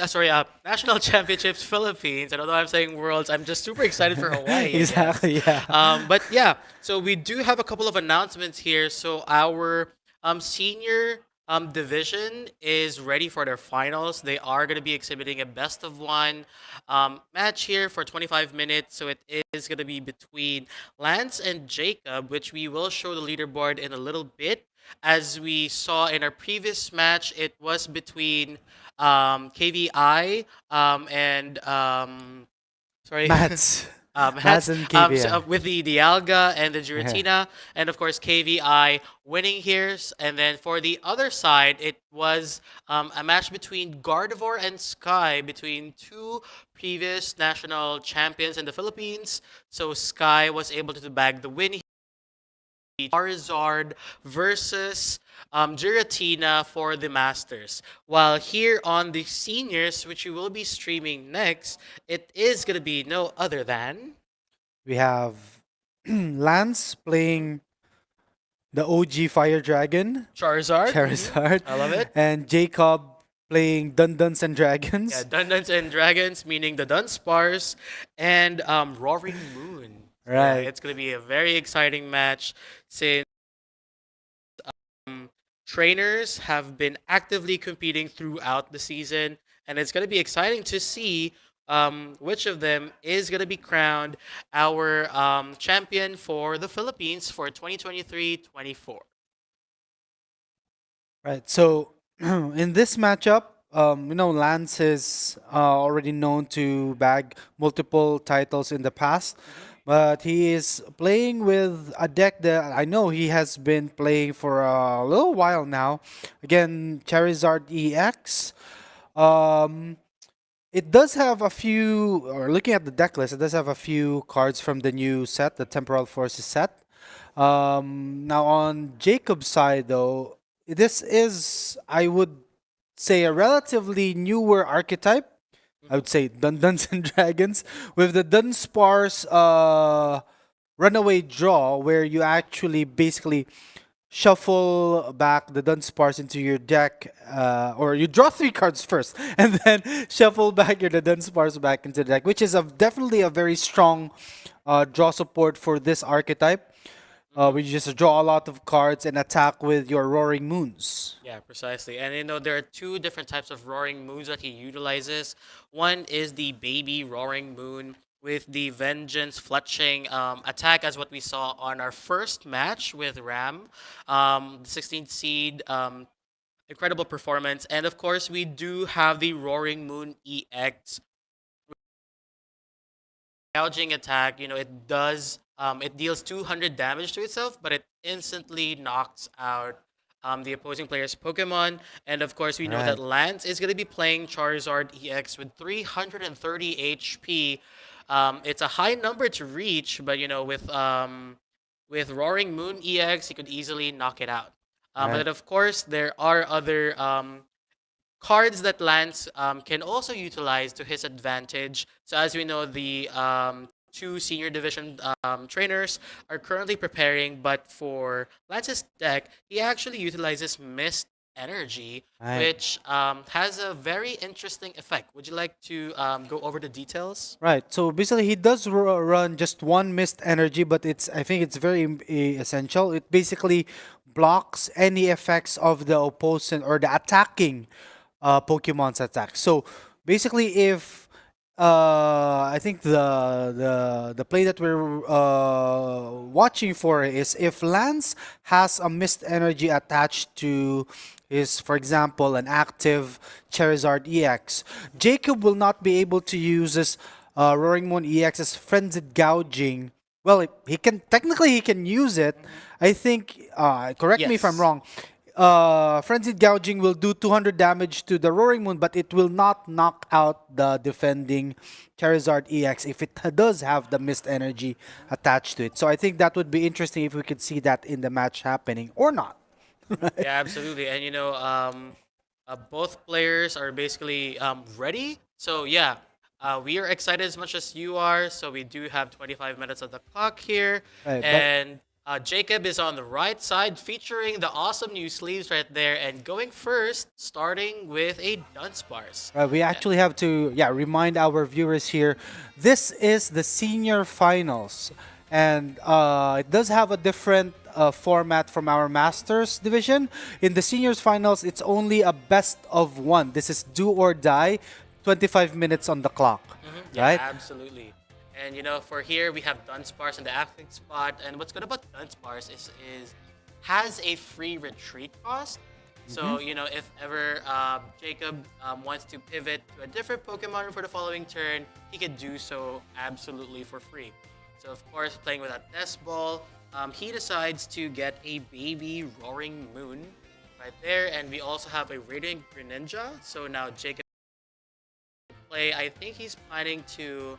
I think play that is Earthen Vessel. An Earthen Vessel, and decides to discard a Dark Patch, which allows him to search for 2 basic energy cards, which he only has 9 copies of Dark. So we're just gonna see Darkest Energy throughout the game here for Jacob. Right. So we see here. I think it is a little bit counterproductive though to discard that discard, but I guess he didn't have any better concealed cards on that Radiant Greninja to discard 1 Darkness Energy and draw 2 cards, and where he got that Ancient Booster Energy Capsule. That's always a mouthful. Yeah, A lot of times I say Ancient Energy Booster, but it's Ancient Booster Energy Capsule. So yeah, it's a very important card, especially at the early game, because the current HP of the baby Roaring Moon is 140 HP, and with Ancient Booster Energy Capsule attached, it gives you an extra 60 HP, capping it at 200. And as we know, if Charizard is in play in the succeeding turns and uses that to deal damage, it won't knock out Roaring Moon because it only deals 180 base. Right, so it's not an easy Jacob, knockout. Exactly. Really, and of course Jacob just places another bench, just benches another Roaring Moon and passes the turn. So it's off to the races for Lance. He does have a Manaphy in the active spot, which he doesn't necessarily need. And then, of course, he plays a Nest Ball and gets a Rotom V and attaches a Forest Seal Stone and decides to use its V-Star ability right there to basically search for any card, and decides to get an Arvin right there. And he's now deciding to pick a trainer card and an item card and a tool card, which he gets and I think that was the Defiance Band, right? Defiance Band, that's correct. And then he uses Body Puffin to get a Charmander and a Pidgey.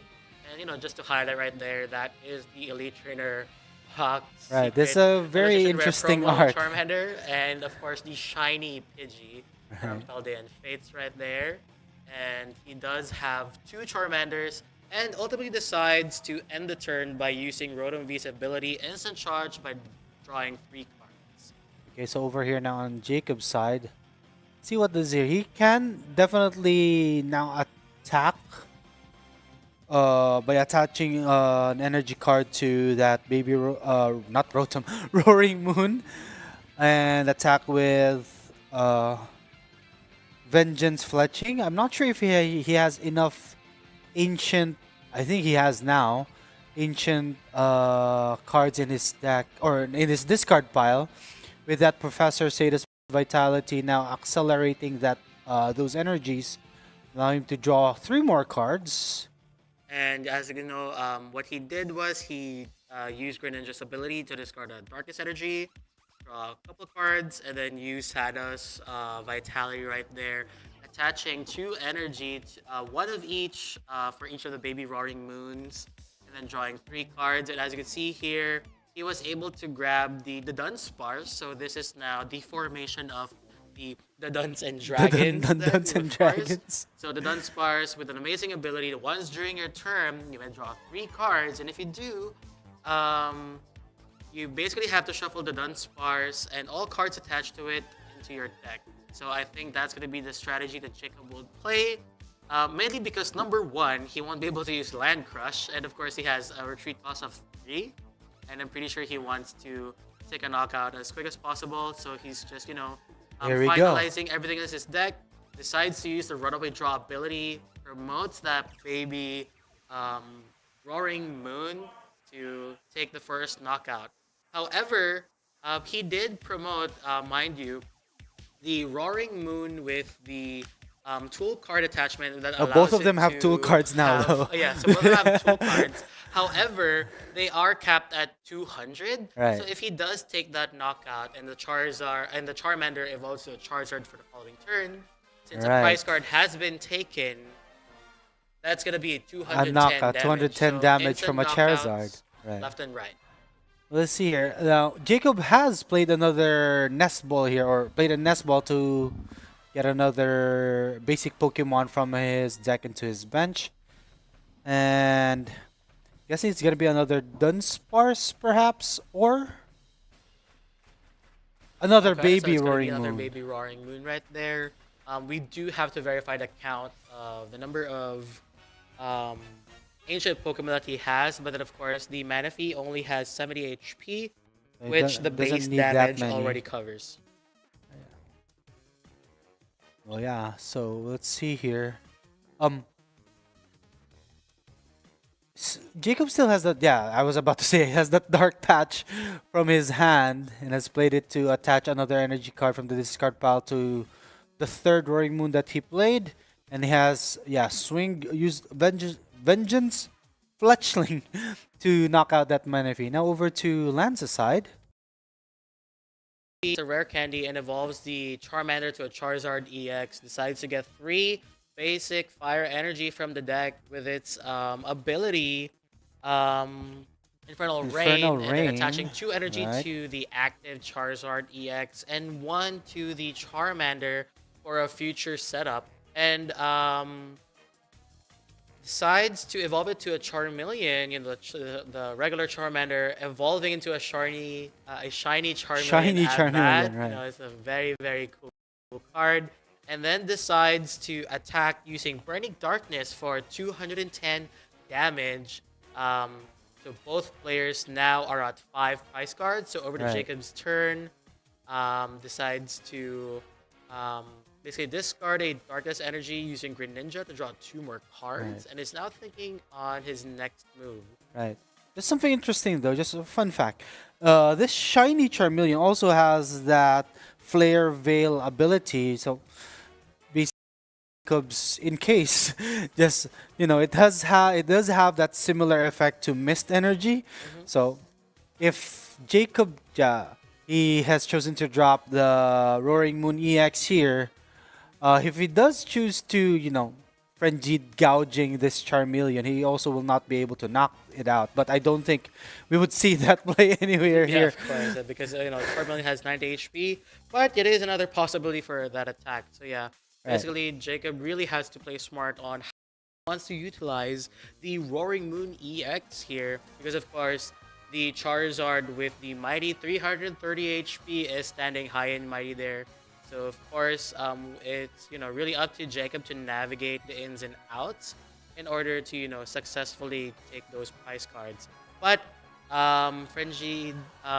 but for Roaring Moon was able to deal damage using Vengeance Fletchling. We can't see specifically on the amount of damage. It's only more than 100. I think 120, if I'm correct. It's definitely more damage there, but then he basically uses Professor Turo, an amazing card right there that basically allows you to choose one of your Pokemon, pick it up, and then discard the rest of the energy or all the other attachments to it, allowing him to basically get a heal, and then just drop in another Charmander and evolve the one from the back. And repeat the cycle again. So it's basically keeping the Charizard EX as healthy as possible. Right, exactly. So we do have a fresh, healthy Charizard EX here active on Lance's spot. And he has dropped a couple more Charmanders and use to attack Jacob's Roaring Moon. So right over It's there, Burning taking his Darkness, by the way. second prize card. So Lance is down to 4, while Jacob is still at 5. Now is currently working on a fighting another Pokemon with a Nest Ball, and it is another baby Roaring Moon right there. So basically, the goal for Jacob right now is to really stack as many ancient Pokemon in his discard pile, so that the the Vengeance fletching attack of Roaring Moon could basically deal a lot more damage. And as we can see there, one of the Ace Spec cards, the Ancient Drum, the Awakening Drum rather, was played. And the effects is basically draw a card for each of your ancient Pokemon in play, allowing him to really maximize his hand draws right there. Right. And then decides to play a Professor Sawdust Vitality, attaching 2 Darkness Energy cards from the discard pile to 2 of his Pokemon, ancient Pokemon, and then draw 3 cards. Right. So he did decide to attach it to the Roaring Moon EX and the other Roaring Moon from the bench. This is interesting. Jacob here has played an Earthen Vessel to discard another Earthen Vessel and take the Darkness Energy from his deck into his hand, but essentially adding 2 ancient cards into his discard pile, charging up the damage of his Roaring Moon, or baby Roaring Moons here. And I believe the total count of the ancient cards in his discard pile is now at 12. So it's going to do 120 damage plus 70 damage currently. Played Trekking Shoes and took his top card of his deck. I believe he will play, there we go, Counter Catcher. So basically the Counter Catcher, if you are behind on your prize cards, you could basically switch one of your opponent's bench Pokemon to the active spot. And then of course, with Baby Roaring Moon's attack, Vengeance Fletchling dealing enough damage to knock it out, making Jacob advance to the prize cards by getting 2 more. Right, so Jacob has 3 prize cards left here, and see what Lance can do here. He's thinking about dropping the Radiant Charizard, and he just did. So Radiant Charizard has that Excited Heart ability, allowing it to decrease its energy cost by the number of prize cards the opponent has taken. So right now, the Combustion Blast is 3 colorless energy less, or it costs 3 energy less. So basically, Combustion Blast, we just need 2 attachments to deal 250. Right. But then, we see Roxanne played once again in the live stream, definitely proving that it is a card not to be trifled with. Because basically it allows Lance to draw a fresh hand of 6, while Jacob only gets to draw 2 cards. Right. Let's see here. We have not seen Lance's Pidgeot yet, though. Perhaps we'll see it now from this fresh 6. He Lance is thinking of deciding- adding Spelt into his Charmander, as well as a Defiance Band to the other Charmander, perhaps? And what's good about the Charmanders that he has in play is, if the Roaring Moon EX decides to knock out the Charizard, it's basically a 1-hit KO for the Charizard, but then of course Charmander has that attack, Heat Tackle that does 30 damage, that can potentially knock out the Frenzied Gouging EX. Right. But Frenzied Gouging EX currently has 290 HP thanks to the Ancient Booster Energy Capsule that Jacob attached to it. And I think Jacob is about to declare a there we go. It is the Frenzied Gouging Gouging attack to knock out the Charizard. So Jacob is just down to 1 prize card left, and Lance has 3. So Lance, be careful here though, which one or which Pokemon he's promoting, because again, Jacob only has 1 prize card left. Even though he does knock out this active Roaring Moon EX, he still has one of those baby Roaring Moons on the bench.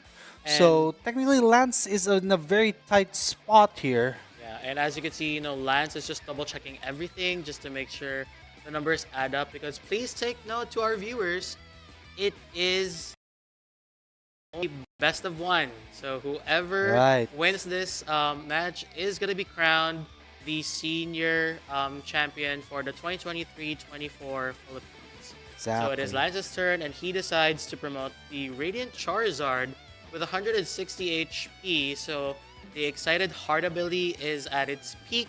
He only needs one Fire Energy, which is already attached to deal 250 damage, which is more than enough to knock out the Roaring Moon EX. They're checking Jacob's discard pile, seeing how many ancient cards this discard pile has, or perhaps checking out his resources, because Jacob technically has 2 discard piles there. There we go. Lance ultimately deciding to use the boss's orders to promote the baby Roaring Moon and then knock it out with the Combustion Blast attack, which is a smart move on his end. Because basically for Roaring Moon right now, Jacob would need to find a Stadium card in order for him to deal enough damage to knock out the Radiant Charizard to secure the win. So let's see what's going to happen now. Right, so Jacob did find the Dark Patch there to charge another Roaring Moon EX on the bench, essentially allowing it to do Frenzied Gouging as well to that Radiant Charizard, giving him the win and taking the championship for the Pokemon Championships 2023-24 Philippines trading card game division in the seniors division. Yeah, so definitely congratulations to Jacob for securing the win. You are now crowned as the 2023-24 champion for the Championships Philippines. So yeah, congratulations. And congratulations. we are gonna have awesome representatives for Hawaii. So we now have secured Jacob for that slot. And of course, we do have more. We do have a finalist match for the Masters Division, which is gonna be still a best of 3 between KVI and Sky. And we are still finalizing some details over for our junior division as well. So yeah, lots of exciting matches. We still have 2 more things to show you guys, the best of the best in the Philippines. So yeah, stick around, and I hope you guys enjoy the remaining streams. Level up your Pokemon card game skills in just 10 minutes! I'm not sure how this card works. Is there something wrong? Professor Pokecard! Ren, if it's a Pokemon card problem you have, I can probably help. Since you were the one who taught me how to play the game, I've done a good job collecting cards, but cards like stadiums or Pokemon tools are still a bit confusing to me. How do they work? I see. Well, it sounds like it's time for you to learn more about rules and cards and get your Pokemon skills to the next level. All right, I'm in. Here are the 5 points we'll learn about today.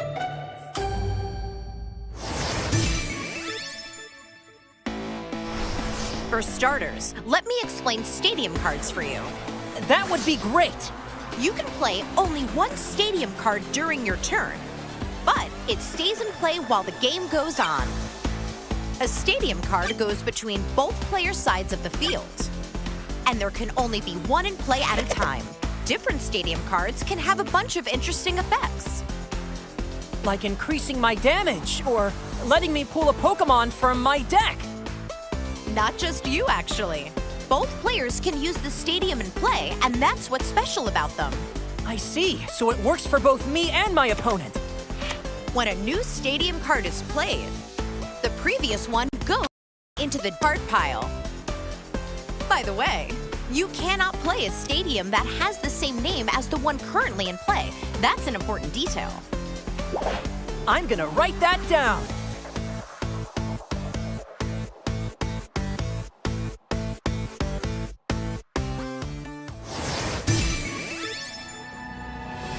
Next up, let me explain Pokémon tools. I see Pokémon tools also offer a lot of different options. A Pokémon tool can be attached to one of your Pokémon in play. Only one tool per Pokémon.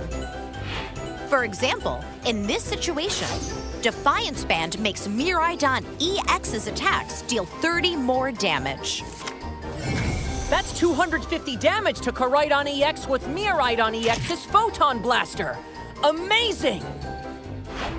If you have two Pokémon in play and two tools in your hand, you can attach one tool to each Pokémon during the same turn if you want. One per Pokémon, huh? And what if I want to give my Pokémon a different tool later on? Unfortunately, once a tool is attached to a Pokémon, it stays there and can't be moved. Okay, I see. In other words, you can't attach two tools to a single Pokémon or freely switch tools around after they've been attached. Oh, that makes sense. All the more reason to carefully think about what tool to attach to which Pokémon to get the upper hand in battle. By the way, if your Pokémon gets knocked out, its Pokémon tool gets discarded as well. Better write that down too. And that's everything you need to know about Pokémon tools.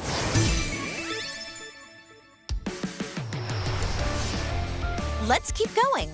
Next, I'll teach you about retreating, a great way to deny your opponent prize cards. I guess that has to do with the retreat on the bottom right of Pokémon cards? Good guess. I knew you were paying attention. Each Pokémon has a retreat cost, which is how much energy it will need in order to retreat. Charmeleon says that it needs 2 energy to retreat. Once per turn, you can pay your active Pokémon retreat cost by discarding that much energy from it and switch it with one of your benched Pokémon. Now, what if your active Pokémon is the Cyclizar? Hey, wait! There's no energy next to the word retreat on this card. Indeed. Some cards don't have any energy in their retreat cost. That means you can switch them with a benched Pokémon without discarding any energy. But tell me, how exactly do you decide which benched Pokémon to switch into when retreating? Good question. It's usually a good idea to send a Pokémon with high HP that will be hard to knock out, or a Pokémon you've been preparing on your bench that is now ready to dish out some strong attacks. I get it now! By the way, what do I do if I don't have any Pokémon on my bench? Well, in that case, your Pokémon can't retreat. On that note, if your active Pokémon gets knocked out while you don't have any benched Pokémon, you will be out of Pokémon and your opponent will win immediately, even if they still had prize cards to take. Wow, I better make sure that I always have Pokémon on my bench then.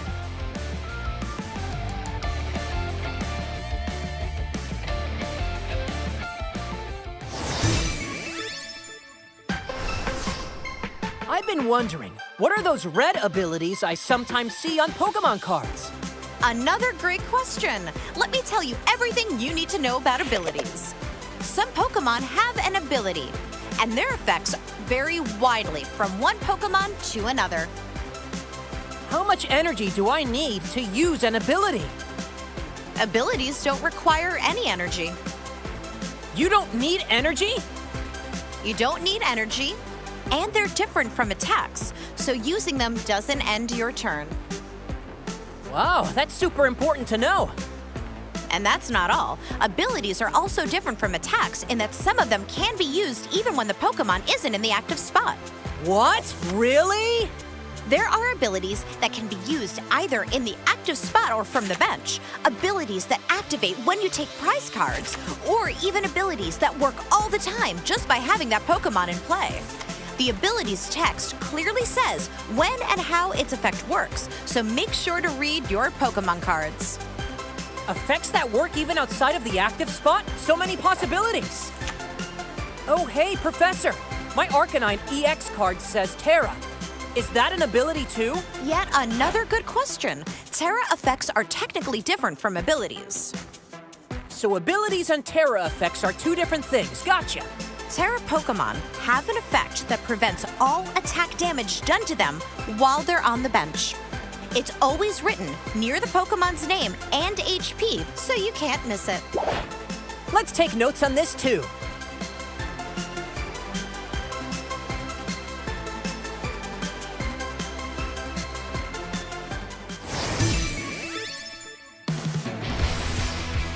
Almost there.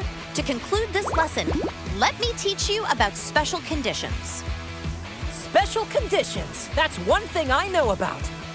It means things like poisoned or paralyzed, right? That's right. There are a few special conditions to remember, so here is a little cheat sheet that I made to help. Let me quiz you to see how much you actually know. All right, quiz away.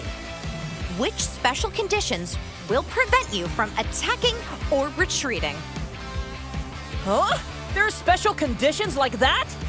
When your Pokemon is asleep or paralyzed, it can't attack or retreat. Wow, no way. Next, what about special conditions preventing you from using abilities? I think that's gotta be a sleep and paralyze again. Gotcha! You can always use abilities even if your Pokemon is affected by a special condition. Not fair. That's a trick question. Well, that way you will remember. By the way, it says a Pokemon must be turned counterclockwise when it's asleep and clockwise when it's paralyzed. What if it's both at once? Ooh, that's a clever question. In fact, asleep, paralyzed, and confused do not stack. A Pokemon can only have one of those three. If a Pokemon that was already paralyzed is hit with an effect that makes it asleep, the new status condition replaces the previous one. Noted. Asleep, paralyzed, and confused do not stack. By the way, there are 2 ways to make your Pokemon recover from any special condition. Do you know how?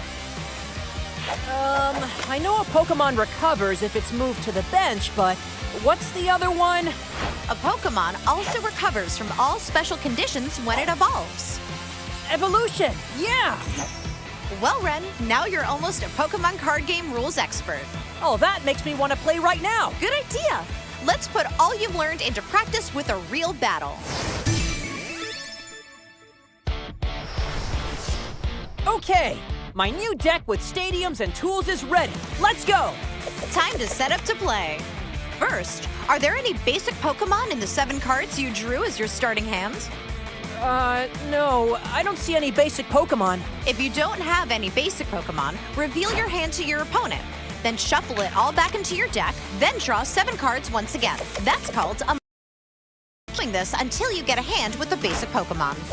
Once your opponent is done setting up and has put down their prize cards, they can draw a card for each extra mulligan that you had to take. Oh, but if neither player has a basic Pokemon, no one draws an extra card for that mulligan. Oh man, still no basic Pokemon in sight. You, did remember to include basic Pokemon in your deck, right? Oh! I was so focused on adding all the new cards I just learned about, I forgot to put in basic Pokemon. Your deck has to have at least one basic Pokemon. You're going to have a hard time starting the battle without one.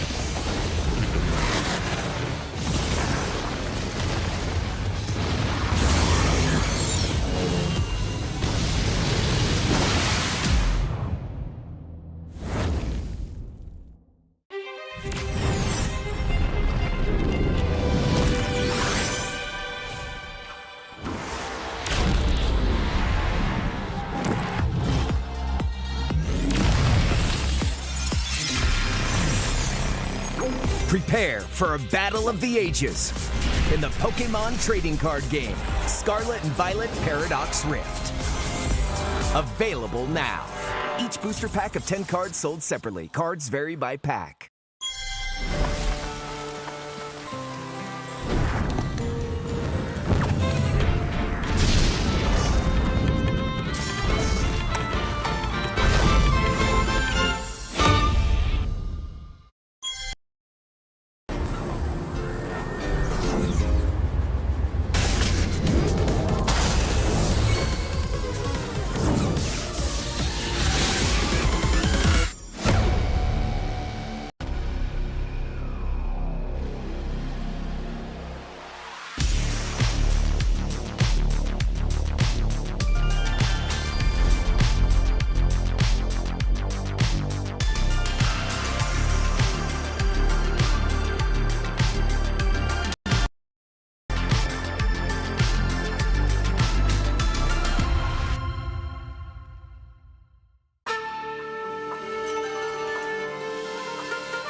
just 9 minutes! I got my first pack of Pokémon cards. Thing is, I have no idea how to play the game. What did you say? You don't know how to play with your Pokémon cards. Huh? Who are you? I'm Kay, a Pokémon card scientist. But you can call me Professor Pokecard like everyone else here. Professor Pokecard? Let's see. Now that's a pretty nice deck you've got there. Just you wait. I'll make you into a Pokémon card master in no time. What? The Pokémon trading card game lets you battle using your favorite Pokémon. And the fastest way to learn is just by playing. You can battle me and I will teach you everything. Okay. You have a Sprigatito and Lucario EX deck. I will face you with my own Quaxly and Mimikyu EX deck.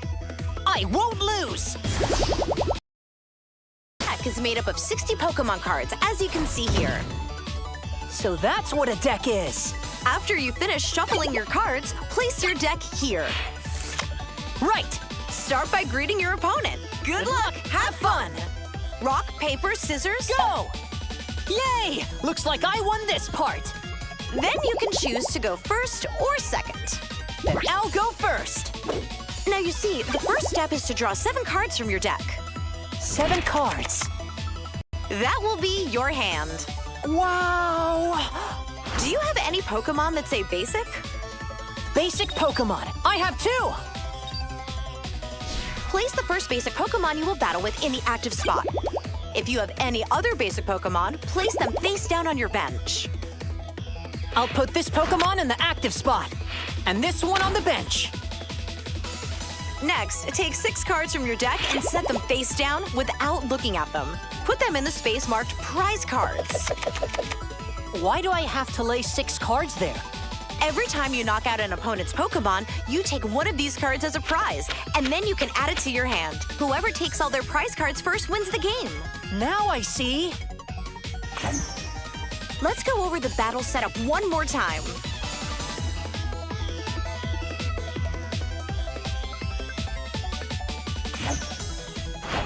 Okay, let's start the battle. Turn over the cards in the active spot and bench. Right! Sprigatito, I choose you! I'm going with Zangoose. Fine then, because I'm gonna win! First, you must draw 1 card from your deck. Yes, it's Riolu! Riolu is a basic Pokemon, so you can put it on the bench. Right! Oh look, you have energy cards. What's energy? During your turn, you can attach just 1 energy card from your hand to one of your Pokemon. If a Pokemon has the right energy attached to it, it can use its attacks. Why don't you attach energy to the active Sprigatito? All right then. I will attach 1 grass energy card to my Sprigatito. So does that mean my Sprigatito can attack now? It is able to attack already. But when you go first, remember that you can't attack on the opening turn. That means your turn is over. Okay, I'm all done with my turn. Okay. I will start by drawing 1 card from my deck. I'll attach this psychic energy to Zangoose. This white mark means that any type of energy works for this attack. Now my Zangoose has all the energy it needs to attack. I will use the slash attack. That's 40 damage to Sprigatito. When your Pokemon takes damage, you place damage counters on it. This makes it easier to remember how much damage it's taken. Oh man, only 30 HP is left. I finished attacking, so now my turn is over. What do I do now? Hey, Ren, you have cards in your hand that say Trainer in the upper right. I have 1 Nemona and 1 Switch. There are many kinds of trainer cards, such as supporters or items. They're all useful cards that can help you in battle. Why don't you try using one? Okay, I'll play my Nemona supporter card. What does this do? I can draw 3 cards from my deck. Once you've used a card, put it in your discard pile. Important to know, only 1 supporter card can be used per turn.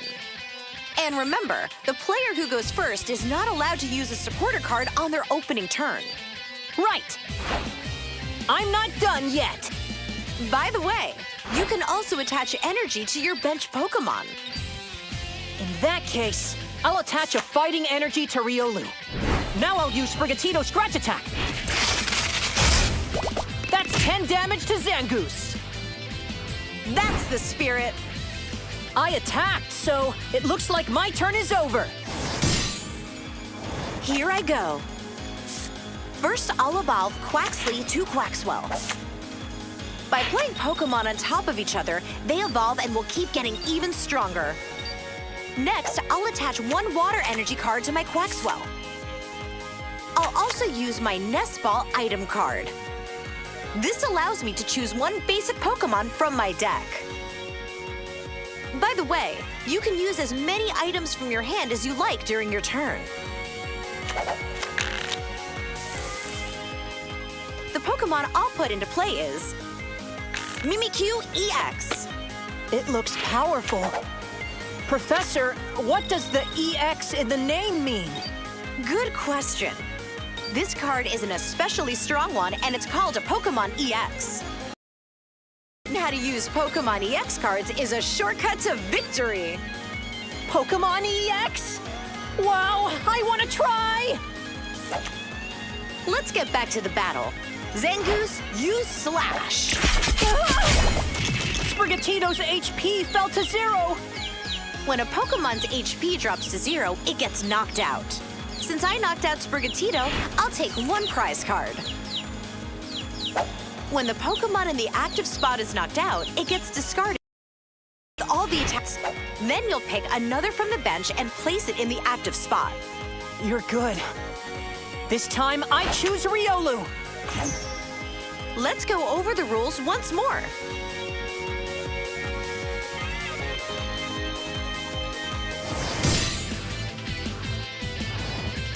The battle's only just begun. All right, I drew Lucario EX. Lucario EX can evolve from Riolu. I'm going to evolve my active Riolu. Now I'll add fighting energy to Lucario EX. Wow! Lucario EX attacks with Low Sweep. Zangoose has a weakness to fighting type, so it takes double the damage. 60 times 2. That means 120 damage. I knocked out Zangoose, so I'll take a prize card. Pokemon EX cards have powerful attacks and high HP. On the other hand, if one gets knocked out, they give up 2 prize cards. I get it. Moving on, for my next turn, I think I will evolve Quaxwell into Quaquaval and use that to fight back. Well, I won't be backing down. But before that, let's go over the rules again for you.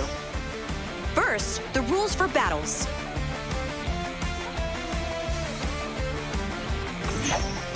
And this is how you win.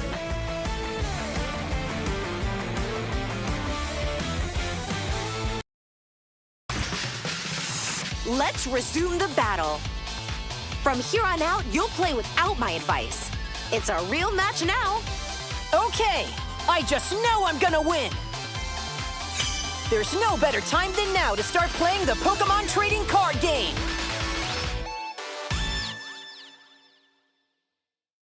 Level up your Pokémon card game skills in just 10 minutes. I'm not sure how this card works. Is there something wrong? Professor Pokécard! Ren, if it's a Pokemon card problem you have, I can probably help. Since you were the one who taught me how to play the game, I've done a good job collecting cards, but cards like stadiums or Pokemon tools are still a bit confusing to me. How do they work? I see. Well, it sounds like it's time for you to learn more about rules and cards and get your Pokemon skills to the next level. All right, I'm in. Here are the 5 points we'll learn about today.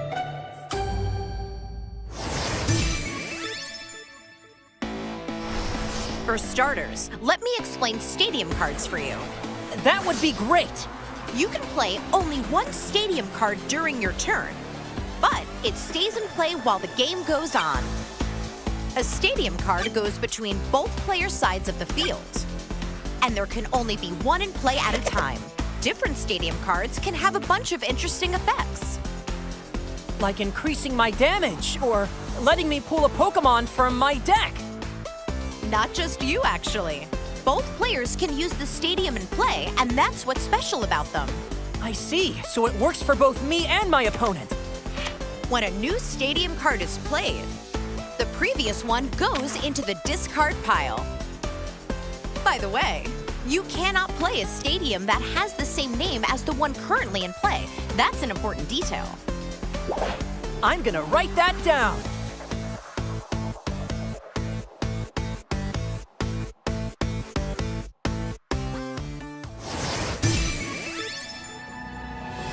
Next up, let me explain Pokémon tools.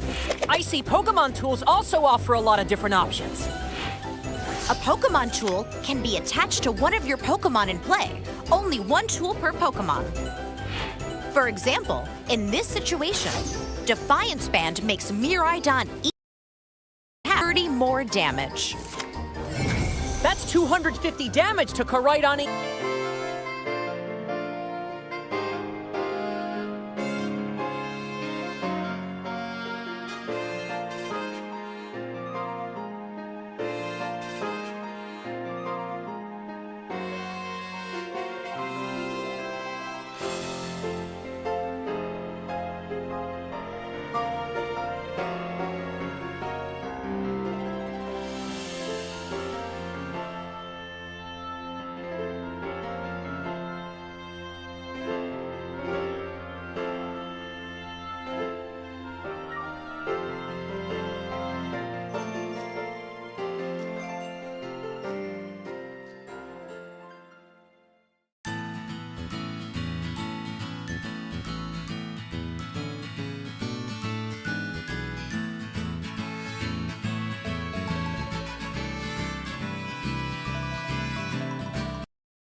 Okay, and welcome back to the Pokemon for Philippines in the trading card game division, and we are now in our final match in the juniors division. Yeah, And very. it's another exciting one, Divan, Mhm. because it is another mirror Match, match of absolutely. And it's no other than a Charizard mirror match at that. exactly. Our junior division has been fighting tooth and nail with, Charizard for at least for our finalists.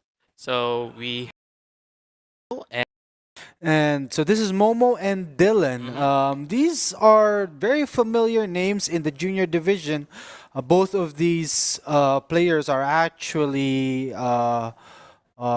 played in multiple regionals as well. mhm. So it's not a surprise seeing these two battling it out in the finals.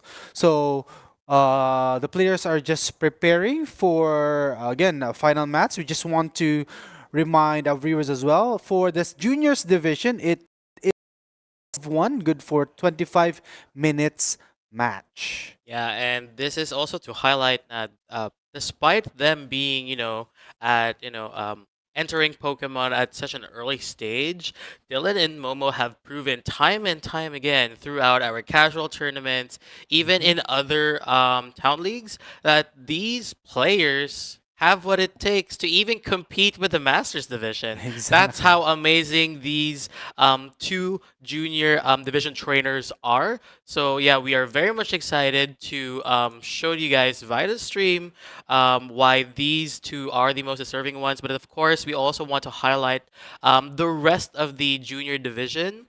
Mhm. For really participating and really enjoying the game thoroughly. So yeah, we're very much excited to show them on the screen. Okay. So we're just waiting for our players to get ready. Hmm. But again, it's interesting, Devan, that again we have another Charizard EX proving that even in other divisions, not only in the Masters division, the popularity of this archetype, the Charizard Hmm. EX. So even the juniors division, they know what is popular, what works, and why it works, Yeah, right? absolutely. And S- even though like it's gonna be another mirror match, there are specific differences between the two builds. mhm. And that's something that we're very much excited to showcase to the stream. But then, of course, a lot of consistency cards are still intact with this list, similar to how other divisions showcased in the past matches. Mhm. And it's pretty much exciting because again, this is where we are gonna witness on how a different division, a different age group, thinks about the strategies that they want Right. to use, especially in battling a mirror match. Because when you are using Charizard and you are up against, other types of decks, you don't necessarily have to think about all the other ins and outs. Unlike if Right. it's going to be a mirror match, it's very specific Mm. on how Right. you think about the prizes that you need to take because Exactly. both of you do the same thing. Right, exactly. As we have talked about earlier, it is a very tricky match, mirror match, because the matchup or the Charizard's main attack, Burning Darkness, scales depending on the number of price opponent has. So it's Hmm. actually uh, knowing when you become aggressive and when you hold back, because when you attack and knock out your opponent's Pokemon, Hmm. you will also know that your opponent's Pokemon also can deal more Yeah, damage. So it gets precisely. tricky that way. And what I find interesting about their lists is, speaking of, playing offense, Mm-hmm. they don't run prime catchers. Both of them Oh, actually right. opted for maximum belt. So Right. we'll be going over details, but yeah, I'm pretty sure it's gonna show up on the stream. And yeah, it basically, highlights and does 50 more damage to your opponent's Pokemon EX. So, Mm-hmm. if they are just a little bit behind on the prize cards, they could potentially knock out anything Right. within that range once they have enough prize cards. Um, it's gonna be very aggressive on how Dylan and Momo would be playing out. Exactly. Because normally you'd want to play the prime catcher to choose your targets, right? Mm-hmm. But I guess in this case, their decks focus more on using bosses orders to target that. Yeah. Instead, just use maximum belt for their offense. Mm-hmm. So we're just waiting for are the players ready? Probably So, not yet. so yeah, we're So, just gonna continuing like going over their lists and mhm. so Okay. yeah, so it's basically primarily yeah, A, wow, a okay, lot, just a so lot of offense, I yeah, think. a lot of offense, and they're mainly focusing on, I don't really need to pick a target. Right. Whatever's in front of me is what I am gonna try to knock out. So, Yes. and then Exactly. both of them also running two copies of Technical Machine Devolution. Oh, that's the interesting So, part. Because if you notice, yes, they both play two copies of Devolution or TM Devolution, but both of them also only play one Charmeleon, yeah. right? So this is where will be interesting. Note, Divan, neither of them play Airy. Wait, let me None double of check they that. don't play Oh, they Airy. Oh, don't. there is one. Oh, wait, so I'm looking at one of the list here, and oh, There yep, is there we one. go. Sorry, I'm sorry. Momo does play one Airy, which could which should be very important because if Momo pulls off a devolution and discard Dylan's rare candies using Airy, then Dylan could be in a tough spot in that Yeah, case. but it ultimately depends on how well the deck is shuffled, and how Mm-hmm. lucky they are on getting the opening hand. Because Exactly. take note, this is only best of one. And, That's this right. is make it or break it. Unlike for the Masters division, they have the opportunity to make a comeback because Mm-hmm. it is best of three. But for the junior division and the senior division, as what we witnessed earlier, it's only best of one. So Right. this is entirely decision based on who goes first and how well they select their cards, Mm-hmm. and basically what they draw. That's right. So yeah. So in this case, although again very similar deck lists, very similar strategies we would expect from these or from these two players. Again, there are very slight differences as what we have mentioned earlier, but it would be exciting to see how these younger players, navigate very similar decks with very similar strategies, Yeah. right? And additionally, it's been a while since we've had the junior division from the Philippines Hmm. actually get invites to compete for the World Championship. That is So true. it's been, oh, well, today is going to be the first time in a long time Exactly. that we are going to have junior division Representatives for the representatives to worlds. compete in the World Championships in Honolulu. So yeah, this is Right. very exciting. So yeah, we're not just gonna have because for last year we had one senior and a couple of masters, Mm-hmm. and then this year it's gonna be including the juniors. And Exactly. so we have received confirmation that the juniors are ready.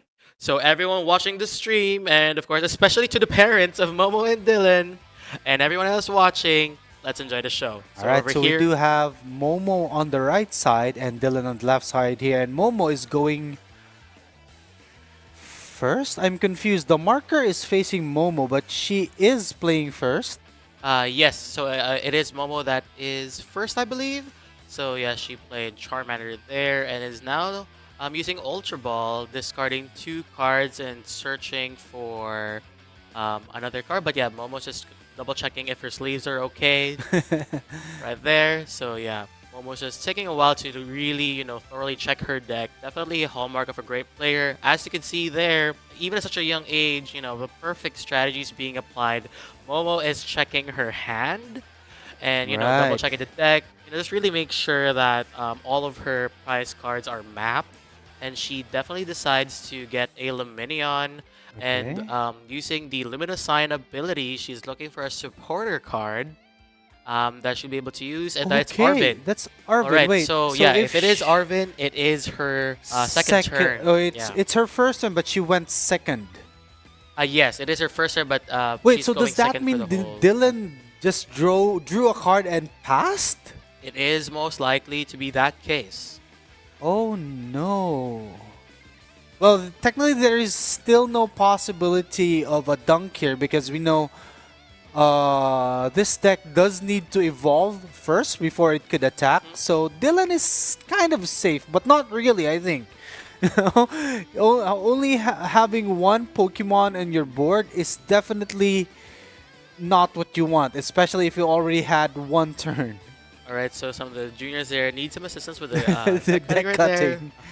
So yeah, so basically, yeah, it's Dylan's turn right now. But good about it is he could for Dylan could possibly evolve to a Charizard, and yeah, we see the Iono right there. We see them shuffling their hand and then putting everything in the bottom. And then right now we are just gonna check what Dylan draws. We see a Pidgey right there being Interesting played. how he just saw the Pidgey Yeah, and just so immediately it's like, okay, I'm gonna played put it down. Right, so yeah, very, very good strategy at their end. So we do see a Charizard. However, I do not see a rare candy for this There's instance. nothing else. So yeah, we do see a basically. TM devolution. So I do see a that might Forest Seal pop up Stone, with but Forest no Stone. Pokemon to attach it to. So I think he just passed his turn. And Momo has played another Arven, taking a Forest Seal Stone and a rare candy. And oh no, that means Dylan will be in a tight spot here. If Momo has a Charizard in her hand, sorry, in her hand, would definitely be able to knock out this Charizard, leaving Dylan with only a Pidgey on his board. And we see the Pidgeot first.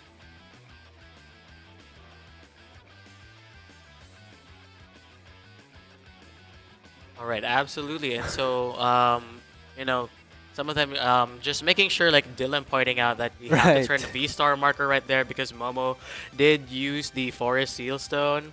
So she's currently looking for a card that is going to be beneficial throughout the match. So Forest Seal Stone does have the Star Alchemy ability. So once during your turn, you can search your deck for any card.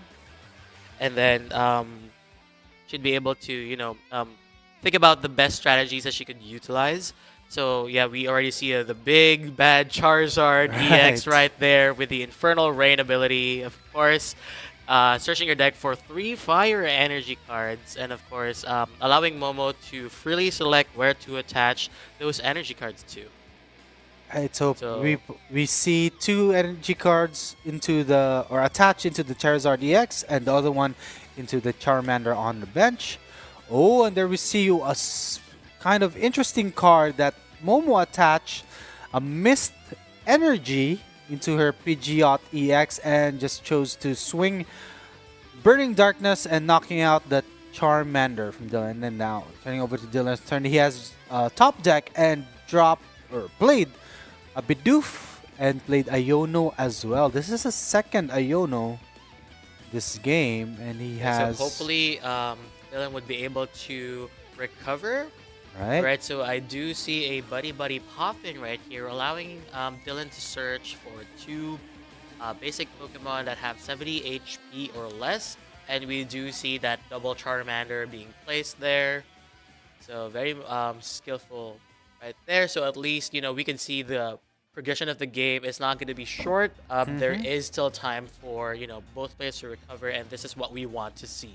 Exactly. So we see Dylan here playing an Ultra Ball, discarding a Roxanne and debating what else to discard. Ultimately discarding that Fire Energy. Yeah, currently searching their deck for a card. I'm not too sure if Dylan has a Pidgeot or Rare Candy in hand. I don't think he has either. Mhm.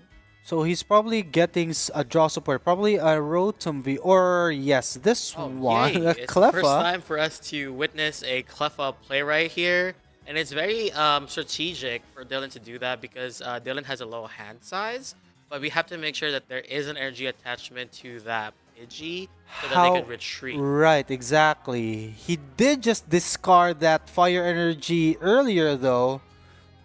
So I think he is regretting that decision right now. He's not able to retreat the Pidgey and utilize the Grasping Draw attack from Cleffa for draw support. I think he just passed his turn and allowed Momo to take her turn as well, and of course cut So yeah, there we go. cut to her Very opponent's courteous deck. for them to offer a cut. Definitely hallmarks of a display of sportsmanship, right? Right. So So over here on Momo's turn, she's currently deciding on what to do. I think she is declaring the use of quick search because she is grabbing her deck right there. So right. she's currently searching for any one card, to give her an advantage in terms of setting up. So she And does decide to choose a Charmeleon and evolve it straight away. And as you can see there, she's currently shuffling her deck. And then is also offering a cut right there. As you can see that she tapped that. And then right. there we go. So yeah, signs of sportsmanship, especially at an Right. early age. This is definitely a wonderful sight to see, Okay, and that's another easy knockout for Momo there. Dylan choosing to promote one of the Charmanders on the bench, playing a Buddy Buddy Poffin that I think he just stopped deck. hmm So yeah, he's currently searching for two Pokemon as well that have 70 HP or less. So he does decide to bring out a Pidgey right there, and he's currently searching just to make sure, just in case that he might have more. But Right. I think that would be it for now. So yeah, just one Pidgey, and then he's currently thinking about what strategies to play. He does decide to play the boss's orders, Mm-hmm. and is now taking a step to check or basically select one of the Pokemon in Momo's bench. So it could be the Charmeleon, the Pidgeot, or the Lumineon V. It's So probably going to they be do decide the Lumineon V, and then Lumineon Lumineon V is V. now being promoted. It's interesting. Okay, Dylan just passes his turn. And since all right, so yeah, the judges decide that it's okay. Dylan is just too polite. He Yeah. offered the cut when he didn't even shuffle it.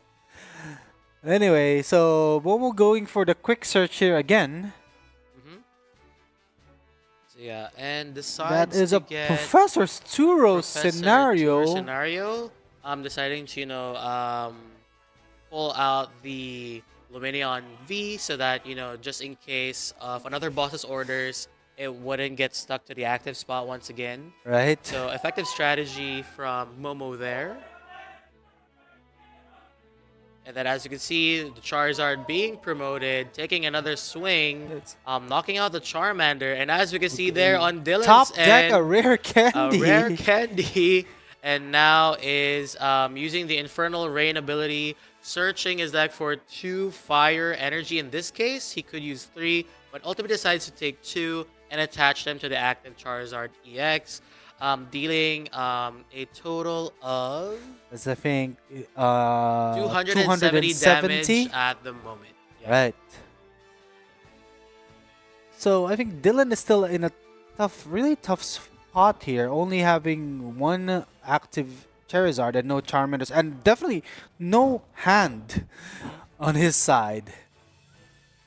Yeah, so it's on Momo's turn. So he did deal damage using Burning Darkness. I think the judges are just, finalizing damage counters for the juniors. So now in Momo's, she is carefully evaluating the cards in her hand. And yeah, we do receive the confirmation that Momo's Charizard took damage with the attack from Dylan. And now Momo decides to evolve her Charmeleon into a Charizard and is now attaching 1 fire energy with the Infernal Rain ability to that Charizard on the bench, fulfilling and completing its 2 energy to use Burning Darkness for the succeeding turns. Right. So here the judge putting a marker on that Pidgeot EX, just marking that Momo has already used quick search and has used Burning Darkness for to do 180 80 damage to That's the correct. defending Charizard EX. Mhm. Let's see what Dylan does here. He top deck an Arven. Yeah. Okay. That's a very, very useful supporter indeed. Arvin allowing Dylan to search for an item card and a tool card. Just think here. So he Dylan is- now deciding if he should be selecting a Buddy Buddy Poffin, and is also selecting another card right there. I think that is okay. Forest Forest Sealstone. Sealstone right there. Let's see what he does here. Is he gonna play the Poffin? Okay. So he's currently two Pokemon, two I basic don't think he Pokemon has with any 7 more HP or Charmanders less. left though. Mhm. So let's see if It's there a are fail possibly another search. Charmander there, or they're He does not probably have all in a discard Charmanders pile. anymore. He will realize it in a couple now. Because I remember he did play.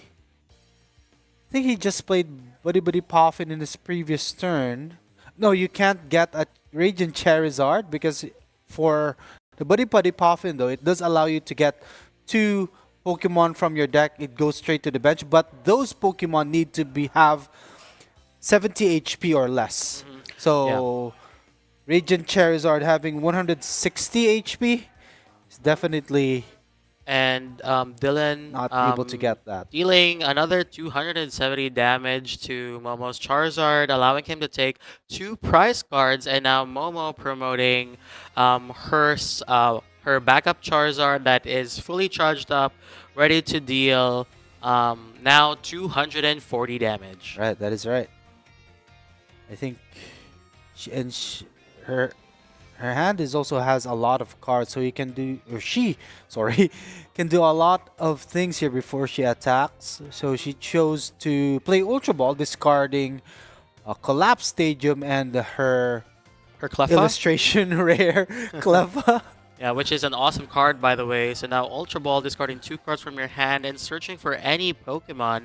So it is going to be most likely another Charmander or probably a Bidoof to help her set up in the future, just in case that, you know, that Dylan might be playing a Yono. Right. And in this case, it's also the illustration rare Bidoof from Crown Zenith. Yeah, definitely a nice art right there. Oh, And- stand correct. It's not illustration rare. It's Galarian Gallery. Galarian Gallery, there we go. And of course, Momo concluding her turn by attacking the Charizard of Dylan, and her getting 2 more prize cards. So Momo is 1 prize card away from being crowned as our junior finals. But of course, Dylan still has a couple of turns left. So let's see what would be the next turn of events. Right. He has played Luminion V here to use Luminous Sign and get that under Arvin, getting the Super Rod.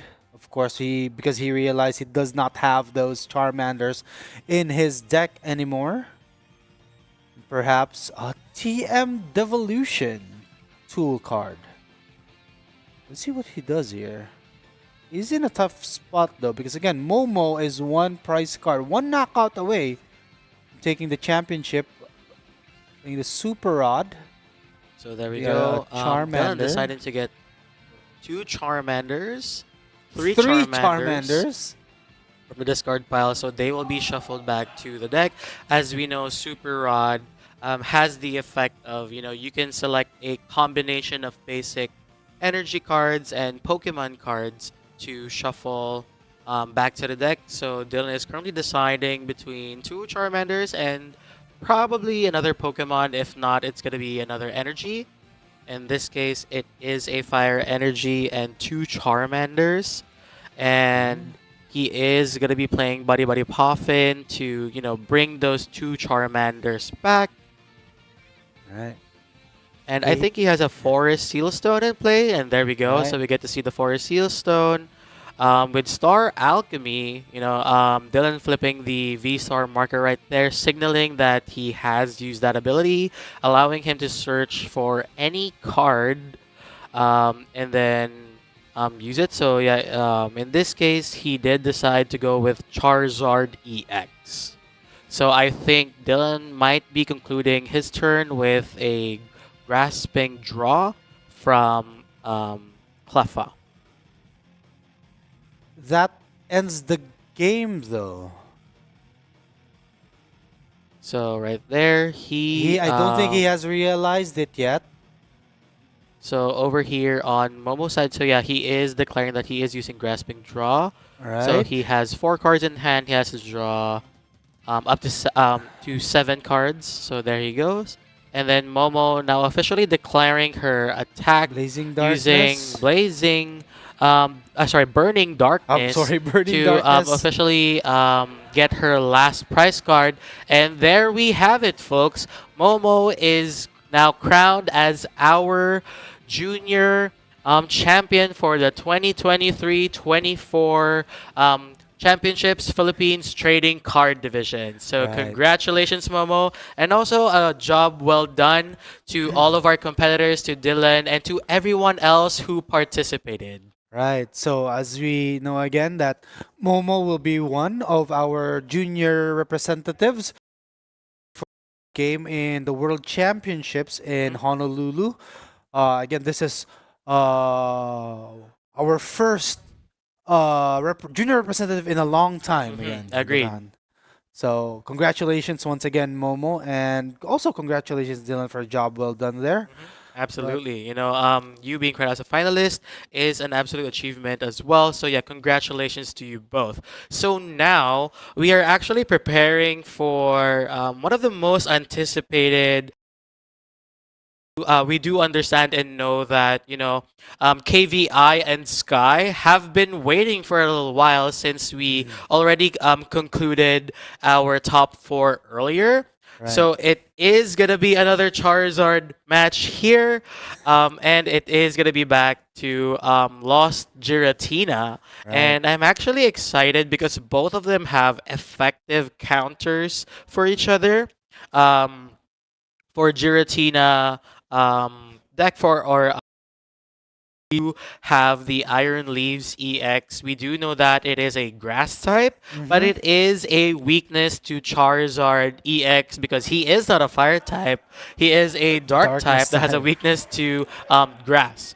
Right. However, Sky also has the capacity to counter it with, you know, with his Charmeleon, his Charmander. Radiant Although it's gonna take a couple of Charizard. hits, but of course there is that Radiant Charizard. But he is able to use that at a later game because it's not gonna be wise if you dedicate a lot of energy to the Radiant Charizard as is. Right. However, we do have 2 Super Rods, so yeah, we're very much excited to see how this goes. Right. So we're already done with best of 1. We are going to proceed to best of 3. Going back to so best as of these 3. 2 master division trainers battle it out.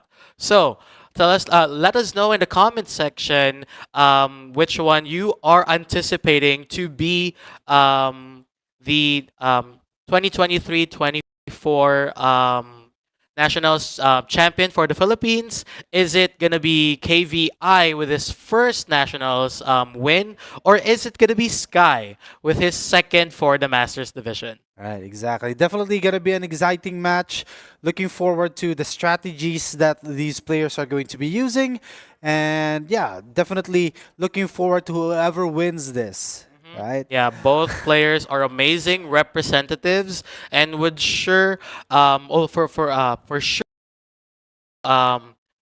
excellent players that is Definitely. going to be representing the Philippines, and hopefully, you know, we might have our first Filipino winner as well for the World Championships, right? This is going to be awesome. I'm Right. super excited.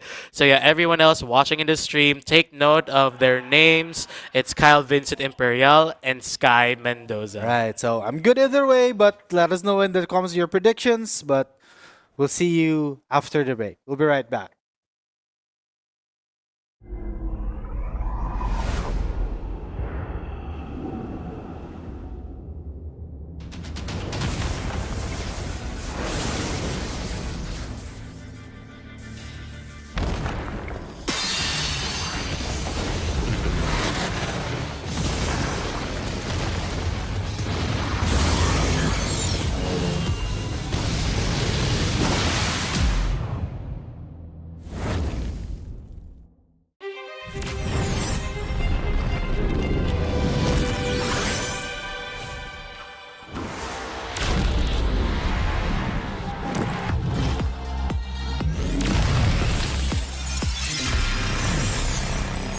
Prepare for a battle of the ages in the Pokémon trading card game, Scarlet and Violet Paradox Rift. Available now. Each booster pack of 10 cards sold separately. Cards vary by pack.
Learn how to play the Pokémon card game in just 9 minutes!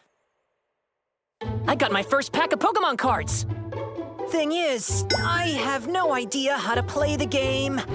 What did you say? You don't know how to play with your Pokémon cards. Huh? Who are you? I'm Kay, a Pokémon card scientist. But you can call me Professor Pokécard like everyone else here. Professor Pokécard? Let's see. Now that's a pretty nice deck you've got there. Just you wait. I'll make you into a Pokémon card master in no time. What? The Pokémon trading card game lets you battle using your favorite Pokémon. And the fastest way to learn is just by playing. You can battle me and I will teach you everything. Okay. You card EX deck. I will face you with my own Quaxly and Mimikyu EX deck. I won't lose! A deck is made up of 60 Pokémon cards, as you can see here. So that's what a deck is. After you finish shuffling your cards, place your deck here. Right. Start by greeting your opponent. Good luck! Have fun! Rock, paper, scissors, Go! Yay! Looks like I won this part. Then you can choose to go first or I'll go first. Now you see, the first step is to draw 7 cards from your deck. 7 cards. That will be your hand. Wow! Do you have any Pokémon that say basic? Basic Pokémon. I have 2. Place the first basic Pokémon you will battle with in the active spot. If you have any other basic Pokémon, place them face down on your bench. I'll put this Pokémon in the active spot, and this one on the bench. Next, take 6 cards from your deck and set them face down without looking at them. Put them in the space marked prize cards. Why do I have to lay 6 cards there? Every time you knock out an opponent's Pokémon, you take one of these cards as a prize, and then you can add it to your hand. Whoever takes all their prize cards first wins the game. Now I see. Let's go over the battle setup one more time.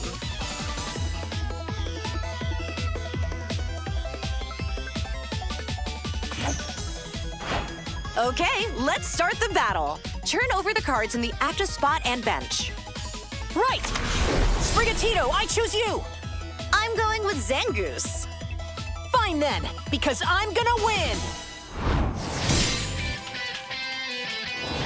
First, you must draw 1 card from your deck. Yes, it's Riolu! Riolu is a basic Pokémon, so you can put it on the bench. Right! Oh look, you have energy cards.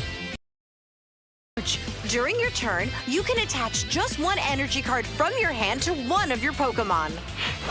If a Pokémon has the right amount and type of energy attached to it, it can use its attacks. Why don't you attach energy to the active Sprigatito? All right then. I will attach 1 grass energy card to my Sprigatito. So does that mean my Sprigatito can attack now?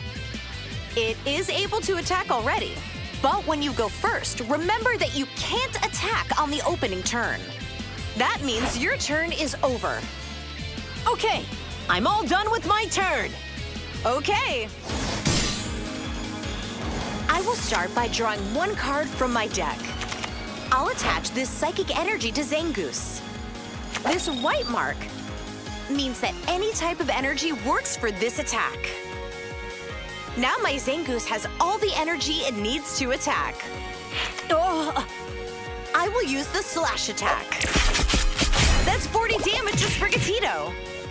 When your Pokemon takes damage, you place damage counters on it. This makes it easier to remember how much damage it's taken. Oh man, only 30 HP is left. I finished attacking, so now my turn is over. What do I do now? Hey, Ren, you have cards in your hand that say Trainer in the upper right.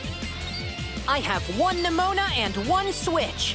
There are many kinds of trainer cards, such as supporters or items. They're all useful cards that can help you in battle. Why don't you try using one? Okay, I'll play my Nemona supporter card. What does this do? I can draw 3 cards from my deck. Once you've used a card, put it in your discard pile. Important to know, only one supporter card can be used per turn. And remember, the player who goes first is not allowed to use a supporter card on their opening turn.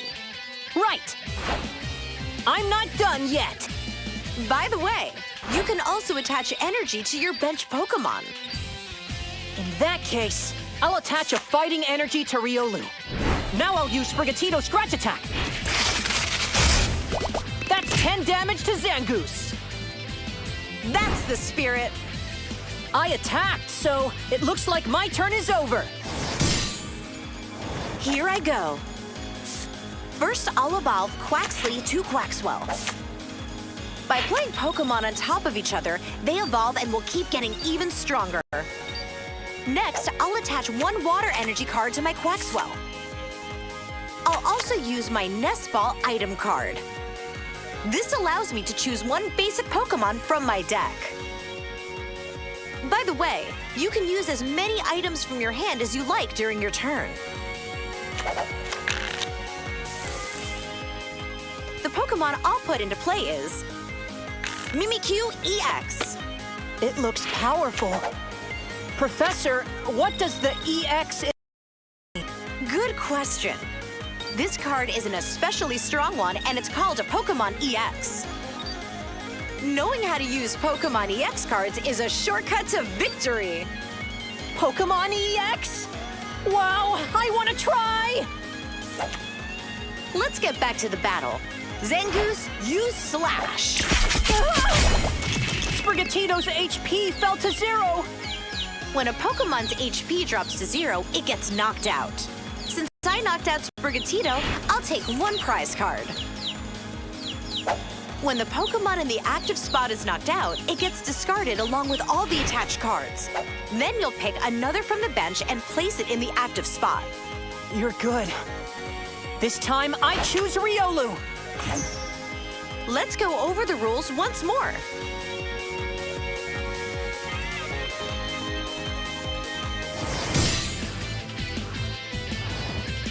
The battle's only just begun. All right! I drew Lucario EX. Lucario EX can evolve from Riolu. I'm going to evolve my active Riolu. Now I'll add fighting energy to Lucario EX. Wow! Lucario EX attacks with low sweep. Zangoose has a weakness to fighting type, so it takes double the damage. 60 times 2. That means 120 damage. I knocked out Zangoose, so I'll take a prize card. Pokemon EX cards have powerful attacks and high HP.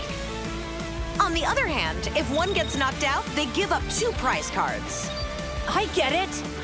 Moving on, for my next turn, I think I will evolve Quaxwell into Quaquaval and use that to fight back. Well, I won't be backing down. But before that, let's go over the rules again for you. First, the rules for battles.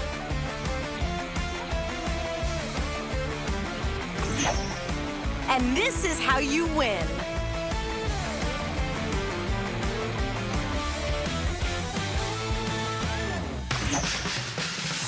Let's resume the battle. From here on out, you'll play without my advice. It's a real match now.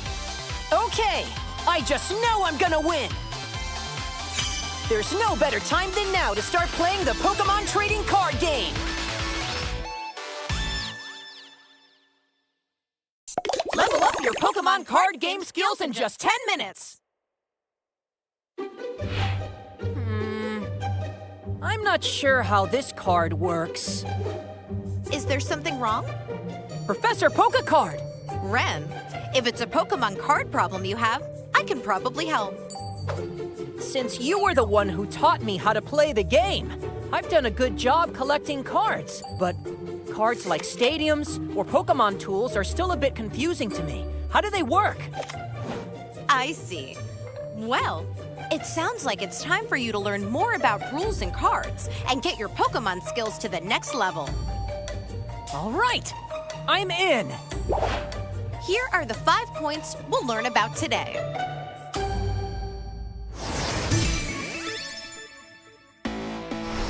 For starters, let me explain stadium cards for you. That would be great. You can play only one stadium card during your turn, but it stays in play while the game goes on. A stadium card on both sides of the field, and there can only be one in play at a time. Different stadium cards can have a bunch of interesting effects. Like increasing my damage or letting me pull a Pokémon from my deck. Not just you, actually.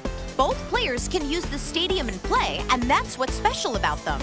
I see, so it works for both me and my opponent. When a new stadium card is played, the previous one goes into the discard pile. You cannot play a stadium that has the same name as the one currently in play. That's an important detail. I'm gonna write that down.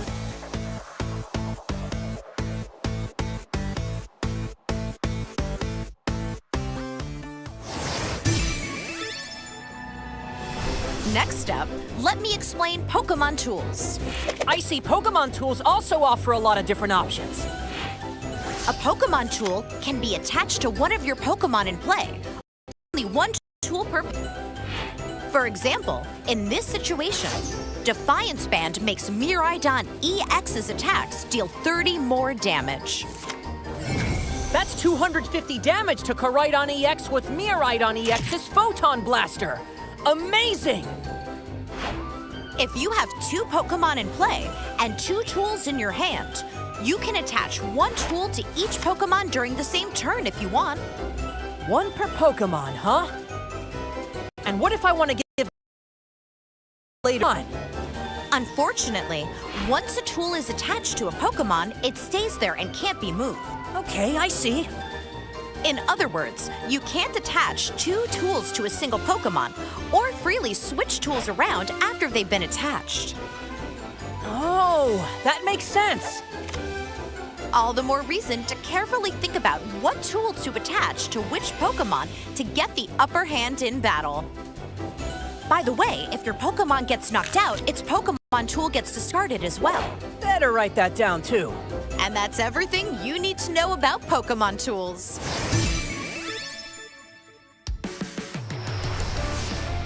Let's keep going. Next, I'll teach you about retreating, a great way to deny your opponent prize cards. I guess that has to do with the retreat on the bottom right of Pokémon cards? Good guess. I knew you were paying attention. Each Pokémon has a retreat cost, which is how much energy it will need in order to retreat. Charmeleon says that it needs 2 energy to retreat. Once per turn, you can pay your active Pokémon retreat cost by discarding that much energy from it and switch it with one of your benched Pokémon.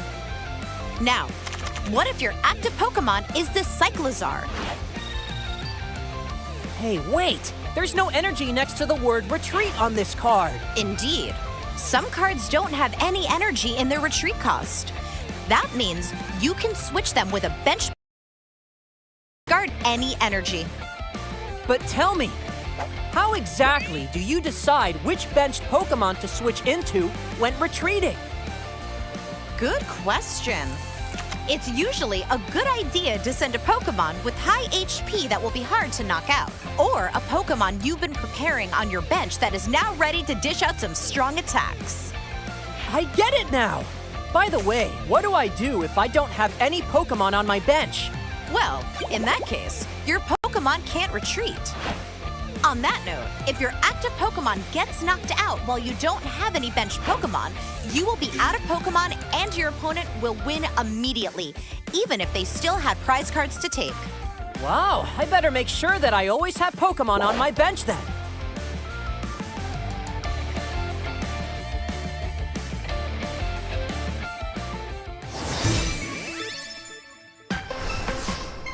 I've been wondering, what are those red abilities I sometimes see on Pokémon cards? Another great question. Let me tell you everything you need to know about abilities. Some Pokémon have an ability, and their effects vary widely from one Pokémon to another. How much energy do I need to use an ability? Abilities don't require any energy. You don't need energy? You don't need energy, and they're different from attacks, so using them doesn't end your turn. Wow, that's super important to know. Abilities are also different from attacks in that some of them can be used even when the Pokémon isn't in the active spot. What? Really? There are abilities that can be used either in the active spot or from the bench, abilities that activate when you take prize cards, or even abilities that work all the time just by having that Pokémon in play. The ability's text clearly says when and how its effect works, so make sure to read your Pokémon cards. Effects that work even outside of the active spot? So many possibilities! Oh, hey, Professor! My Arcanine EX card says Terra. Is that an ability too? Yet another good question. Terra effects are technically different from abilities. So abilities and Terra effects are two different things. Gotcha! Terra Pokémon have an effect that prevents all attack damage done to them while they're on the bench. It's always written near the Pokémon's name and HP, so you can't miss it. Let's take notes on this too.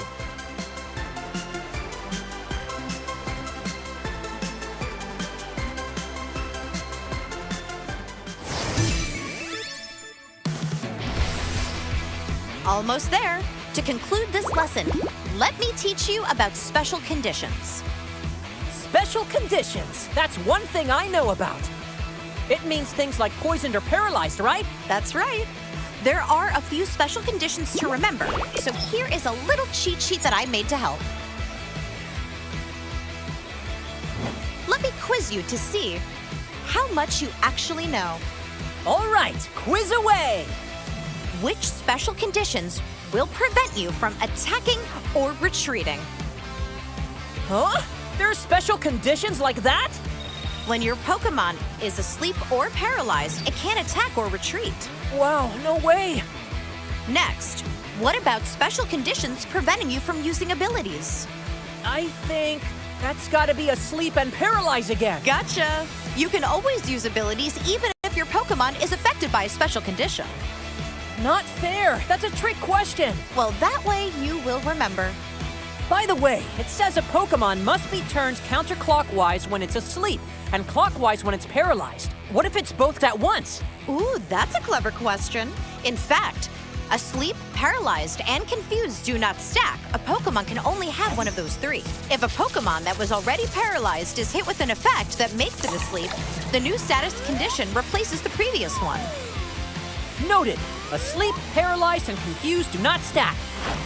By the way, there are two ways to make your Pokémon recover from any special condition. Do you know how?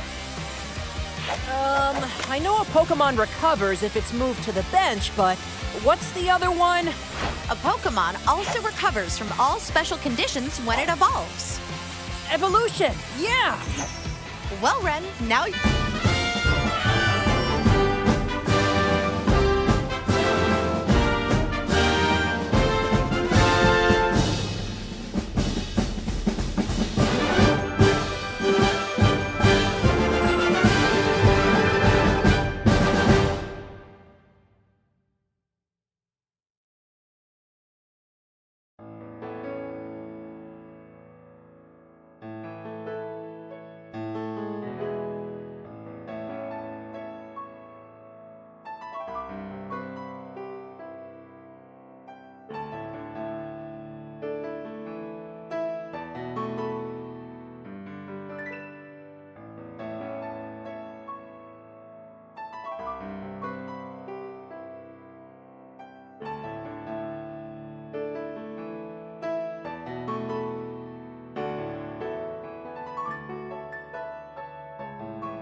Hello, everybody, and welcome back to the Pokemon Trading Card Game 2023-24 Championships Philippines. So once again, this is Devon Caltimbola, and joining me in the catcher's booth is still Arwen Adriano. So we are very much excited as we are reaching the um, conclusion of our event for the trading card game division, which is going to be the final match between KVI and Sky. It is going to be Giratina V-Star versus Charizard. Right, that is correct, Devon. And definitely different decks, Hmm. different strategies, definitely very powerful decks and very really good players as well. So I'm definitely excited how this match will come out. So when it comes to uh, strategies, though, I think Hmm.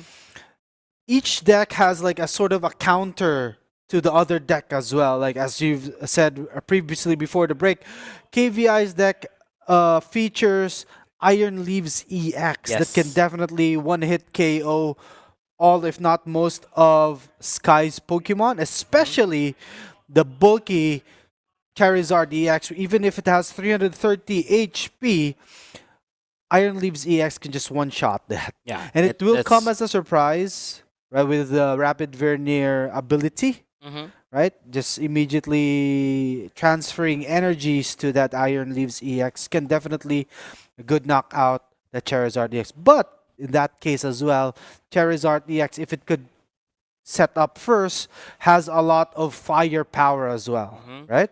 And yeah, as we know, Charizard is definitely gonna get stronger. The more price cards, Giratina, V-Star, or basically the Lost Tina deck would take. So we do have some low HP, one price attackers here, but it is definitely gonna build out. And of Hmm. course, KVI also has another weapon that they could Right. use, which is basically Giratina V-Star in itself with its Star Requiem. So the moment that they hit 10 cards in the Lost Zone, Right. he is able to utilize that and then basically take a knockout on the Charizard instantaneously. Exactly. So, I think our players are currently preparing for the match, and I think they have been preparing for this finals or for this tournament for Mhm. a very long time already. And again, stakes are high. Yeah, absolutely. And throughout this day, we just want to take a moment to recognize all of our players since day one for doing such an amazing job. So throughout our juniors, seniors, and masters division, a job well done. And Right. also, of course, to all of our organizers throughout this event, you guys have been absolutely amazing. So now, take a look at the leaderboard. Right. So as you can see here, we have done right all 4 rounds from our top cut bracket for day 2. We started with our first round where KVI actually fought against Bert. He was basically 5th seed against the 12th. And Sky had that mirror match with Hmm. Carl with the 10 seed. So those first rounds we were not featured, but definitely now we are featuring both KVI and Sky in this final match. Right? And as you know, during our second match for the Masters Division, we were able to feature Sky against Ira in Right. a mirror match, and this is where we actually saw Sky's skillful tactics. Right. Definitely the sky is the limit on Exactly. how he masterfully played Charizard there. Taking Exactly. consideration to the prize cards, and then afterwards we were able to feature KVI Mm-hmm. in his match against Dialga V-Star, in which he was able to skillfully show how, by taking the exact damage of 280 against that, Dialga V-Star, it's absolutely perfect math. Right. I remember that game as it was just a few hours ago. Mhm. Yeah, just mad energy cards to knock out Yeah, just the one. KVIs. Yeah, just the one. And so sudden death. That game went to sudden death. But as we see here now, our players have started turn 1. KVI going second, I think, on the right side because he does have the player going second marker on his side of the board. So we guess Sky has already done his first turn playing Ultra Ball, or he played Ultra Ball to perhaps get that. Passing over to KVI here playing the Buddy Buddy Poffin. Yeah, our number one favorite card right now, Buddy Buddy Poffin. He is currently checking all of his cards, prize mapping. Definitely, again, we have been highlighting since day one, hallmarks of an excellent player right there. Right, so this is just the start of the Masters Finals match. We just want to remind everyone that this Finals match is a best of 3, good for 55 minutes. And again, first player or the player that wins majority of the games will be crowned the champion and will get that coveted invite to the Pokemon TCG World Championships in Honolulu, Hawaii. So we see KVI getting 2 Comfeys. So of course, Comfey has that amazing ability called flower selecting, basically looking at the top 2 cards of his deck and then selecting one to put in his hand and the other in the lost zone. All right. So now we don't have just 1, not 2, but 3 Comfeys. Comfeys. And I don't know, is this gonna be a sign? Because Comfeys, kind of reminds us of things that we also find in Hawaii. Oh, okay. You mean the lays that we see in Hawaii? Okay. But at the same time, Charizard being a fire type, it reminds us of the warm ours might feel when they visit Hawaii, especially during the summertime. Okay, that's a bit of a stretch, but okay. We see KVI here playing the Pokegear. Was he able to find a supporter? I think he did. But yeah, we did see him play the flower selecting, putting that Temple of Sinnoh into the lost zone before playing that Pokegear. But let's see here. Yeah, definitely playing Pokegear. Unfortunately, he was not able to get a supporter, so just manually attaches and retreats to the other Comfey for another flower selecting. So the first flower selecting, he decided to discard the Collapse Stadium, and now it is going to be the Temple. It's okay. Signs of aging, but okay. And then also the Nest Ball. So yeah, definitely KVI definitely showing off his cards. Those are the gold and blink cards, which is definitely nice to see here. And also for Sky, we do have that Ultra Ball there at the bottom. Right, that is if I remember correctly, that's the Sun and Moon base Ultra Ball, or Secret Gold Ultra Ball from the Sun and Moon base set. Let's see here. KVI has done his second flower selecting and has chosen to bench that Cramorant and pass his turn. So he currently has 2 cards in the Lost Zone. So it's now Sky's turn. It's turn 3 overall. It's the second turn for Sky. Ready to evolve the Charizard. Now Sky is searching his deck for up to 3 basic fire energy cards thanks to Charizard's Infernal Rain ability. So it's most likely going to be attached to, of course, 2 for Charizard and probably 1 for Pidgey for that retreat. Right, so you can easily retreat this Pidgey and do a quick knockout on this Comfey using the Burning Charizard Darkness EX's for Burning Darkness. But 180 let's see damage. what else. Of course, he only has a couple of cards in his hand, so let's see. So let's see. All right, he does play the Buddy Buddy Poffin. I don't know how many times we have to say Buddy Buddy Poffin, but it's absolutely a mouthful. Definitely. So it drops a Charmander and a Manaphy. Manaphy, all right. Very smart play here. Because as we know, KVI's deck does play Radiant Greninja, which could, take knockouts on the bench. Right, he could easily knock out both the Charmander and the Pidgey there. So there is that quick retreat, and there is that first knockout by Sky, now taking a prize. Right. So it's over to KVI now. Let's see, it's the first flower selecting in this turn.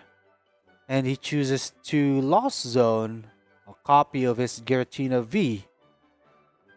See what he does here. He switch card to another flower selecting Comfey. And now decides to Lost Zone or put a basic grass energy card into the Lost Zone. And for our viewers right there, the reason why he just tilted the Comfey, it is due to the switch card, basically switching the Comfey to the other Comfey. We just have a quick transition there because, of course, our masters already know the rules that are concerned here. Right. So yeah, and then now it plays a colorless experiments, and now he is deciding to put 2 cards in the Lost Zone. The first one being a Forest Sealstone. So there is that intention that KVI is or might be planning to use Star Requiem in future turns. Right. So try not to get confused as well, the viewers know. Usually tapping your Pokemon to the left side usually means that it's asleep, but in this case I don't think, or it's definitely not asleep. It's just to, you know, to its flower selecting ability. So Yeah, right now absolutely. he attaches a grass energy to the Comfey, retreats and attacks using the Cramorant's spit innocently for 110 damage into that Charizard EX. And the reason why there is no energy attachment to Cramorant, it's because of his Lost Provisions ability, allowing it to attack for free. And then, of course, Sky, with a quick turn of events, just decides to knock out Cramorant with its Burning Darkness attack from Charizard. That Radiant Charizard into the bench, though. But yes, very quick turn from Sky here. Now we're back to KVI. See, he's currently playing Colress's another Experiments, you know, trying to build up that Lost Zone. Right. So he currently has 6, and then it's another 2 from this Colress Experiment. That's a total of, it would be a total of 8 cards in the Lost Zone now, so that would technically initiate or activate Mirage Gate for the Lost Zone deck. So they're ultimately deciding to put Switch in the Lost Zone, and is currently deciding on one more card. So definitely a tough decision, you know, checking his hand for any other resources. Because of course we do understand that there is a limited energy count, and he does decide to put Switch and Jet Energy in the Lost Zone. Right. So it's making it to a total of 8 cards. That is a total of 8 cards, and he still has some cards in his hand that he could choose to play. And there we go. We see the Mirage Gate that allows 2 energy cards to be attached from the deck, directly from the deck, to one of your Pokemon, or 2 different basic energy cards, of course. And KVI choosing to attach a Psychic and Water energy card to the Giratina V on the bench. So there is a huge possibility of a setup there on KVI's end that he might attack the Charizard either this turn or if not in future turns. So let's see what he has in store for us. Right, choose to play Flower Selecting in the current active Comfey here. So that's going to be number 9. The Lost Zone, yes. Zone. And it is a Psychic Energy. With a Psychic Energy.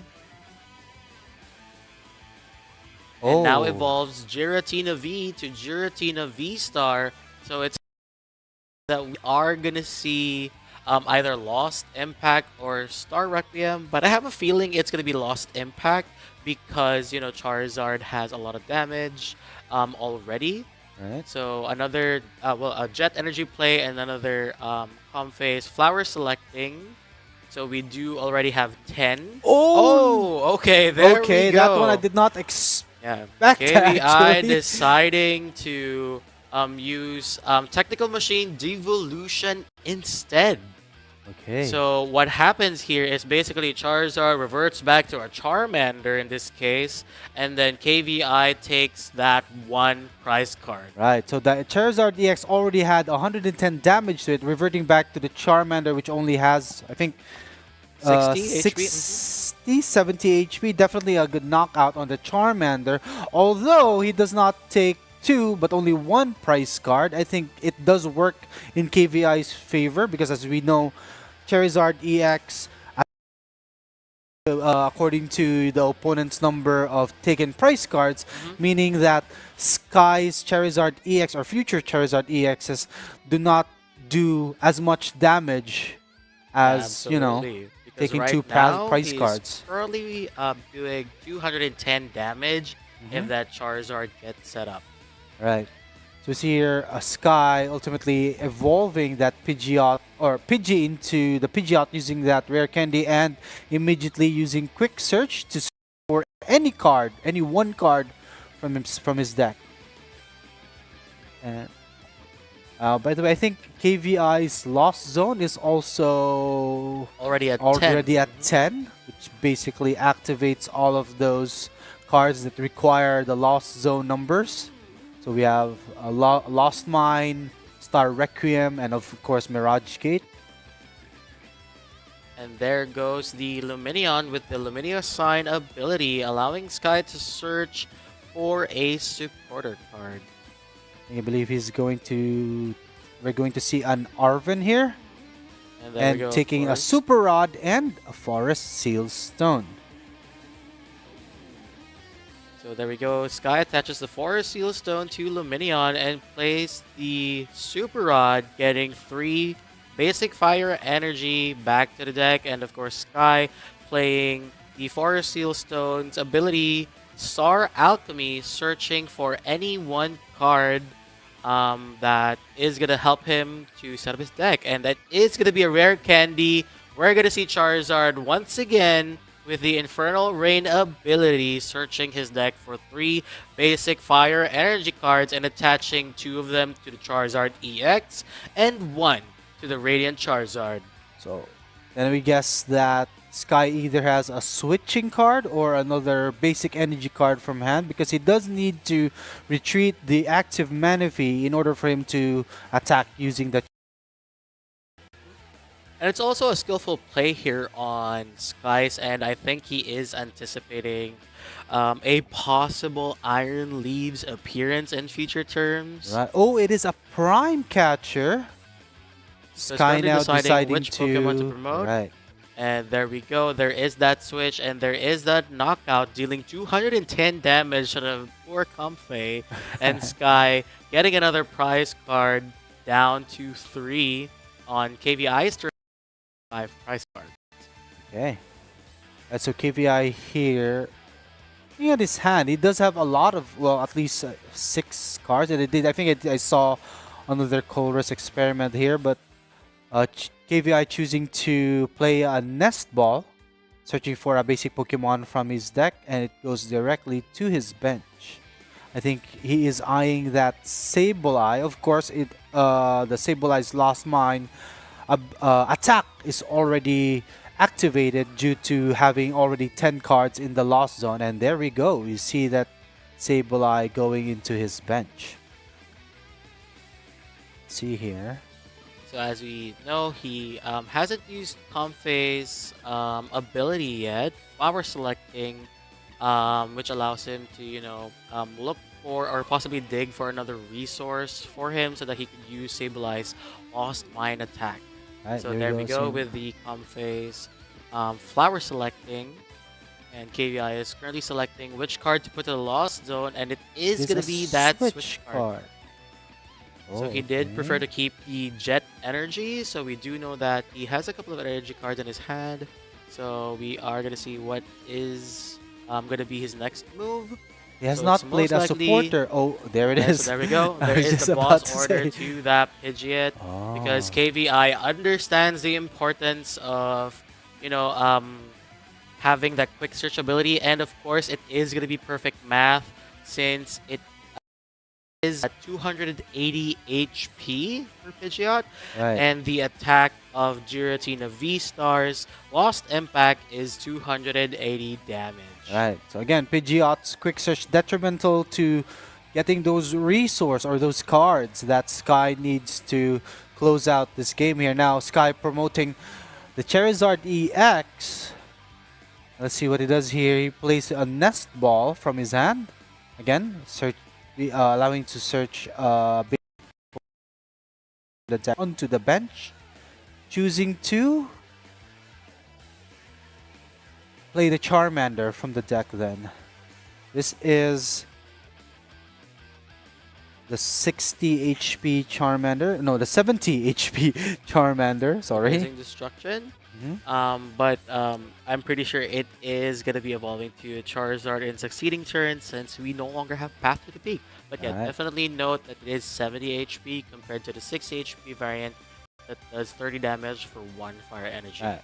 Now, going back to the math here, Charizard EX's Burning Darkness attack currently can do 270 damage, which is just 10 damage short of knocking out this Giratina V-Star over at KVI's path. And I Yeah. think that's what just happened here. And before that, Sky was able to play an Iono, so both players currently only have 3 cards Three in their cards in hand. hand. Oh, I guess. I think it's a good play from Sky dropping that Charmander, because even though that Charmander has the Blazing Destruction attack only doing 10 damage, I think it's well enough. Oh no, it doesn't have damage actually. I'm sorry. It just and- discards the stage of play. It was Heat Tackle that does 30. I'm sorry. Yeah, no worries about that. And KVI was able to draw into a Colorless Experiment, so he's currently deciding which resources he'll be placing to the Lost Zone and will not be able to recover anymore. Exactly. Let's see here. He has not played, or he has played the Colorless Experiment here. Looking to get looking at And I his can see resources, a Super seeing what Rod he right there in his hand, so he decides to part ways with a rescue board and and the what is last that one. card? Okay. Oh, still deliberating what card he's going to put in the Lost Zone. The Prime Catcher. The Prime Catcher. Alright, so There we usually go. you don't want to part ways with this card because this is an ace spec card, and usually you only play one copy. You can only play one copy of this card in your deck. Wow. That's an interesting choice. That's why I don't play, again, I don't play Lost Zone decks anymore. Because it would have taken me like 30 minutes to reach that decision. But anyway, So there we go with the Super Rods, recycling back 2 basic energy and 1 Pokemon. In this case, a Grass, a Psychic, and a Comfey, I believe. right. So in that case, if KVI chooses to charge the Giratina V-Star here, the Star Requiem ability is activated, so he can choose to do that and just completely knock out this Charizard EX, even if it has 330 And there we HP. go with the Mirage Gate, attaching the Psychic to the Giratina, and a Grass Energy to the Comfey. And now dropping down the Stadium card, allowing him to search for a basic Pokemon that doesn't have a rule box, so it is going to be a Comfey. Right, so dropping another Comfey here. Now, if he does knock out this Charizard, what can Sky do here? Well, he can attack with the Radiant Charizard and just do a counter knockout against this Giratina, but it Yeah. will be a tough spot as there is a Sableye on the bench that could just snipe either that Manaphy or that Charmander on the bench. And yeah, unfortunately, Sky does not have a Jirachi. Yeah, in he his doesn't deck. play a Jirachi. Plays Arven though. Let's see what he does here.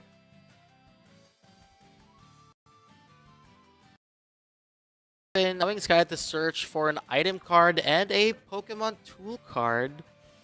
So we might see a Charizard evolution right here. But yeah, Sky is currently checking his resources and what would be the best play for him. So there we So go. it's- That you is see an the Ultra Ultra Ball for Ball. the item card. And a Defiance, Defiance Band Band. for his tool card. Right. So this is gonna be interesting. What does Sky do here? He's definitely on Sky the ropes. Plays the Ultra Ball, discarding 2 of his cards, and is evolving to a Charmeleon which is an excellent play for him, which basically Charmeleon has an ability called Flare Veil. Right. So basically, it prevents all effects of attacks used by your opponent's Pokemon done to this Pokemon. So Right. basically, Sableye deals damage counters instead of damage. So if he decides to put on damage counters to Charmeleon, it's not gonna take effect. However, the Manaphy in the bench is prone to that attack. Right, so KVI's out here. He needs to find that psychic energy. I'm not sure if he still has any on the deck, which he could just search using a Mirage Gate, perhaps. And But he there does we play the go Super Rod, okay. with the Super Rod, allowing him to get the Grass Energy, a Psychic Energy, and probably something else. Or Just those two. He might just needs stick a those two Mirage Gate. instead.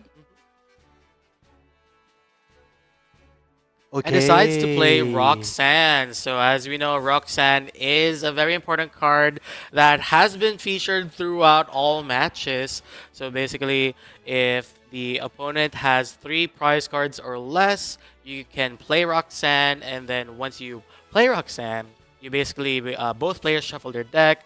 The other one draws 6 cards, while the opposing player just The guy here has 6 chances to either find a Mirage Gate or a Psychic Energy to close out this first game. And let's see, does he have it? There it is! The Psychic Energy now attached to Sableye, so basically just retreating the Comfey and attacking with Sableye to knock out that Manaphy. So yeah, Sky already knows this and decides to, you know, proceed to the next game. Right, so definitely a very intense, very close game there. Both players again down to their last prize cards, but KVI again digging for that Psychic Energy to close it out.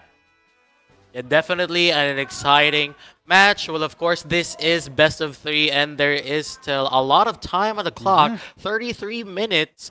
So, of course, Sky now has the decision on who will go first. Right. Will he give KVI an opening door? Or possibly Sky would be able to set up with the Buddy Buddy Poffin at the opening hand. Right, so currently we see marker over in Sky's side of the board.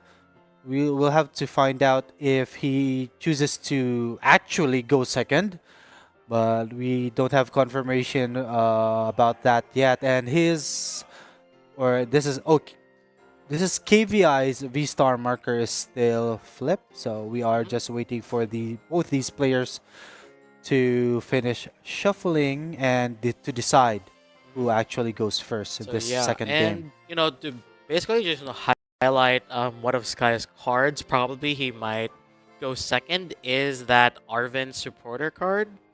And you know, Arven is actually the card that is being distributed to our players. For those who participated, there is that exclusive Philippine Championship stamp. The one from last year was an Ultra Ball, and this year is an Arven.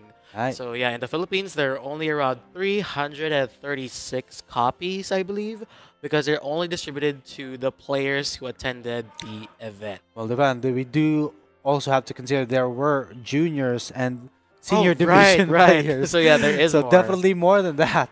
Yeah, so we're at around 400, I guess. Right. Yeah, so there we go.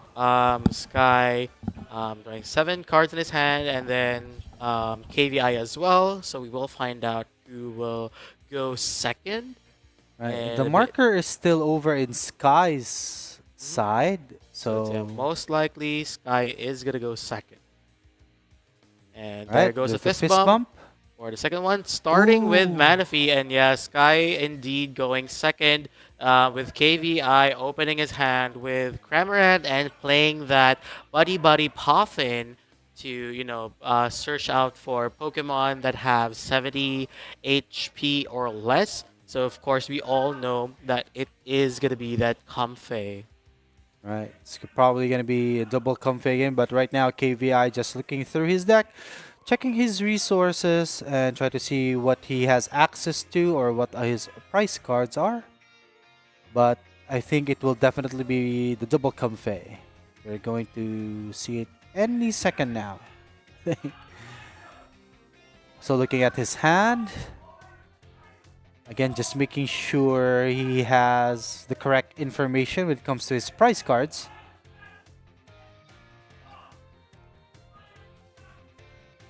We're just waiting for the Comface to be dropped onto the bench. Yeah, of course, KVI maximizing this time on his first search to really, thoroughly check his deck, so that he knows which resources are available in his prize cards, and what possible cards that he can place in the Lost Zone. And there we go. We see the two Comface going into KVI's bench. And we will probably see either an energy attachment or a switch card getting used here, so that he could use the flower selecting ability and start to put cards into his Lost Zone. See? So yeah, there we are. Now we have two Comface on the bench. Now he is going to attach the grass energy to the Cramorant to retreat, and he is going to use Comface flower selecting ability, discarding that Giratina V-Star, which is a very, very amazing art at that. It is a gold variant from Crown Zenith. And now over to Sky's turn. Sky playing the Arvid, now allowing him to search for an item card, which I believe is going to be the Buddy Buddy Poffin, and another tool card, which could be either a Forest Seal Stone or probably any other tool card depending on his hand. Right.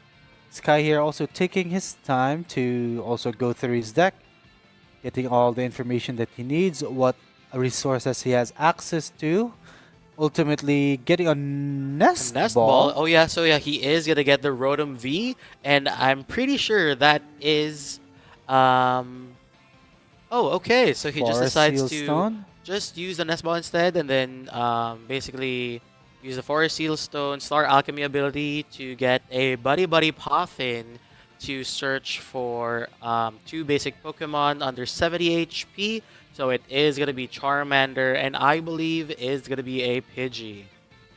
Right. Could be a Pidgey or another Charmander, but seeing here Sky prioritizing that Rotom V, giving more value to that instant charge ability, which it does end your turn, but you do get to draw 3 more cards.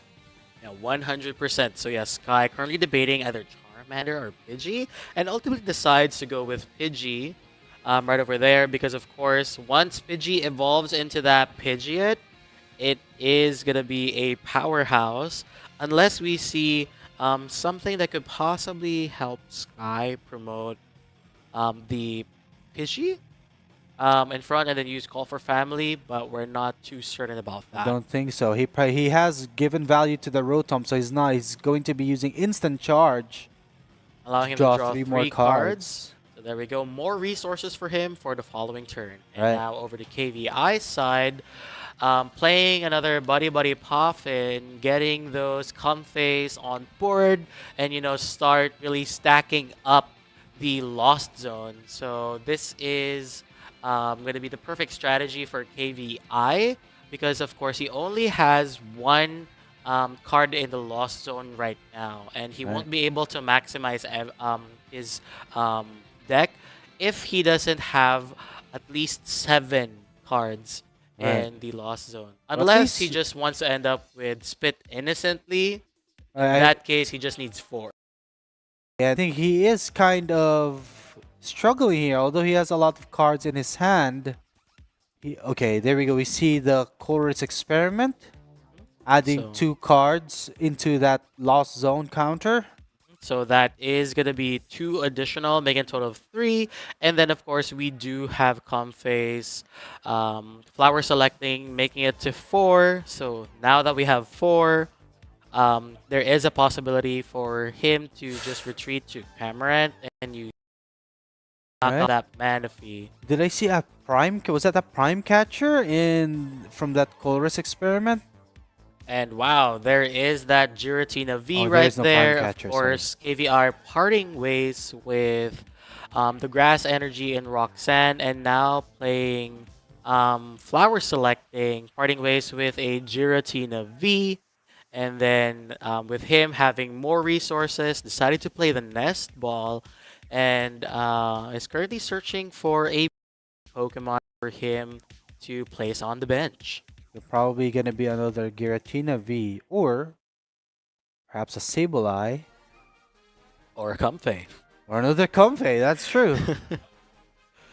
But ideally, he'd want to dig for that Prime Catcher so that he could promote the Charmander and perhaps do a quick knockout using Spit innocently using the Cramorant. But that's in a perfect world, though. We'll see if KVI has that right now. He is. Right, and I believe that is a failed search because KVI is shuffling his deck right there.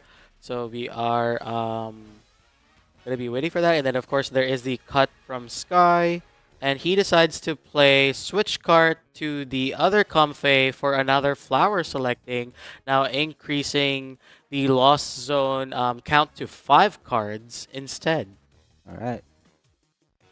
I guess they're just Attaches a water Mm, energy kind and of. retreats to the Cramorant, dealing 110 damage with Spit innocently, knocking out that Manaphy, which could be detrimental for possible future turns because we might see that Greninja, that Radiant Greninja in future attacks. But let's focus over to Sky's turn right here with an Arven play. Ideally, in the perfect world, again, what Sky has to do here is perhaps evolve this Charmander into Charizard, and hopefully he finds his Defiance Band and Prime Catcher, so you do a knockout on that Giratina V on the bench. But let's see what he does here. So yeah, I think he's Sky looking at still deciding to either get a Body Puffin or a Rare Candy. So of course a Rare Candy can either evolve the Charmander or a Pidgey, depending on the card that Sky has on his hand. So But just ultimately the Rare deciding Candy. the Rare Candy, evolving to the Pidgeot, and we are most likely going to see a quick search during this turn, but Sky is thinking about using a different card first, and it is a Super Rod getting that Manaphy, which proves to be, which he deems to be important, and then he does use the quick search ability. He's currently searching for any one card and decides to get a Buddy Puffin to bench that Mew and Charmander, which Manaphy, not basically Mew, diba? protects the bench from future attacks. Right. Again, the Manaphy's Water Veil ability prevents the opponent's attack to reach your own bench. So securing or actually putting a shield essentially for these Charmanders here. And Sky just choosing to use instant charge again to draw 3 more cards, essentially ending his turn that way. And now over here to KVI side, plays the Jet Energy to promote that Comfey, and now uses Flower Selecting and decides to let go of a Nest Ball, increasing his count to 6 in the Lost Zone. Right. So he could still retreat this Comfey, which, yeah, he just did, and do Flower Selecting on the other one, and that makes it 7 cards in his Lost Zone. Mirage Gate allowing him, if he does play Mirage Gate, allowing him to attach 2 different energy cards from his deck straight to any of his Pokemon. And then, of course, another Flower Selecting. It must be a difficult choice for KVI because he is thinking about which card to let go of in the Lost Zone. And he's ultimately decided to part ways with another Jet Energy. Okay. Let's see here. So yeah, making a total to 7, which basically allows Mirage Gate to be utilized. Right. But now he's currently using a Nest Ball, he's currently searching his deck, and decides to place a second Giratina V, potentially, you know, setting up to 2 Giratina V stars as their attackers. Right. Let's see here. Checking his discard pile as well, but he has not played a supporter to have that Colress experiment, if I'm right. We just play the Sableye first. And then just decides to pass the turn. Pass the turn. Was I wrong? Was that not a Colress experiment in his hand? Perhaps. Probably KVI thinking about a strategy with regards to prize cards. Right. Because of course, if he does He's decide to knock holding out, back. it is gonna open another attack. You know, for a possible 2-prize knockout, because Charizard's attacks would then deal 240 damage instead of 210. Right, that is true. Let's see here. Sky. Yeah, he has a lot of things that he can do here. He ultimately plays Arvin. So Again, there is a possibility for us to, you know, see a Charizard play there. Oh, there we There go. is We that see the rare Defiance candy Band. and the Defiance Band, allowing Sky to deal 30 more damage. I think there is a possibility for a Prime Catcher play here as well. Exactly.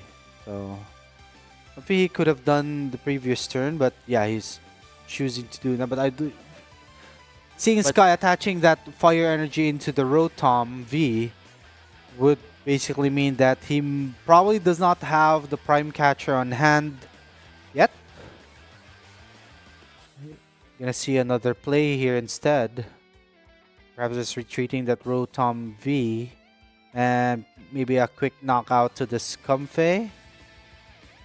And there we Okay. go, promoting the Charizard EX and now dealing 180 damage with Burning Darkness. And but a collapsed first, applying a stadium. collapsed stadium in which both players have to put one of their cards in the discard pile. And there There's is the counter and a catcher. quick scoop An amazing concession. play by Sky right there. And now we have about 18 minutes left. Is very much exciting because both of them are currently at 1-1. This is definitely This is it, a Devon. best of 3. This is it. This is...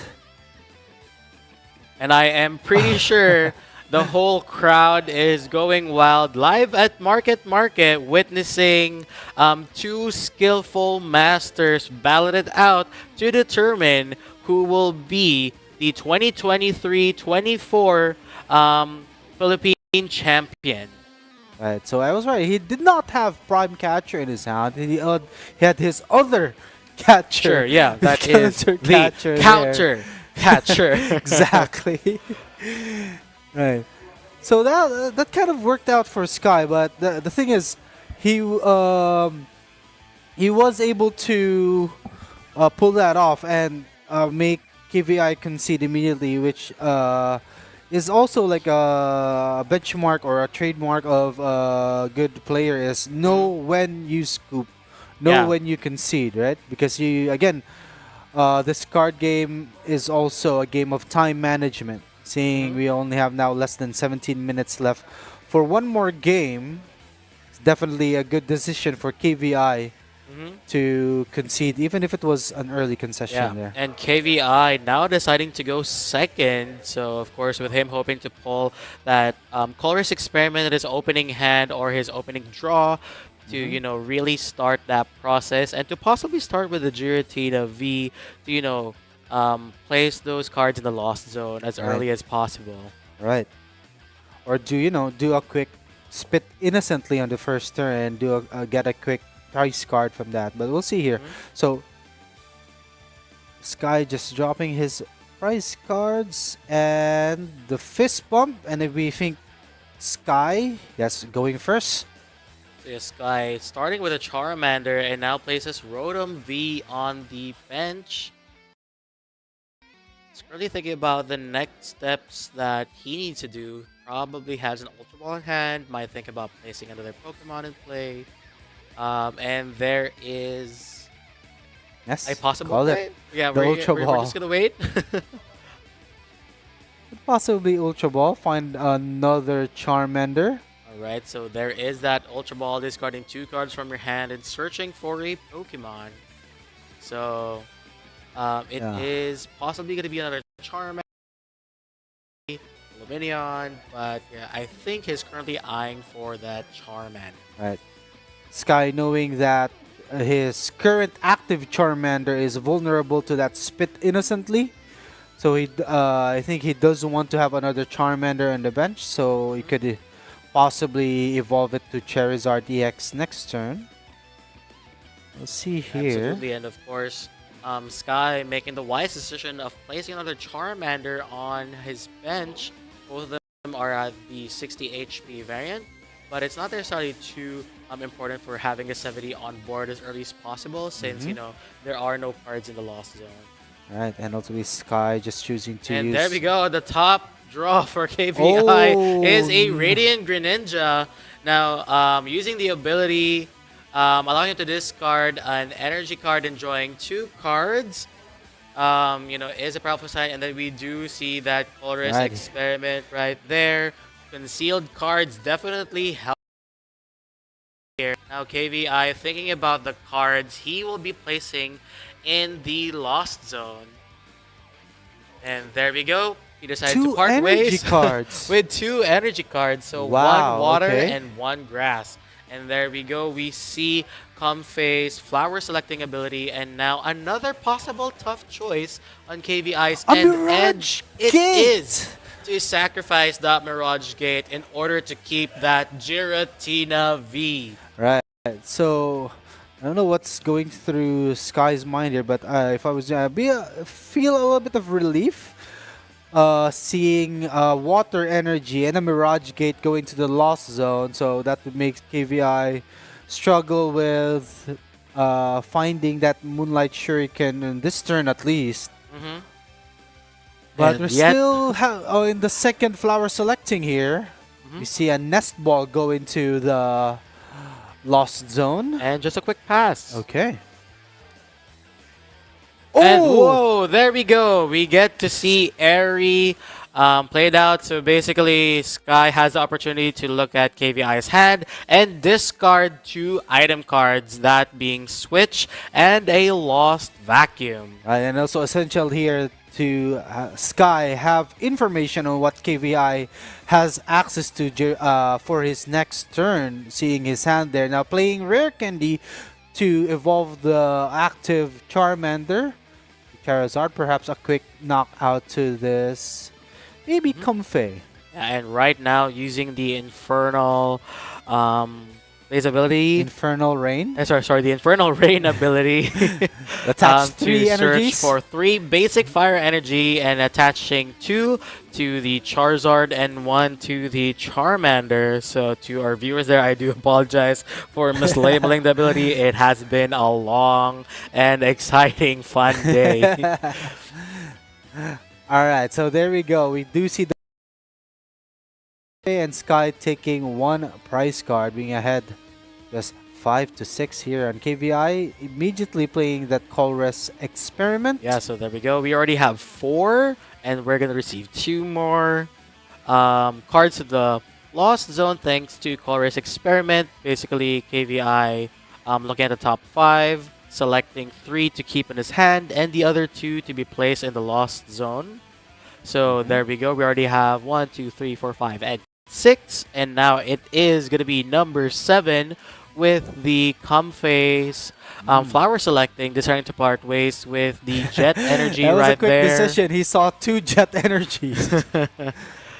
And there we go. There is that concealed cards, throwing away the water energy and allowing him to draw 2 extra cards. Now KVI is thinking about the optimal strategy and decides See to the play the Artisan. Artisan and search for a basic Pokemon that doesn't have a rule box. It's probably gonna be another one of their Comfey, or Could be could be a Cramorant, or could be a Sableye, but probably not. Yeah, or could just, search his deck, check his resources. He does have the Cramorant on the top of the deck though, and there you go. It goes straight to the bench. Yeah, so that Cramorant dealing 110 damage with Spit Innocently, Right. and is able to attack for free thanks to Lost Provisions. The only condition for that ability is that there should be at least 4 cards in the Lost Zone. All right, definitely have more than enough for that. And we And there see we go. Jet Energy, the favorite card of the Lost Zone, allowing one Comfey oh, to, go to the active spot, and then decided to part ways with that Giratina V-Star from Crown Zenith. all right. It was either that or the Mirage Gate I saw there in his hand. So yeah, he now has 8 cards in the Lost Zone. Probably he's targeting to get 10. We'll see if that is going to be possible.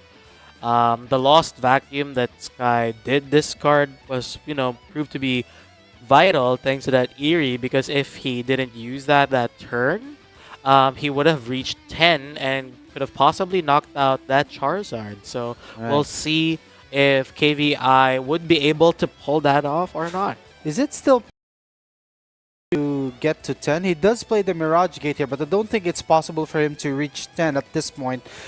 It could have been possible if Sky did not airy or discard that Lost Vacuum from his hand the previous turn, though.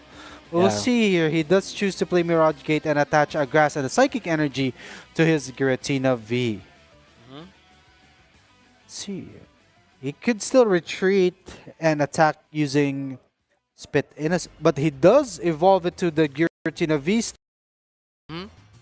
So there we go with the rescue board over there with a free retreat, promoting to the Cramorant, dealing 110 damage with Spit Innocently. Alright, so this Charizard EX now receives 110 damage, being it vulnerable to Lost Impact. We'll see. And right now, Sky thinking about his next play here. Recently evolved his Charmander to a Charmeleon and is now playing an Ultra Ball, searching his deck for a Pokemon. It's gotta be probably either a Luminion, try to find a supporter, or that Pidgey, hopefully looking to evolve that on the next turn, or that Bibarel, oh no, Bidoof, that could possibly evolve to the Bibarel next turn. Yeah, and one other important ability that Bidoof has is Carefree Countenance, which basically translates to as long as this Pokemon is on your bench, you get to prevent all damage done to this Pokemon by attack. So it is going to be prone to Greninja. And yes, that is correct. Sky also here has played Iono, taking, shuffling their hands, or both players' hands at the bottom of the deck, and taking as many cards as they have remaining prize cards. So Sky has drew into 5 cards and KVI to 6 here. We do see him playing Artisan, or choosing to use Artisan to get that mana fee into his bench, which from further from the protects deck. everything. Right. So we're possibly going to see a Pidgey played here. There and it yep, is. there we go.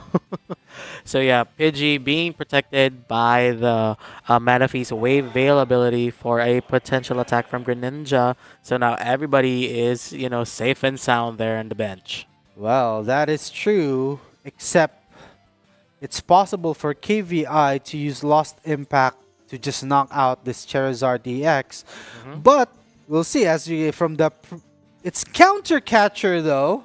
There we go. It's Counter Catcher time. For that and, Pidgey, I was just KVI about to say, prioritizing that Pidgey. Yes. Because of course, once it evolves to a Pidgeot, it's gonna open a lot of doors for Sky. And I was just about to say before KVI played that, did that play there, that he could have possibly be, holding back, trying not to knock out that Charizard EX yet, so that the Burning Darkness stays in a lower damage. Yeah, and power. Of course to update the board there, Sky is with 5 prize cards and KVI, I believe, to be at 4, if I'm not mistaken.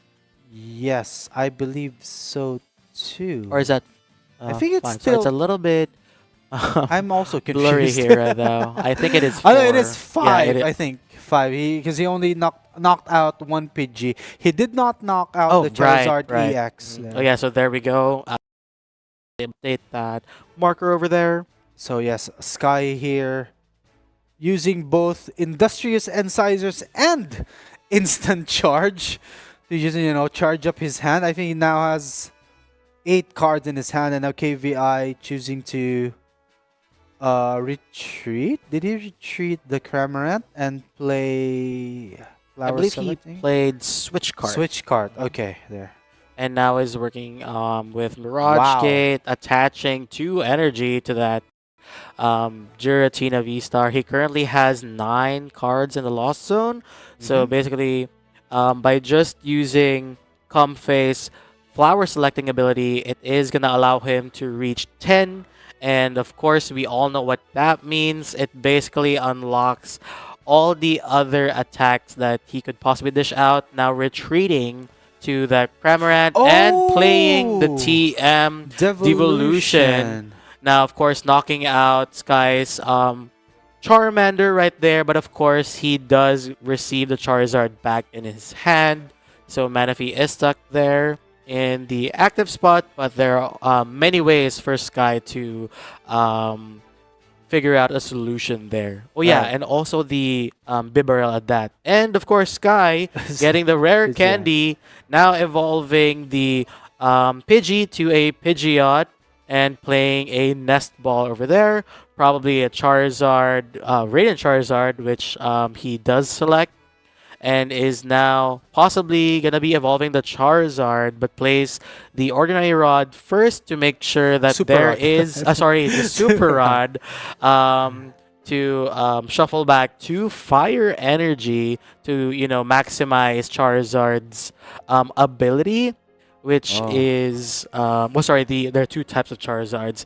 The Charizard EX is Infernal Rain, so that he could activate the Radiant Charizard's Excited Heart ability, because KVI does have a couple of prizes there. I think he is grooming for a knockout for that Giratina. Right. So yeah. So just Prime Catcher. Now just an interesting interaction there earlier. Now some people might have been confused how Cramorant was able to use that TM Devolution attack even though it does not have energy attached to it, because TM Devolution does require you to have 1 energy attached to it, but Loss Provisions still affects Cramorant's attack to be free. Mm-hmm. Right, Absolutely. so even though it is on a tool card, it is still affected from loss provision. So again, essentially Sky here knocking out that Giratina V-Star with 3 fire energies attached to the Radiant Charizard and that Defiance Band tool card attached, essentially adding 30 more damage to that Combustion Blast. Equaling to 280 damage, and now to KVI side of the board here, decides to play Artisan first, and just quickly fails his search right there, and then plays down a Sableye and a Colress Experiment, hoping to get the resources he needs to pull off his strategy over here. So does need to Yeah, get a this Psychic decided to Energy here. discard 2 cards over there, Okay, and a that's Buddy easy Buddy decision Puffin, there. of course. Because essentially he has a full bench, right? That is okay. And a retreat there, and spit innocently for just 210 down. We all know that. 110 Sorry, damage. 110 rather. And now Sky opportunity to either possibly retreat the Radiant Charizard, and I don't know, there he might have another resource to recycle the energy, or he might just end up parting ways with Radiant Charizard with a possible stadium that he might be playing in the future. So yeah, we are gonna find out about that if he is if he has the ability to recycle it with another Super Rod, or if he will be as you using can see, he Collapse just Stadium. played Quick Search and got a Professor Sturo scenario Oh, from okay, there we go. his deck. So he's probably just going to bump, not bump, but basically get this Radiant Charizard. Was that a Professor Sturo scenario? I might be seeing wrong. Yeah, so Sky does play the Forest Seal Stone, just attaching it to Rotom V, just in case he needs to, have that additional search. So Sky, looking at his hand right now, thinking about the best play, and decides to play Professor Turo scenario It right is. over there. It was. Getting the Charizard, discarding all the fire energy, and then promoting that Charizard EX and replaying the Radiant Charizard down to the bench. Right. So the Burning Darkness does knock out this Cramorant here, allowing Sky to take one more prize card. It's now 2-3. We see KVI promoting the Comfey with the Jet Energy and the Rescue Board. And this is also to let everybody know that it is time. So, of course, Oh. KVI did go second. So, he would be having this opportunity to, try to get on out. I'm not sure what the rules are. So if he does not have a way to knock out the big Pokemon, I'm talking about the Rotom V and the Charizard. So he can possibly only knock out one of the smaller Pokemons. Perhaps the Manaphy is knocked out from the Lost Mine. But aside from that, he does only have one more card in his deck.